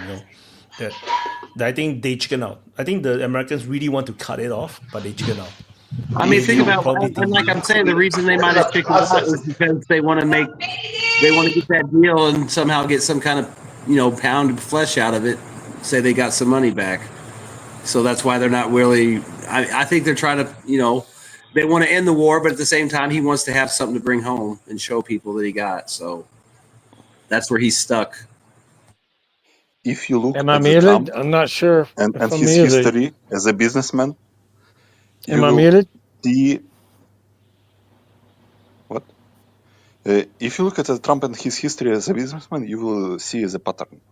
He goes tough at the start, blah blah blah blah blah blah. But when the opposing party just doesn't budge, he just walks away. He is trying to do that in international politics, and international politics is not a fucking real estate business. Maybe he will understand it someday, but for now it seems like he's trying to do his real estate business in international politics, and it's failing miserably.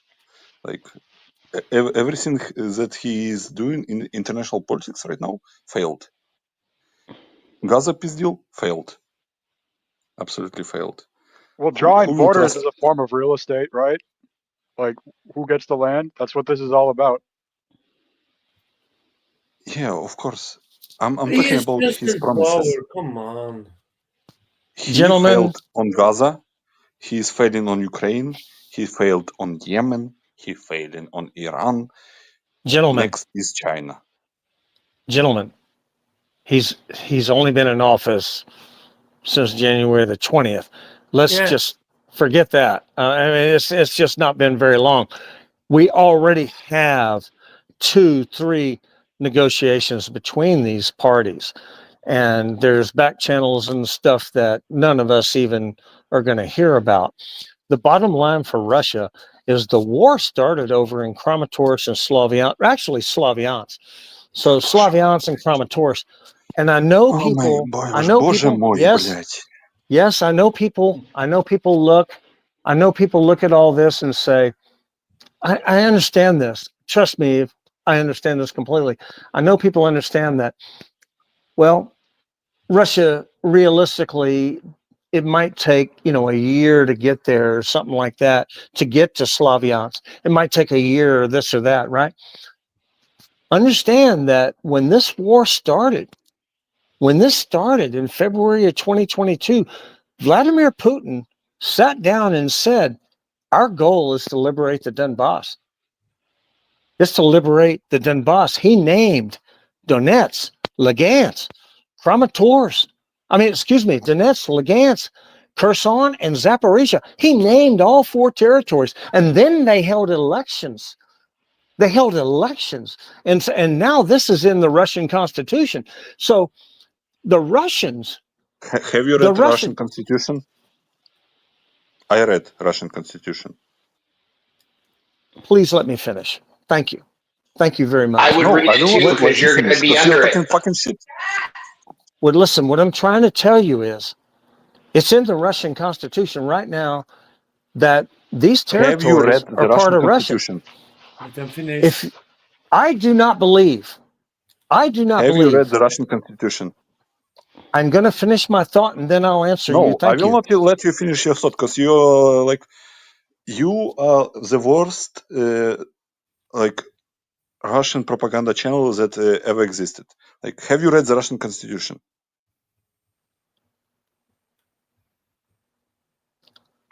Probably Let me not. ask You you don't this. need to read the Russian Constitution. You Let me ask need you to this. read the Russian Constitution because you're going to I be am not- under it.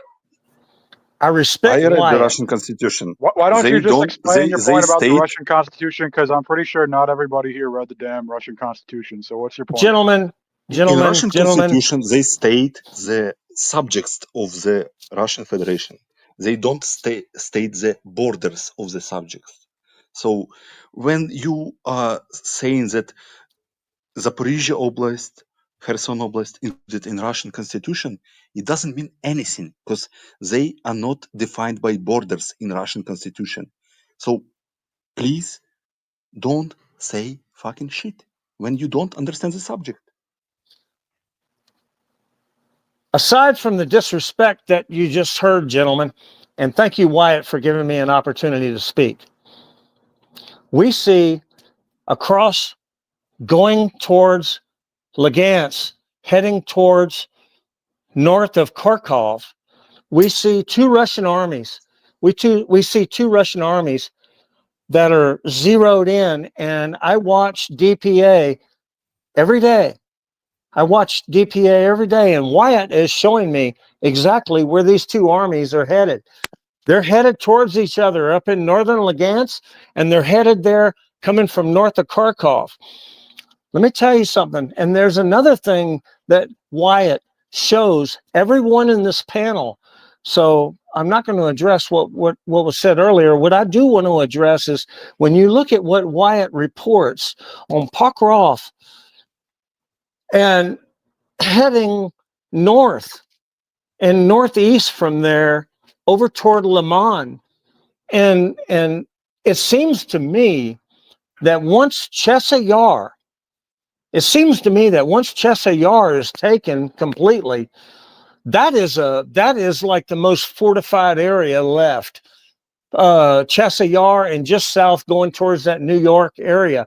DPA Wyatt does the best job.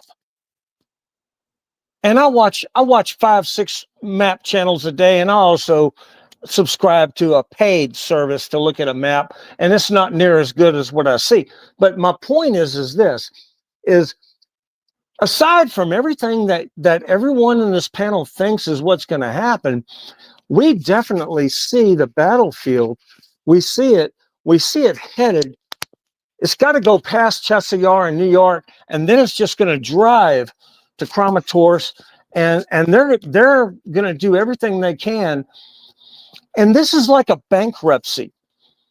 I'm going to conclude with this, if y'all don't mind.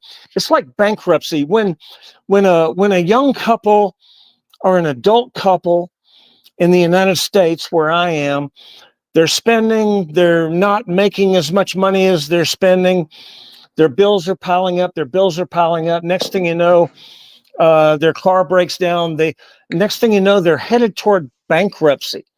Okay. Bankruptcy doesn't happen all at once. Bankruptcy is a small step,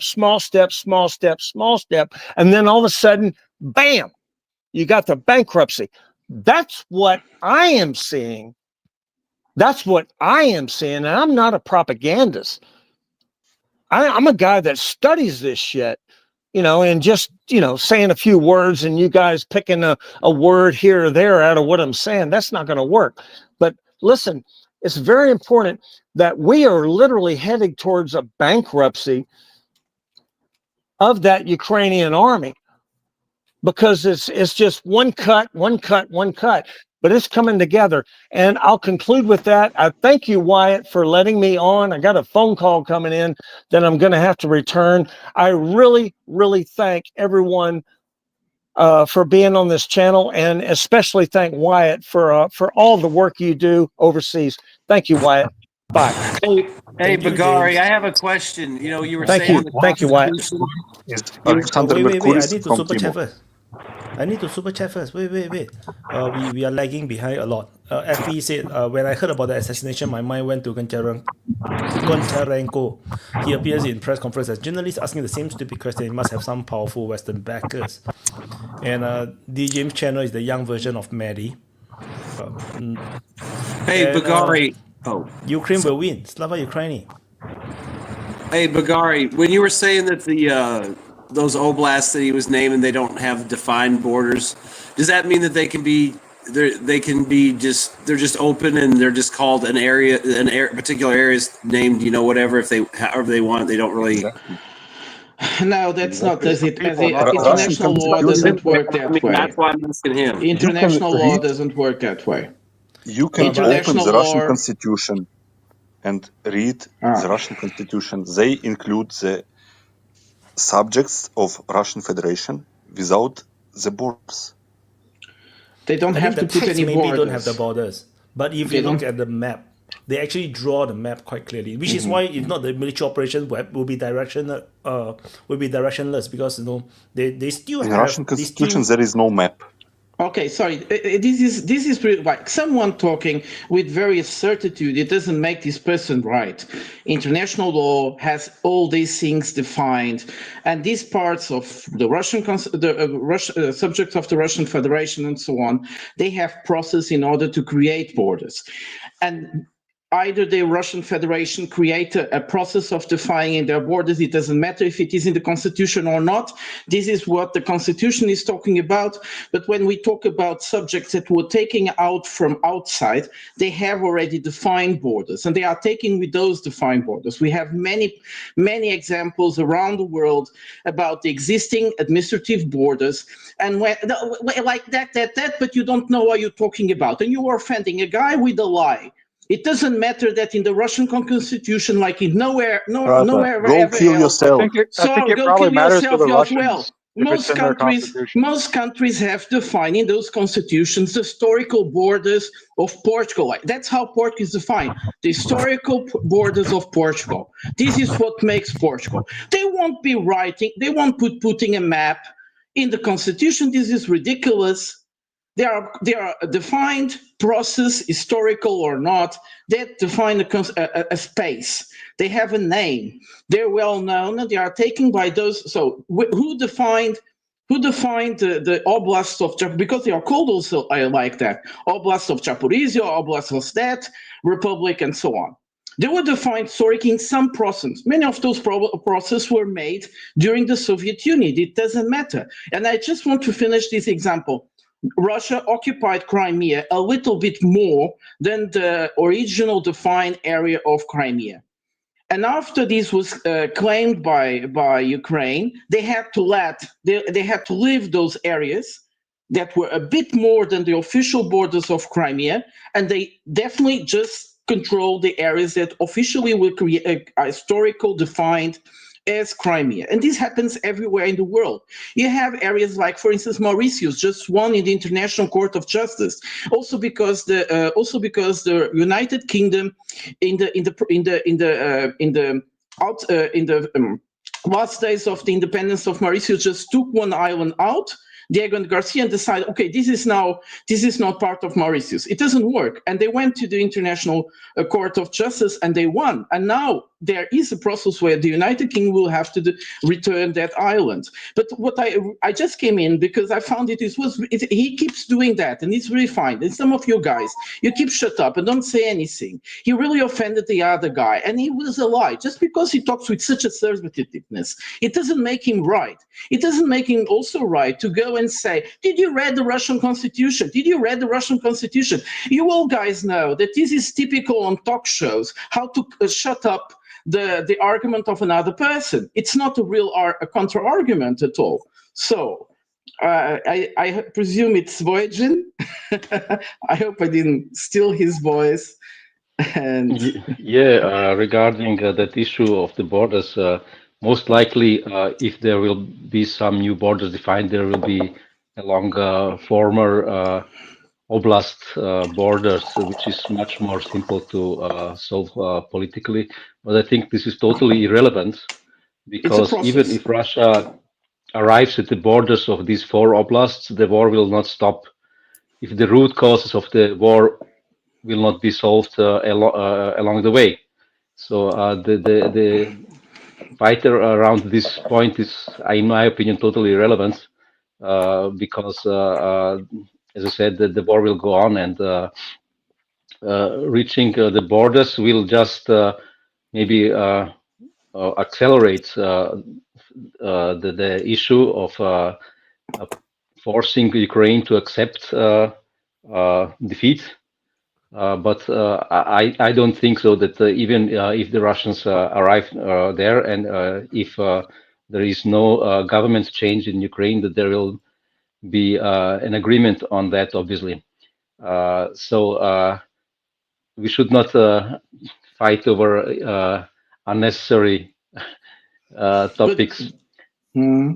But just to give you a counter argument, you see, Virgin, the thing is that if there isn't a process of agreeing that these are the new borders, each part will start claiming, I still claim this part is still on your side, I still claim. So imagine that there is a kind of a ceasefire process and everybody keeps living in their beautiful lives. The thing is that if they don't have a process of legalizing certain types of borders, they will keep saying, I claim these. And around the world, there's always these type of arguments. And just to finish, and that was also the point of that guy, it's that Putin is a legalist. Is always around. He's trying always to fundament his demands and his claims through law, but it doesn't mean you're right. The war won't stop. Yeah, sure, but still, if, for instance, the West, Europe, and the United States convince Ukraine to agree to the Russian conditions, like demilitarization, denazification, and the common security in Europe, then the Russians could easily agree to new borders of these oblasts. I think this would not be a big issue. So the point is kind of moot. Mehdi? Or was it Jeffrey first? Yeah, I just got a quick question about Odessa.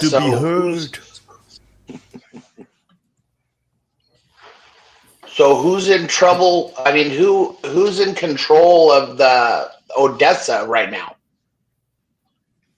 What do you mean? That was my question. Who's in control of Odessa right now? Ukraine and probably some NATO dudes on the down. Don't say NATO, Vaughn, how dare you? Well, historically, Odessa is controlled by a couple of gangs, criminal gangs. There is a few of them. But Russia hasn't incorporated it like it did Crimea. No, they can't claiming them. Have access to it by land yet. Odessa is owned by Sea Drones Corp Inc. I mean, just wait 6 months. I mean, who knows? Maybe when they treat them enough, they'll just drive there. Whoa! Don't rush. I mean, delay the war. It favors Russia.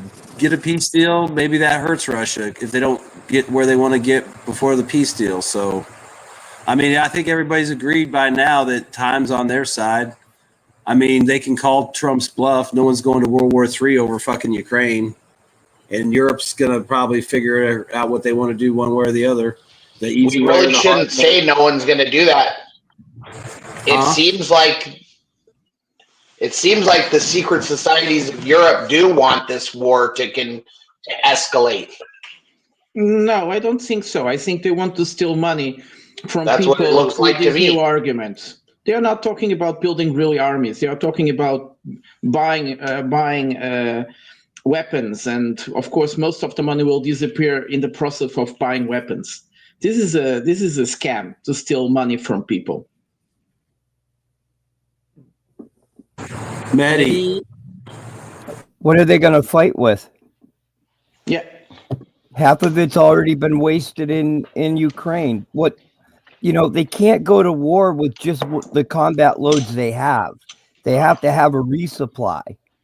And they're not going to win this war in a brief period of time like they always thought they always thought they would. Russia just drags it out and it blows up NATO's plan right there. And that's why from the very beginning I posted about, the use of what they would call demonstration nukes, because they knew they could not fight a long period of time. They knew they couldn't fight more than a week at most. I mean, that's the reality of it. I have, some of you have seen the video in what the document I posted. It shows you right there. So I don't know. I mean, they can talk all they want, but that's all it is. Talk is cheap. I mean, what would they do? I mean, how would they gather a force that Russia could not see happening, knowing that it's going to come into Ukraine and eventually go after them? Why not blow it up at its rally point before it even crosses the border? Because at that point, whatever countries that are in that force are basically have declared war on you. So why wait? That's the reality. What I'm seeing in German, mostly news, is that they are at least talking about preparing to be ready for a war against Russia. They claim, of course, that Russia will attack in the end of the decade, somewhere 29, 30. So this European talk is seemingly they have these announced budgets that they want to use to build up armies, at least get the hardware, and 5 years should be enough time also to build some personnel up. Though in Germany, the last polls that I have seen about how many people would be ready to defend their own country was 18%. So it's not very lot, but in 5 years, a lot can be done, especially if you look at in Ukraine, also 5 years before 22, nobody, or before 2014, no one was talking about going to war against Russia, but a decade of propaganda can do a lot, and we are already in the 4th year of the war, and massive propaganda, anti-Russian propaganda in Europe, and if this goes on for a few years, things could happen. Do you see the European kids going to the military school? Ew, Matt, you don't say we need to walk through the mud. It's dirty. You're going to make my pink shoe so dirty. I'm not going to do that. Sure, gun? but That's too noisy. No, don't give me gun. That's a normal thing. All new soldiers behave like this. All new soldiers behave like this. Even Singaporean soldiers, when we first know, oh my god, are we going to go into the mud? 3 months later, everybody will just step into the mud, like no question asked. No, it's normal. It's normal. You need to train. But if they didn't train them properly, then of course it's a different story altogether. Well, there is something. Why do I say it's a scam? Because We still haven't started to pay all the money we wasted during the pandemic just to survive the pandemic, and all those billions, 500 billions, there were that European Union took out of the markets in order to relaunch economy again. And it didn't work because we had the war, and most of that money was spent to pay for the overpriced energy that we had to pay. And this will be more or less in 5 years. So when Roger was saying, well, in 5 years, in 5 years, Europe is broken. So that's why they have to take this money now before anybody notices that in 5 years, countries will start to struggle really hard to pay the first loans that they did and the European Union did in order to survive the pandemic and the post-pandemic period. And plus these huge loans, they will start to struggle. So that's why I say they are just taking the money. But Wojciech is also quite correct. In terms of social engineering, this is very much possible. With some difference, Ukraine, like the Russian society, they are not post-terroric. And this is something typical that the Western societies pass through. The Americans are also not post-terroric, although the woke ideology took over many of them. But Europeans are post-terroric. We don't, like Mr. Lambert was saying, it's very hard to see them really good. So in a way, it is possible to have some success, but the real success to go for such a horrible war like we just saw in Ukraine, nobody in Europe is ready for that. That would be my point. But with good propaganda, they can convince a lot of people. That's quite true. But I think they're just trying to buy a lot of very expensive machinery that doesn't bring, like we saw in Ukraine, that doesn't bring much in such a battlefield like the Russians do. And on the other side is the process of doing it. What the Europeans love to spend a lot of money, where they distribute for their friends and colleagues, with a lots of studies and so on. They spend the money. Go on, Void. I know. Sorry, Mehdi was first. But I'm sorry, I have a cold. I wasn't. Anyway, what I was going to say is that we, knowing what we know right now, Russia knowing what they know right now, when will the West be weaker than it is right now? I mean, if they really wanted to do something, they would be doing it now. There's absolutely no leadership that makes sense. Well, maybe the Trump administration is changing some of that around. Hopefully, I hope. Oh God, I hope. But to be able to be successful, and knowing that your enemy is going to be building up and taking 5 years and has a plan to be able to basically match your forces in 5 years, why do you wait? Why give them more of an advantage?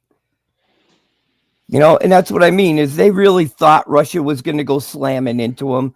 They'd be freaking the shit out right now more than they are right now. Russia isn't going to do it. They can't supply logistically across all that way into there. I mean, they can, but they don't want the headache. It's killing itself. Why even bother? Just watch it die. That's my thought. I mean, if you know your enemy is weak, you attack. If there's any intention of you wanting to do it, because why would you wait? Loss of life is going to be far more greater for you if you wait than if you go right now when everything's in flux. I can answer that. At least theoretically, from a realistic standpoint, Russia is indeed a big threat to Europe. Not because of its intentions, but because of its capabilities. And from a realistic standpoint, you have to view more the capabilities than the intentions, because the intentions can change by a single election. A new government can have different intentions than the current one. So currently, the Russians obviously don't want to invade Europe. I don't know. Maybe some clearing up in the Baltics could take place, whatever. But I don't think that even there something would happen.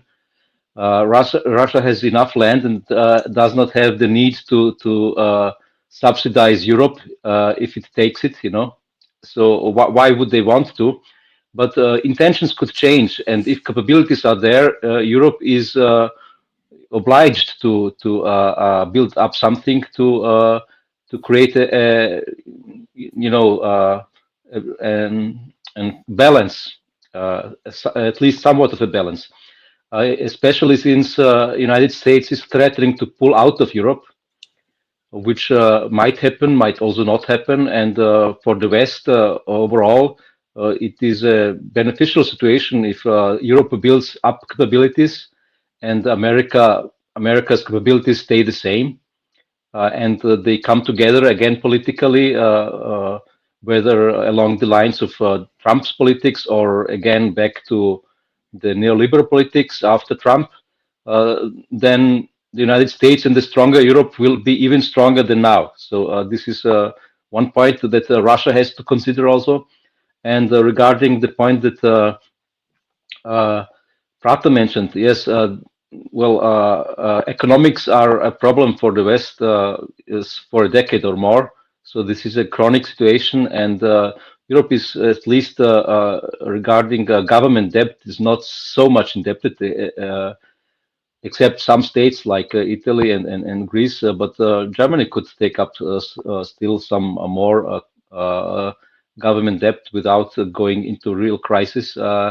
So this could go on for some time, and even if the economy goes south, this is maybe even beneficial from a military standpoint, because a poorer population is a better source for soldiers, So let's wait and see what will happen in 5 or 10 years' time. So this will be interesting. Prata? I think those are fair points. I say Mr. Lambo, actually. Yeah, but actually, I completely agree with Voin, and it's actually for me, it's a good thing that finally Europe things like, so I take my calculator. If we have a problem with Russia, we're going to have a very big problem with Russia.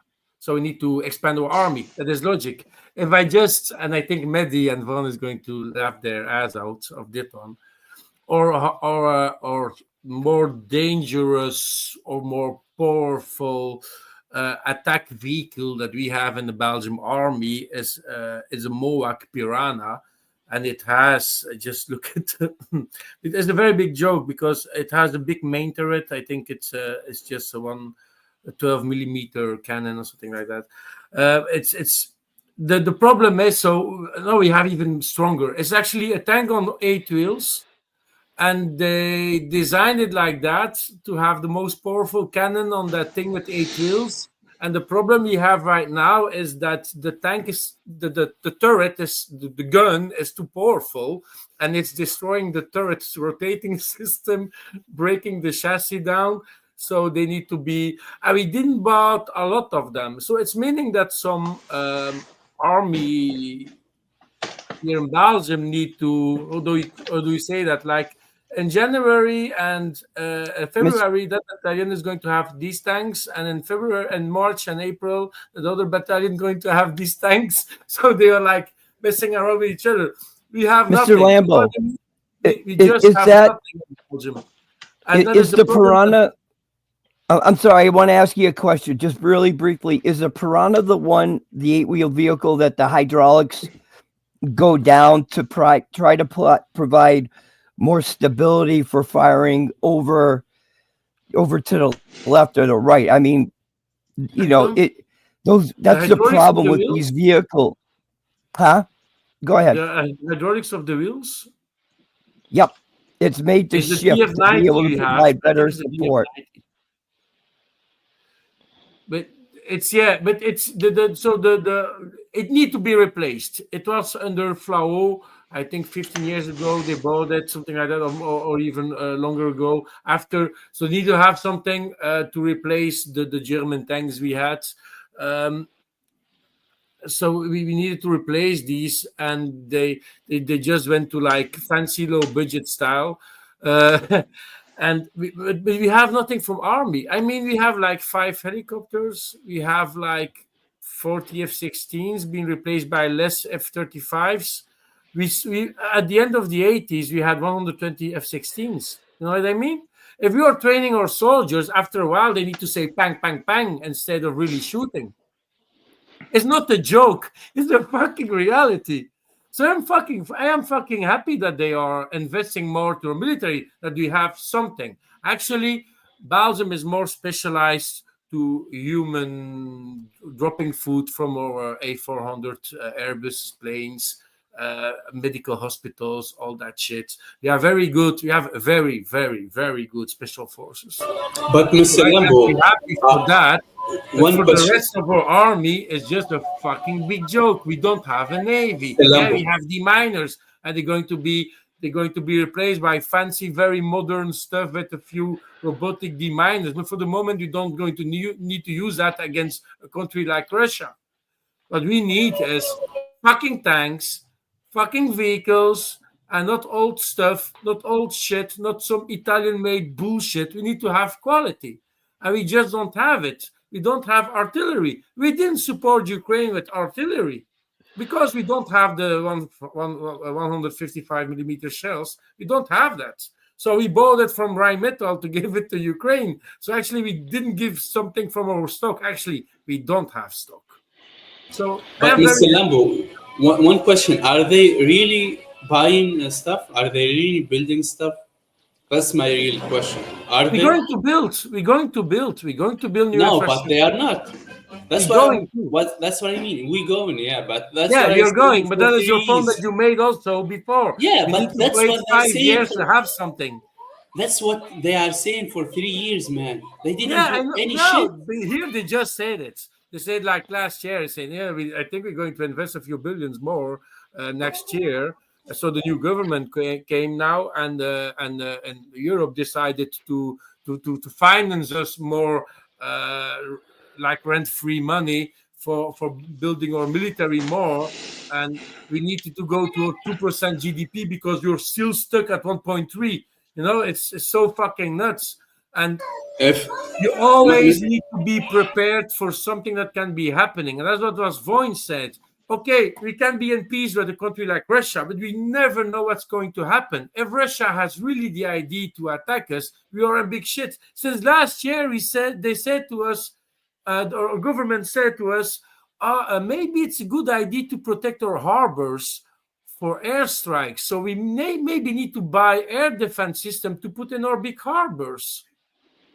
Mr. Lambo, I don't believe those weasels until I see them building it, actually, because they keep saying that and change it every year.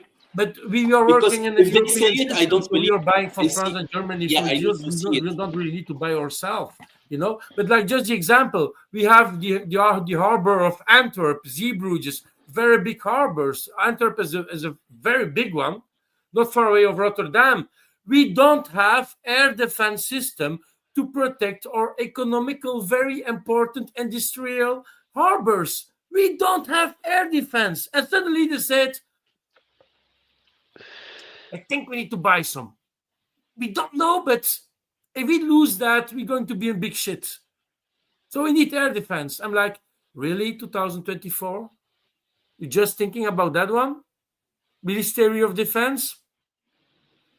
It's a fucking joke. It's a clown show. Everybody is telling that Trump is a clown. No, fuck you. Europe is the biggest clown. And the circus together. We are a fucking big shit. It's not a joke. Quite so true. Quite true. Point is,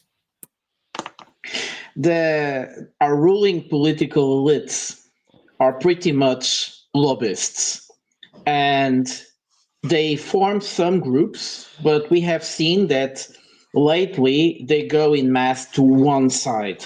So we saw, for instance, before the pandemic and after the pandemic, we saw a big focus on green energy.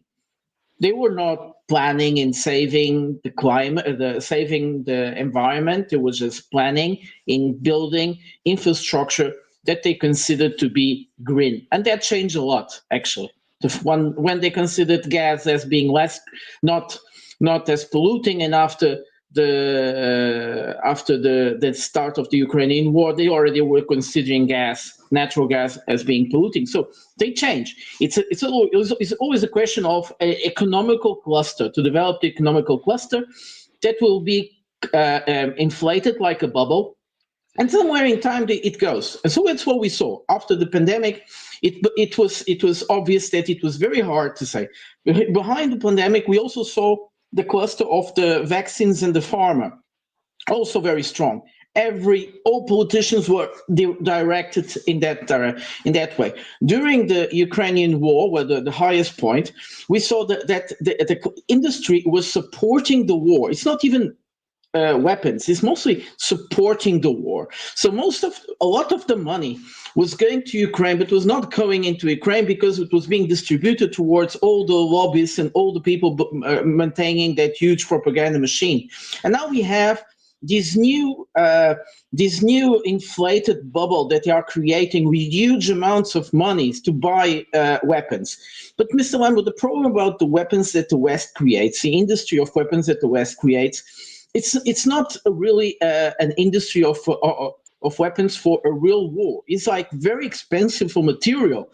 They actually, when it goes to the battle, it breaks because it's too sensitive, because it's too technological. It works beautiful in those exhibition saloons where everything looks amazing and very, very deadly. But then on the battlefield, it doesn't really work that way. And we know that it is a question of adaptation. The other side is not done. They will figure out a way to counterbalance it. So it's like, it needs to be, if an industry of weapons needs to be really realistic and proactive, it needs to be always on adaptation. And so that's what Nico was saying. Where are the fabrics? Where is the capacity to really build the things that are needed to make a war, which is actually the bullets and the shells and so on, and we are very limited on that. And they will be talking about it, and then it didn't resolve. That's another reason why we have to consider this as a scam. They won't last for long. And why I'm saying that it won't last for long, because once we heard that Trump was going to make peace in Ukraine, one of the first interesting reactions that we had is many companies starting preparing to go back to the Russian market. You guys noticed it. There was a moment around a few weeks where they were all talking about it. How do they go inside and so on, and back inside, if they can buy the business that they sold in Russia. How do they do? Because it's a lot of money. We don't realize, but it's still a very big market. And most markets nowadays are in extreme competition with China. So whoever thinks that you can get to the Russian market, they will have immediately 150 consumers out of nothing, they believe, because it's not like that. But they still believe in that. So that's why I'm saying, so there is this cluster. On the other side, I think it would be very interesting to analyze why would Russia attack Europe or not. I think it's a question of what is important for Russia. And the Black Sea was very important for Russia. The Baltic is not so important for Russia. It has been, but is losing importance. And the Arctic. So why would Russia attack, like you were saying, it's not a fear of Russia attacking. The Russia attack is just a narrative for the population. It's demagoguery. But the real fear of Russia, which is legitimate, is the political influence. Political economic influence in the bloc has always been terror for Europe because of the massive impact that Russia would have, like how it could outweigh the political influence. So like in terms of military power and development and all that, economy, you can talk about win-win situations, but in terms of political influence, it's never a win-win situation. It's always every influence that the other has is an influence that you lose. And that's the fear of Russia, and that's the real risk. Yeah, but Gabriel, the political and it's factories. It's factories, not fabrics. The political factories, yes. The political game, a fight, is always about the group trying to be more convincing than the other. Now they have a problem because there is a new group coming to town, which is the populists. But now you saw the Americans also supporting the populists in Europe. So it doesn't make sense to just say, well, the biggest problem is Russia. Look at the Americans. They are going to do exactly the same. Go on, Nika. Sorry, guys. Let me go quickly. Before I go, sorry. I just want to say something quickly, right? Firstly, let me just say, I've been raising my hand for a long time. I will say, back to Povert, you say, first rule in this world is that whoever control energy, whoever control resources, control the power. That's the first rule of engagement, right? Now, this is what's going on with Russia. Trump is playing a game. It's called monkey see, monkey do. Okay, what does that mean? Right? You guys might ask, what does that mean? Monkey see, monkey do. What they want, what Europeans want, right? This war is what they set Russia up to fight this war. Because what they really want is in Russia. The resources the West wants is all lie in Russia, in abundant, right? So, matter of fact, since 2014, 2015, they be building up, ready for the Russia. That's why they start with electrical. Because if they could be able to let Russia sign those things for free to West, right? Now they build up everything ready for it. Okay, they plan everything to the point that they even all this mineral they want is in Russia. They want so that's the same game is what Trump administration are playing now. That's why they come back to monkey see, monkey do. What they want Russia to do is that they want Russia to sign up their resources, just like they want Ukraine. Like they play the game like, hey, Ukraine, you sign this. Ukraine say no, we're not going to sign it. Russia can come and say, oh, you know what, we sign it. We sign our own for you. Don't worry, have it. All right. So that is the game they are playing. They are betting on Russia to sign up their own resources for the West. Right. Once they can do that, then the war will be over. Okay. But this war, I think if I knew that, definitely Russian people already knew that better than I do. Okay. They already get all those games they are playing with them. So this war will continue going on. And the second thing I'm going to say is that right now, the West, they are the one that are planning all this game. Nothing have to do with the Ukraine anymore. You said you will be quick. You cut me. That's what I'm about to say. Right now, the West is planning the game. There's not anything have to do with Ukraine anymore. You can continue later. Okay. Because Bruce Wayne, easy there. Huh? I noticed your Batman logo, your Bruce Wayne for Canada. Let me just say, I'm about to finish. What I'm about to say right now is that the West are trying to keep. I will be quick too. So I've been raising my hand just to speak all this time. Here I will go to what Prata said. Even and Maddie can help me here a lot. Even when conceiving the tools, the machinery, the weapons, you see how the European and the Western technologies, how they conceive it. They are not like producing to actual war, because when you are when you do a conception of a tank or any vehicle, any artillery or a weapon, you will seek the lesser complex system that do the job. But in the Western, that's the how the weapons in army should be, because it will be the most robust, the most efficient, and the most less maintenance it needs. But what the West is doing is the most complex machine possible. That's good for business, not good for war.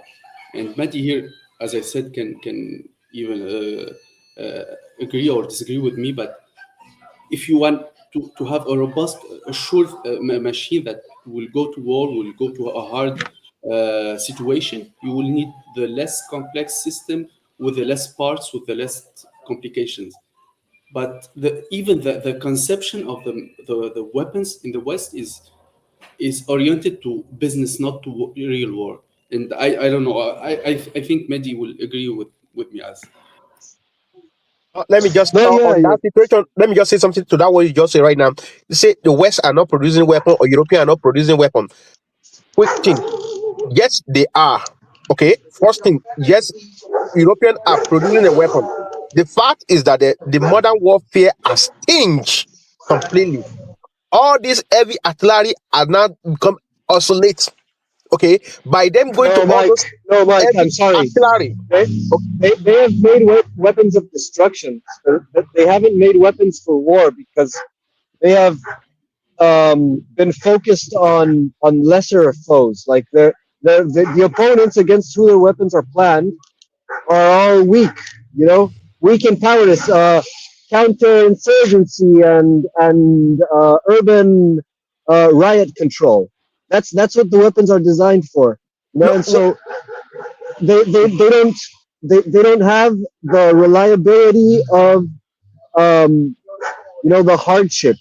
They're designed for great logistics, for perfect comms, for no electronic warfare interference. They're all interconnected, net centric. All those things, hyper complex systems are super unreliable because they have too much parts. Go on. Sorry. Okay, what I'm saying is that still all this big weapon, heavy artillery, they are now to obsolete with heavy. You see how this simple drone can easily take out those weapons easily. So now the West caught off guard as well. And the other thing about the European is that if they build too much weapon, they're gonna use it to fight against each other. Believe it or not, they're also counting on that too. So now you're damn right there, Mike. The weapon you're damn right. The weapon they are building right now, right, is the weapon to counter advanced modern warfare. Okay, because now if they go and start sit down M551 or whatever all those heavy artillery, yes, they do. But you know what? Imagine you bring a bunch of truckload, maybe 1,000 ammo with a M155, one of that start to take just 2 soldiers down. It will be more difficult. Okay, now you have to find like almost 10 guys to take a 2 soldier down. But if you use FPV, you see how deadly it is. So the modern warfare has changed. So Europeans are not focused on building heavy weapon anymore. Yes, they are building weapon. In fact, recently there was making news that the UK was deliver about almost hundreds of thousands of a drone to Ukraine, because that is a new game. That's a way to go right now. That is a new way to go. Mike, the problem is that all those drones that the Europeans are building are all built with Chinese parts. The Europeans aren't building them; they're just assembling them, and so they don't have the refineries. Like the industrial capacity for war is the refineries, the forges. You know, Britain closed its last metallurgic industry. And so like that's what you need. You don't need. You don't have magical factories that make drones. You need all the fundamentals. Go on. Okay, this is the thing. On the drones. There's so much component that really matter on the drones. First, the motor. Second, the chips. Third, the camera. Okay, those are the camera is also go at its chips. Okay, this component, right, wasn't because European was so rely on a global supply, because they want to be like only one source that control everything, right? So that way they put most of their company in China. Okay, see, that is one of the things that Trump administration really understand, that this warfare is changed to what they used to know, because the new game is no longer what everybody can play anymore. So whoever now, even Russia, the reason why Russia was so lag behind, because if this war was fought back in 2004, in fact, Russia would be finished Ukraine like 24 hours. Okay, just exaggeration, exaggeration, right? Russia could have finished Ukraine in 3 months if it was fought in 2004, because 2004, no, all this drone, and Russia have all those heavy artillery. With all this heavy artillery, it would be more difficult for Ukraine to counter Russia. But with the drone, it's so much easy for them to add all these space satellites. I just want to go to Gabriel's point about the weapons of destruction, not war. Those weapons were built for war because they were mostly systems built during the Cold War. They were obviously planning on going against a near-peer army. The fact that they overperform so well now is because they are bombing countries that don't have the sophistications that the Soviets have, the Russians have. And, you know, they can take advantage of it. So yeah, and they get overconfident because they, some of these guys equate, we fought the Iraqi army, which is trained by the Soviets and equipped by the Soviets. We kicked their ass, but they're not trained like the Soviets. They're not maintained like the Soviets. They don't have the dedication of the Soviets. There's a lot of other missing parts there. Even the tanks were not like the Soviets tank. Exactly. I mean, it's like you got your like dream like easy mode fight, on the Russian doctrine. I mean, there's a reason why we had thousands of F-16s and A-10s and stuff, because you knew, you knew you're going to send 100 F-16s in to go bomb targets in Russia or Soviet Union bloc states. And, you might lose 5 or 6 or 10. And out of that, you might only get 2 or 3 pilots back alive. And maybe a few got lucky and got captured, but most of them probably died. So, it's a whole different ballgame. Yeah, of course. And think about it. Right after the Cold War ended, we had that huge surplus of all that equipment. And we've been living off it ever since. Desert Storm, boom, right after the fact. We still had thousands of active tank units and tanks on the inventory, fighters and stuff. So of course, why not use it in Iraq? It was a complete overkill. Vaughn, just do a comparison between the F-16, which is already a complex machinery and delicate machinery, and the F-35, and how much this one costs and this was cost, and how much this one produced and this one produced. You will see that this is the doctrine. But yeah, it's crazy. Think about it. Why not make a bunch of F-16 Vipers and then work on your radar and your missiles to shoot long range? Everybody kind of agrees that most of your modern fighters, strike fighters, are nothing but missile platforms anyway for standoff weapons. Yeah, it's because they're too cheap, Ron. They're too cheap. Not going to get a big buck by selling those. Let me go say something, right? Wait, Mike, I can respond on yours. I'm just going to say to you, yes, you have a point about the drones, and the drones is a very easy one to build. Also, if you don't buy anymore by China, you can build your own chips and make your own cameras, all that shit. But you still forget one detail. You have that electronic warfare, and the only one for the moment is the optic fiber drones, but they're going to find something about that in a few times. And you still need to invest in vehicles, all that shit. You need to be very stupid that you need to call out, Bear, take the donkey for the artillery. We need to pull the artillery back to the front line. No, you need a truck for that. You need a truck that can pull that artillery. You're always going to need something next to the drones to attack. I agree about the future is going to be the drones, and you say that a lot. And yes, it evolves very fast, but the anti-stuff is also evolving very fast. So the normal trooping and the normal vehicles and normal planes, manned helicopters, manned vehicles are always going to continue to exist, just in case if you're starting to use more and more drone stuff and the electronic warfare gets your technology for the moment, and you need to find a solution to counter it. You always can take your plan B or your plan A plus to use your manned vehicles to continue to attack. If you're just relying on the drones and you lose your drones capacity because the electronic warfare, you're fucked.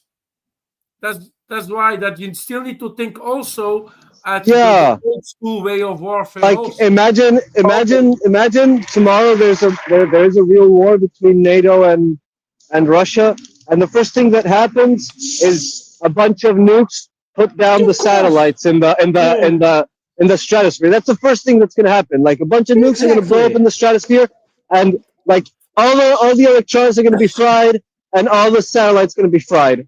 And so you're going back to artillery. That'll probably start a nuclear war because you're taking out and blinding surveillance. So the response would be nuclear. So sorry, guys. Yeah, but it depends who you're attacking. The thing is that the countries that have nuclear weapons won't use them because they know that they are not going to be attacked, and in that way they want to save their own skin. So, but the thing is that in the terms of Europe, it is very clear if there is a conflict between NATO, but let's say Europe and Russia, there is no way nukes won't be used because there is a disadvantage in terms of population and in terms of even though in terms of industrial capacity, because once the Europeans are really facing to a really existential war, they will have to start producing, and they have those means. So definitely the nuclear war is the only way, because they have to reduce the European population at half. But Which is let me horrible, just but say, it's the truth. just attention about those. But the industrial areas are not protected. Russia have the means to attack those parts. Yeah, Europe but don't. Nico, Yeah, it's a potential. guys, It's just a guys, potential, guys. because that's what Gabriel was saying. That's a potential. You have the potential there. You don't have yet the means, but you have the potential. And of course, the Russians, if there is a war starting off, for whatever reason, stupid reason there is, like Gabriel was saying, there is the response of the Russians is very clear. It will be nukes, not of course to the countries that have nuclear weapons, but the countries that don't have them, and that will be enough to destroy half of the European population. Guys, It is very you guys sad. are wrong about one thing. I'm sorry to say that, but you guys are wrong about one thing. Guys, okay? I have to go. The more I have we to go. Nice to see you. See you next time. Good luck. I'll be listening to you. Okay, I would say something that the modern warfare, right now, the more we have electronics, now we have a counter electronics versus another counter electronics. The more we have electronic warfare, they also have another counter. Everybody keep doing counter, right? Now we have a fiber. Even you see some drones that Ukraine are using right now, they are even with the Russian counter electronics. Even with the Russia counter electronics, right? Yet their drone can still penetrate the Russian counter electronics, because that is a counter against counter right now. That's how it keep going. It will never stop. Okay, everybody keep building another thing. When you can counter this, somebody build something else to counter it. If you can build one thing, another person builds another thing. That is how the game is gonna keep going. Yeah. But let's hear the voice of reason, Maddie. How many drones does it take on average to knock out a tank? Do we know the answer to that question? 5, 10, maybe more. Depends. Okay.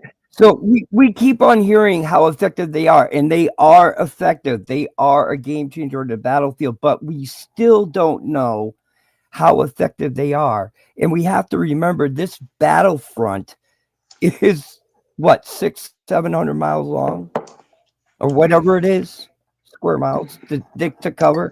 They can't be everywhere. And that's why I think, we see all the hits, but we never see the misses. We never see the ones that fail to explode. We don't see, you know what I mean? That's why I say, just reserve your judgment about it. It's not that drones are not effective. I am not saying that.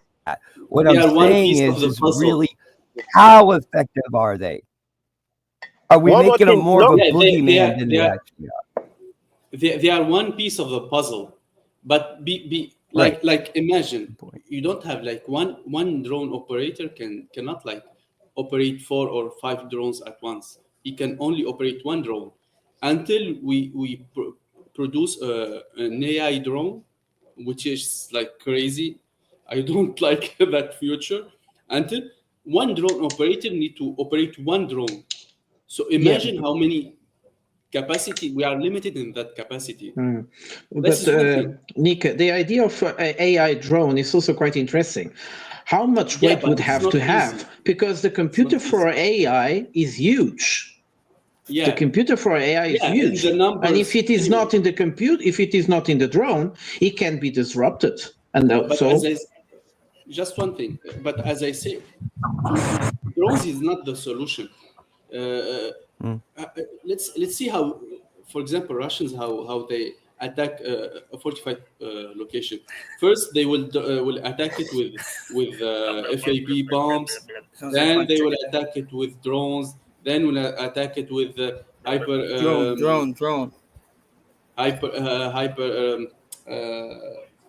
What was that? I don't know. Gosh. It's a second mic. So there's a lot of components to attack one place. and each one is complementary to the other.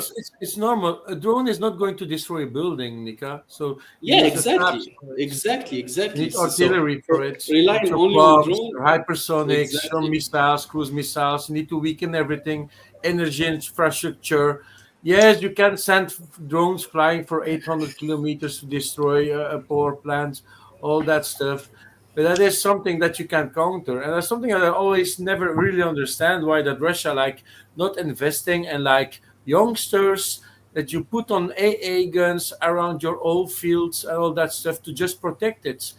There are too many drone They're fields that going to use child soldiers. I mean, why? You know, they might as well hire Coney. Yeah, but you just hire some people. You give them 2 weeks of Yeah, training. but Russia is very large. I guarantee they already got volunteers to do it. And as far as the AI goes on the drones, the Russians already have AI type Lancets where it's not AI in the sense it's flying around and making decisions, but it has a database and it scans the database against targets on the ground and then decides which ones to kill, or it looks for certain targets that they may, you know, like they know something's in the area, so they send it up and it flies around with its thermal imager and zoom in camera. Talking about protecting like infrastructure. So it's not like you can't. It's that Russia's too actually AA. Russia is much too vast of an area for them to cover it all. I don't care how many AA guns; it would take millions probably to cover that whole area. No, I just meaning like you have your oil refinery. And you need to protect it because it's an important source. Each individual, maybe each individual. It's like in Second World War, and I said it a few times. If you have the Iowa battleships, just using them, they were like, they had 1,000 extra personnel in Japan just for the AA per ship. So imagine there were like 2,500 crew members on the Iowa ships. They added 1,000 extra just for the AA, anti-air defense against the They Japanese. need to hire the guys that were in Baghdad back in the Gulf War. With the AA going up. Yeah, but Russia is like vast. There's just things that you just can't understand that Russia is not doing. It's a drone, so it's slow, and you just need to have basic anti-air guns. You use your old 4-barrel systems that you used in Second World War. You just rebuild them. But you got to think about this too. Think of the XR. They're probably now that they're getting intelligence help again from the United States and everybody. They can feed them an exact route with little waypoints so that they can avoid known air defense sites. They can always probably, who knows, they might even be able to change the fucking route in real time. It doesn't matter if you encircle your factory, your important factory. Yeah, but how do you know? I mean, what if you said 20? Like here in the comments, it say with both 40 millimeters AAs. As there was this one I want to refer. Yeah, but it only takes one drone to get through. It only takes one drone to get through to show up on the news. Yeah, I mean, they can send 100 drones and only 1 or 2 get through. That's what you see on the news. You don't see the hundreds that got shot. From what you were saying, guys. Let them through. So what you are saying, guys, I think one of the things that really preoccupies me, especially because if we are countries like we wanted to praise ourselves for being peace-loving countries, it means that we exposed one of the biggest vulnerabilities that we have. And we start actually with Israel, which was considered to have air defense systems that were like 100% safe. And now we know that it is not like that. And we can study the air defense. Even the S-400 or even probably the S-500 is not 100% safe. And they were considered like the best there was in the market and payable. Now, that's where we really have to invest. I think if we're really thinking about defense in Europe, we need to create air defense systems because it's not just the Russians. It's any person, the technology that is nowadays available, any malicious group can go and construct a really destructive little thing. And it is a question of time until these horrible people that came into our countries and they are dissatisfied and whatever religious meanings or political reasons they have, they can disrupt our societies very easy. So we really need to protect ourselves our societies with very good air defense systems. And I hope that the people that are really making good decisions understand that. Go on. There's a company that they're working on like directed EMP weapons.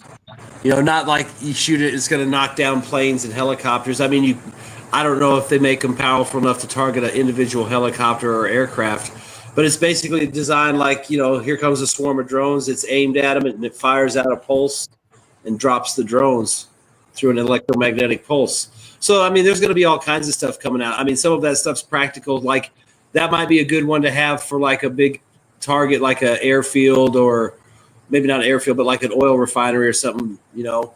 And if a swarm of drones is coming towards the refinery, that it can aim at them and knock them down. It's not designed to shoot individuals. It's designed to hit like maybe a bigger target or a swarm. But, you know, obviously you can have like anti-aircraft guns and other stuff around like airfields and small SAMs and stuff, and anti-drone drones. I mean, the Russians, some of their drones now actually have some kind of processor or capability now where, like, if it detects a Ukrainian drone, it evades and dives and changes course. So, I mean, that's not AI, but it's obviously programmed in there to do certain maneuvers if certain things happen. So, I mean, I would imagine there's all kinds of things they can do. It just depends who wants to spend the money. I would imagine the Russians and the United States are probably the two, maybe the Chinese looking at the EMP stuff, especially if you could make it something that you can think about. It might be good to have around a nuclear power plant, someplace where you'd want to have a swarm attack. It might not be a good idea to have it on the top of a tank driving through the field. For what you were saying, Von, it's very interesting. We sometimes really simple gadgets do the stuff. There was reporting from the front line, and the Russian journalist. He had a kind of a small gadget that could tell him if there is any drones in the near. No, so of course they communicate. They emit frequencies. And just that little gadget could immediately recognize. They all carry those now. Yeah, that's what I'm saying. But, you know, if you got a little handheld one that picks up that signal, or at least warns you something's in the area with an electronic signal, I mean, imagine what you could do with a few more bucks, mounting a nice radar detection system like that on a truck that's bigger and more longer range, and then you mount your little laser, because they're talking about lasers too and stuff. So, I mean, all you got to do is, I mean, I think a lot of the technology's there now where it's just probably, you could probably build stuff off the shelf if you had somebody smart enough with what's available. Or if you have access to lasers and stuff and government funding, you could probably get some basic stuff going pretty quick, especially with the EMP stuff. I mean, they can already do like supposedly directional electronic warfare and target like certain areas or even aircraft, I think. So maybe they could do something like that with an EMP. But that might be, again, that would be something that probably requires a lot of power to build up a charge, I guess, to send that out and make it happen. But, you know, if it's only let's say it only goes out a half a kilometer, that might be all you need to keep it off of the target. It doesn't have to be able to shoot the drones down from like 20 miles away. It just has to be able to knock them down, you know, outside the perimeter of your target. Yeah. Vaughn, did you saw the video of Patrick Lancaster when he was chased by a drone? Yeah, but there's questions about its reality. Yeah, it was funny that they were driving through all these fiber optic cables. Suddenly, like everywhere, fiber optic cables on their heads, and were behind that van, and it shows that it was. I think it was really real. It could be propaganda, but it shows the reality situation. Even if it was a fake video that they did themselves and they just crash landed the drone. Oh, I know. I mean, it makes a point, but there's people worried about it. He literally said right after it happened, like, see, now you got to donate to me. To keep me alive. Yeah, he said guy is taking risks because of the video. I risk my life to bring you this. Yeah. Some shit. Please like, share, subscribe, pay me money, and do it also for Wyatt. for the DPA, but now it just shows some. I was really starting to watch his videos again. I for a very big moment I was a little bit sick and tired to watch his videos. But it shows some real reality. It can be fake. It can be made up for some part of things. It's like if you're walking in a field full of little cluster mines or something like that. It's dangerous. And suddenly you're in that field. I think it's good for like when they're going along the road. You can see all the destroyed vehicles and how bad it was trying to get in and out.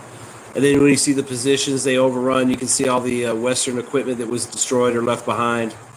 I mean, I don't know about some of the action series parts, but you know, just the basic feel for the battlefield, you can see just how. And then, like you said, I mean, I've seen some other videos, but there's some guy took a video like he was in the woods, and you know, there's just dead trees because it's winter, and he panned up like, you know, what happens to all that, you know, wire for the fiber optics. And it looked like spider webs where all these drones at some time had gone over this tree line back and forth or whatever to hit targets, and it was everywhere. So it's like. See you guys. Yeah, take it easy.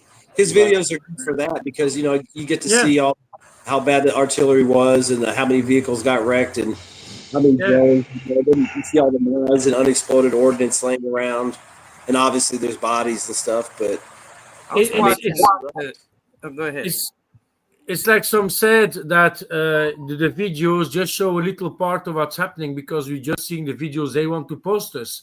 But then you see guys, I think it was Ukrainian troops walking through a field and just sticking to all that fiber optic cables, and we say like, wow, they use a lot of drones, just fiber optic cable drones, you know, and like, wow, and how many days that happens, you know, it's give you a thing like we are seeing on Telegram maybe 10, 20, 30 videos of drone attacks a day. But in reality, on that 1,200 kilometer front line, they're going to use hundreds and hundreds of drones. Mhm. It's just looking like how many. I think the Russians are dropping 100 for the moment. An average, I think William spoke about. I think it's an average of 440, 180 fab bombs a day for the moment. Again, a day. And they are saying that 25 to 40% of those drones either don't function, fall apart, or can get broken by electronic warfare. And the youngest generations of drones, some of them don't work anymore. It's completely a waste already. Oh yeah, because electronic warfare. But yeah, the like the fiber optic drones, electronic warfare, there's like nothing. Yeah, but you could still figure, you know, basically like with what he said, you figure it's 50% losses, 50% hits on however many they're getting. Yeah, or you run out of wire. Like happens done. Yeah, and a lot of those videos that we see, we are not sure that the drone was really able to immobilize the tank or the car. It depends a lot. So we also see a lot of drones just finishing those cars or tanks because they kind of immobilized them a bit, but were not able to finish it. Yeah, think about it. Like you've already got a 50% hit.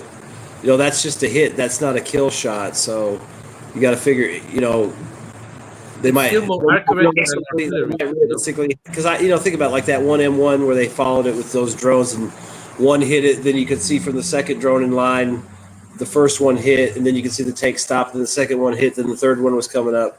You know.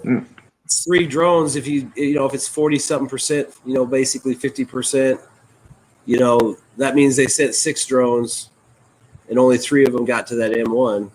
But it's still very accurate. Even 50% is accurate. Even 10% is accurate. If you just look at the bombardments over Germany by the Allies during the Second World War, nothing was accurate. Because you're dropping a bomb and you're going to miss it by 200 meters. Even though it's more accurate, I think it really shows just how many drones are being produced and put out in the field. Yeah, but also the people operating them, which is impressive. If you guys understand, they're making hundreds of hits a day, which means they're probably launching thousands of drones a day. Even in this Ukraine war, you just look at the accuracy of the artillery, especially in the first year of war. It's just inaccurate. They just anyhow bombard. That is like, you see the crater is all over the place. Maybe in the future war, they will not be firing artillery in this way. Everything will be super pinpoint. So, yeah. But the HIMARS are not so effective anymore. Oh yeah, because of EW, right? It's depending where you Yeah, are. they found a way. I think last I saw, they were 6 or 7% effective from their original, however effective they were when they started. Even I think for the fabs, they found out. I don't know if it's true to jam the guiding systems signals, but it's that is war. They're still going to find something to counter, and then they're going to evolve something and have an upgrade to counter it. Well, on those glide bombs, Euro was saying that there might have been some issues with it in the wintertime, icing up on the way in, and then but they use them less. Yeah, so that's why they might have cut down on using them because they didn't want to waste them. So between November and last month, I think they were used like less, and then they raised up again. Now they are like on the normal average again. So maybe that's the reason why we are not seeing the Lancet, right? No, in my video I was saying that we haven't seen much of the Lancet until recently. These 2 weeks, then we start to see Lancets. Maybe it's the icing issue as well. Like, it affects the flying. It have an effect on flying stuff. Dima said something very interesting from military summary, which is the Russians are using the drones now in a different way. Before they were using the drones flying at a very low altitude in order not to be detected, and now they are flying at extreme high latitude, and they just came down all together, pinpoint to its target, which makes it much more difficult to target them. But okay, Dima likes to say a lot of things. Not to change the topic, but I was watching a video the other day, and it was captured equipment, and I was kind of like, at first, I was like, wow, because a lot of stuff was produced in Ukraine. They showed like a grenade launcher, Ukrainian manufacturing, even like a thermobaric, one-shot kind of grenade launcher thing that was produced in Ukraine. Machine guns, all kind of light arms. So obviously, because Ukraine has all that, it still has a pretty good amount of strategic space. They're obviously producing stuff. I remember like when Rheinmetall in Germany was talking about, we're going to build a new factory, and I'm like laughing, like, well, that factory won't last long. You know what I mean? The Russians will hit it, but apparently, it seems like perhaps they have their ways, and they are manufacturing. Yeah, but the ways is you have 2 points of ways, or multiple points. The first one is the old school one, is Soviet style factories. A lot of them have basements, so they are building in their basements. And the normal factory, like just saying you have a Barbie factory and an underground they're building their drones. Or just in the commercial, or all the Avastals, the mini Avastals, basically. They use a lot of printing as well. 3D printing for drones, for printing. Well, they have been able. They bought them a couple like $1 billion. I don't know how, like $500 million fucking 3D printers that they. Yeah, but they were literally printing in the past. In 2022, they were printing like the release system to mount to a drone to release grenades, something like that, and their trenches. And the little bunkers in the trenches, the laptop and the 3D printer. We printing plastic to make some stuff. So like if you're building little stuff like drones or even PV drones, you can do that in a sport hall. You can do that in like in a basketball stadium. At least at long as the Russian doesn't know it, they don't going to attack it because it's civilian infrastructure. That's why the reason we see a lot of attacks on civilian places. Right. They're not killing the apartment buildings, but the storage facility next to it. And then suddenly they hit an ammunition depot or a factory or something like that. So they are inventive, and that is what you always do. And during war, you're going to go to a farmer. You're going to say, I need to use your storage for building or to assemble new tanks. That's going to make you might have a lot of stuff that's made outside of Ukraine, stamped made in Ukraine, and then assembled in Ukraine. Just true. Propaganda. Quite true. Yeah. But the thing is that they also do is because they are ordering stuff from from Alibaba and so on. And so they're always getting not always standard stuff. So printing it allows you to adapt to the new components that are a little bit different from the previous delivery and so on. And this kind of mobility that the Ukrainians were able to develop allows them, because most of these drones sometimes are not able to perform what people want them to perform, so they have to be adapted somehow. And these are, like Ms. Lemmer was saying, the little things that make a difference. Anyone want to buy some fiber optic drone? Oh yeah. No, you can get it from China right now, from AliExpress. Freaking hell. You can get everything. Do you remember that It's story quite that the expensive Russian... though. The few $100. Oh, yeah. To kill one person. Oh my god. It's actually still quite expensive. Is that Singapore money? What kind of money is that? Singapore dollars. Singapore. I was assuming because that's where you are. Right? Yeah, I can change the currency to US dollar. That's shipped to Singapore. So yeah. Oh, it is a bit. Yeah. But AliExpress is just one of those sites. Yeah, There are 256 US. Yeah, so 200 over US dollars. Yeah, so yeah.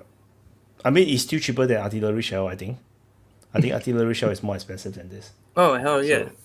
Especially if the Czech Republic buys old Soviet artillery shells for $1,200, which should cost around 78 in the garbage. That was in some basement in Zimbabwe since like 1952. They are collecting everything they can.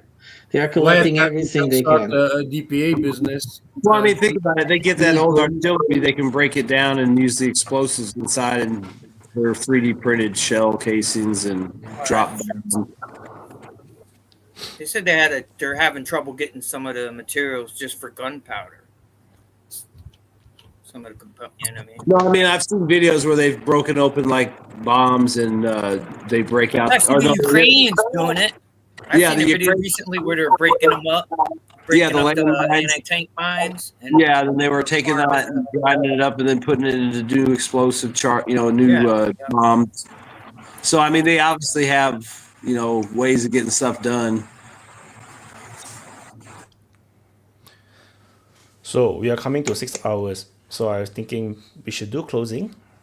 Then I can go and do frontline changes report. So, Lambo. It was a cool open mic, special little bit open mic. Good points made, but it's so easy actually to say, but it's hopefully easier to see it happening, but it's not going to be. I think because we are talking about before about that Russia wants to get first to Odessa, I still believe that a little bit. So the war sadly is not going to end very fast. But I just hope it will, because every day you're waiting, Ukraine is going to lose more ground, losing more people, losing more facility. House is going to be more destroyed, so it's going to be a bigger mess every day more. So I just need to stop. That war is ridiculous. I need to stop. It's just interesting for us, like we just talked about the drones, about the technology evolution. Ukraine is going to be remembered as a war. The conflict is going to be remembered as a war where technology advanced went suddenly pretty high in sort of way if we compare to the past 20 years. But we will see. I just hope Trump is going to convince Europe finally to really look to stop doing the war. But like Europe is just war horny. I don't know. I just hope it stops. It became ridiculous. So we will see. And for the rest, we're going to maybe have here in Belgium 6 helicopters instead of 5. So it's going to be a good thing also. But it's all big joke. And more they're starting to show new footage about our new F-35s flying in the United States, and these are actually pretty cool. Footages that they're showing them flying, or pilots So yeah, we will see about everything. Yeah, we will see. It's that war stops, and it's too much. But Europe is war horny. I didn't really expect that. But, so yeah, that was it. Thank you, Mr. Lambo. Just super chat. Madeline phone say you can do a deal. Just check your email, which is the just now what we show you on the drone thing. And then Madeline said she's gonna buy 20-30K range. She reckons it's gonna be good next time. She's gonna go on a peasant tra. So not sure what's that. So Vaughn closing. Yeah, first of all, I want to thank Wyatt for always providing the open mic, and always like, subscribe, and share. He's getting ready to do a frontline report, so that that'll be good for somebody and bad for somebody else. I mean, Russia's pushing every day, so I would just keep watching the spots that have been active and see what happens. Maybe there'll be something somewhere that surprises us.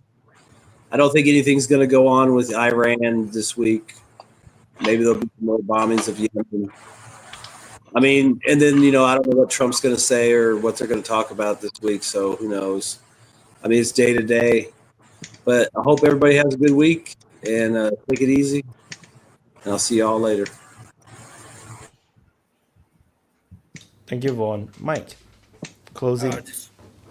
Thanks for letting me share with you guys. That's all. Short and simple. Have a good week. So, Mike, I email you to the link to join the lounge. I just emailed. Oh, yeah, okay, thank you. Yeah, so you can join the lounge. And, Yeah, I mean, it's a lot more freestyle. Yeah, it's a safe zone, which is not very safe. Yeah, people will call you names there. Just joking. So Prata, closing. Yeah. So this week there was a very interesting article on Telepolis. This is a kind of very interesting magazine in Germany. They are not completely no mainstream, but they quite often publish very good neutral articles. And one of those was like the way that the European elites were getting shocked by the frank way that the Americans were proposing deals to the Ukrainians, which was pretty much showing the Ukrainians losing their sovereignty in many, many aspects. And the article goes with it, but let's see. But it's not just with the US. The French and the British have done the same. And if we look at what are the proposed have been done to the Ukrainians, this is like when the deal, the first deal, the negotiated deal after the start of the Ukrainian war in Istanbul, in April, May of 2022, the idea was for Ukraine to stay independent and neutral. And then things change. Around September 2022, things change. And one of the things that the Russians probably also understood was that the amounts of money being given to the Ukrainians as well, especially if it is from Europe, it sounds like the Americans, because Joe Biden was completely senile, he was not able to do his job. But the Europeans were actually giving those loans and were placing the Ukrainians in a prospective protectorate. A neocolonialism like I've been claiming they have been doing after the pandemic, or pretending they can bring that back. And the thing is that after that, the Russians annexated those territories that they decided to annexate, the 4 oblasts. And the thing is that, look at the point of view of an Ukrainian. The Russians are offering you to become an equal citizen of their huge empire. And the Europeans are offering you to be a subject, a slave, a serf of their economical empire, where you have nothing to say and just work and pay interests for all your possible imaginable lives. That's the offer. So perhaps some Ukrainians are waking up and seeing what will be better, because the thing is that if Ukraine continues to exist after this war, it won't be an independent country.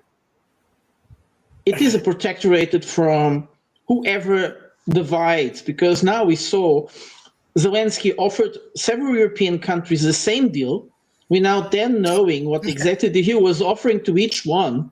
And the Americans noticed that he's like, this is now opening the game and say, no, this is what we sign. We are not making any secret deals. We want this, and that. And this is impressive. And so I'm really sorry for many Ukrainians, how much they were conned, but they also wanted to be conned, because you don't hate your neighbors and you feel good on the next day. And last but not least, I'm impressed also. I think we touched it a little bit.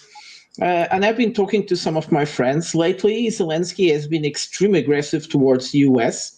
He decided that he's not going to sign the deal. He's saying that the money that the US gave them is like a compensation for Ukraine losing the war. And I'm impressed that Trump and his entourage, well, all those officials of the Trump cabinet, they are quiet. They're not saying a word. So yeah, some people said, well, that's the way Trump works. Perhaps they are preparing something. I hope, for the God's sake of Zelensky, he's not the subject of too much preparation, because saying the Americans that they were conned in so much money, I'm sure they can't let it go just like that. By the way, my thoughts are for people in Myanmar. It will be several thousands of people dead. We saw that with the earthquake in Turkey and Syria, there was a kind of more compassion to people. I hope many Western countries understand that they should be a bit more compassionate with Myanmar. It's in a horrible civil war, with a lot of people died. There is no solution at the bay. And now with this disaster, I hope, Wyatt is from Singapore. They belong also to ASEAN. I don't know how the talks are going, but Myanmar needs a lot of help in many sense. And my thoughts are with all those people. It's just horrible what happened, and it's happening.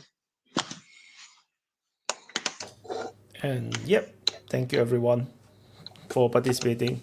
So my turn to do closing. So thank you guys. Have a great week ahead. Bye guys. So I gotta pull you guys off. Thank you, Mike. See you in the lounge. And yeah, so thank you everyone for watching the DPA Open Mic episode 212. No, 112. I wrote the wrong number. It's 112. So yeah, so this is a very complicated week. A lot of things happened. Like there's so many things to the point where I forgot about the earthquake as well. So the earthquake in Myanmar is pretty heartbreaking, because not just a lot of people lost their life, lost their homes as well. A lot of the cultural sites, like historical sites, like the things that really help Myanmar at least get some tourist money, those are all destroyed. And in Mandalay, where the epicenter is basically their historical the capital, and there's also their cultural and religious center as well. Bagan, which is the historical religious cultural center, where they have ridiculous number of temples and pagodas. Many of these pagodas are destroyed because of the earthquake, and yeah, it's going to be super painful for them, and it's going to be a long road for them to rebuild all these temples. I'm quite sure they're going to rebuild them, but some of the destruction is just really bad. Like they would have to pull down some of the entire temple, so it's quite bad. Anyway, I did also mention in the Telegram channel that Russia have sent its team, is already there. China has sent its team, already there. Malaysia, Singapore also is already there. I just saw, I think yesterday, the Americans are going as well. There's a rescue team from United States that will be going. The only caveat is that they are not going to be working with the government. So they will be working with the NGOs or something. So because their stand is against the junta. So I'm not sure how that's going to work. I'm going to look a bit more into it. And yeah, so, and that's it. The coming week is going to be very chaotic as well, because the reciprocal tariff is going to be implemented on the 2nd of April. Tomorrow is the 1st of April, so happy April Fool's Day. And 2nd of April will be the reciprocal tariff. I personally don't think it's going to do much, because people, the different countries tariff things that they don't want to import, and usually also not necessarily that they will export. So the impact of the reciprocal tariff is not going to be that much, I feel. Maybe. I think it's going to probably affect countries like Mexico and Canada more, rather than the countries are further away. So let's see. So and what else? Ukraine war. Yeah, things are moving on, and the deep state US latest mapping for Rosleaf. The ridiculous teleportation of the Russians. Suddenly inside the middle of Rosleaf. There's now 4 little boxes inside Rosleaf right now in DPA in the deep state US map. It's ridiculous. So I will be covering that in a while for the Frontline Changes report. So anyway, that's it. Thank you for everyone. Thank you for the new speakers for joining. I'm very glad to see new people coming in, especially we have Bridget coming on. She has been around the DPA forum and our chat and everything for a long time. So it's glad to realize that it's actually a girl. It's not a guy. So it's so guy named Ted. And and so that's it. And thank you everyone in the live chat for participating in the negotiation, in the debates and discussions. And so just for differences, just agree to disagree. Everyone have different opinions and a perspective, different experience and biases. So just agree to disagree. We are still all friends at the end of the day. So that's it. Thank you for watching, and I'll go drop the outro, and I'll see you guys in the next update. Bye guys.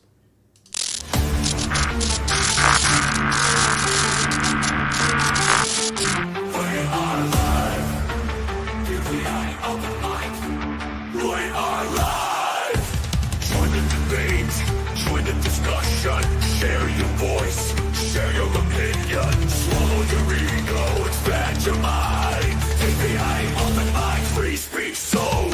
DPA Open Mic, we are live. DPA Open Mic, we are live. Don't hold back, 'cause here we go. Let's go, let's go. We are live. Let's go, we are live. DPA Open Mic, we are live. We are live.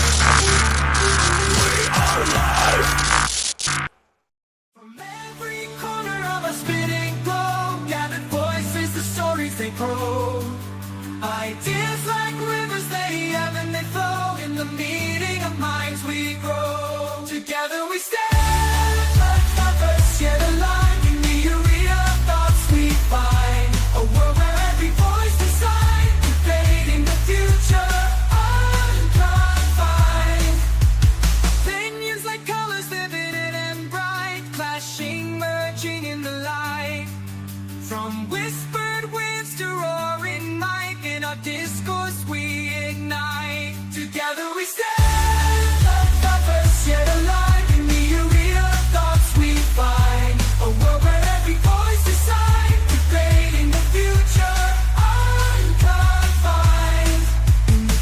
Of ideas we see the birth of what the world could be.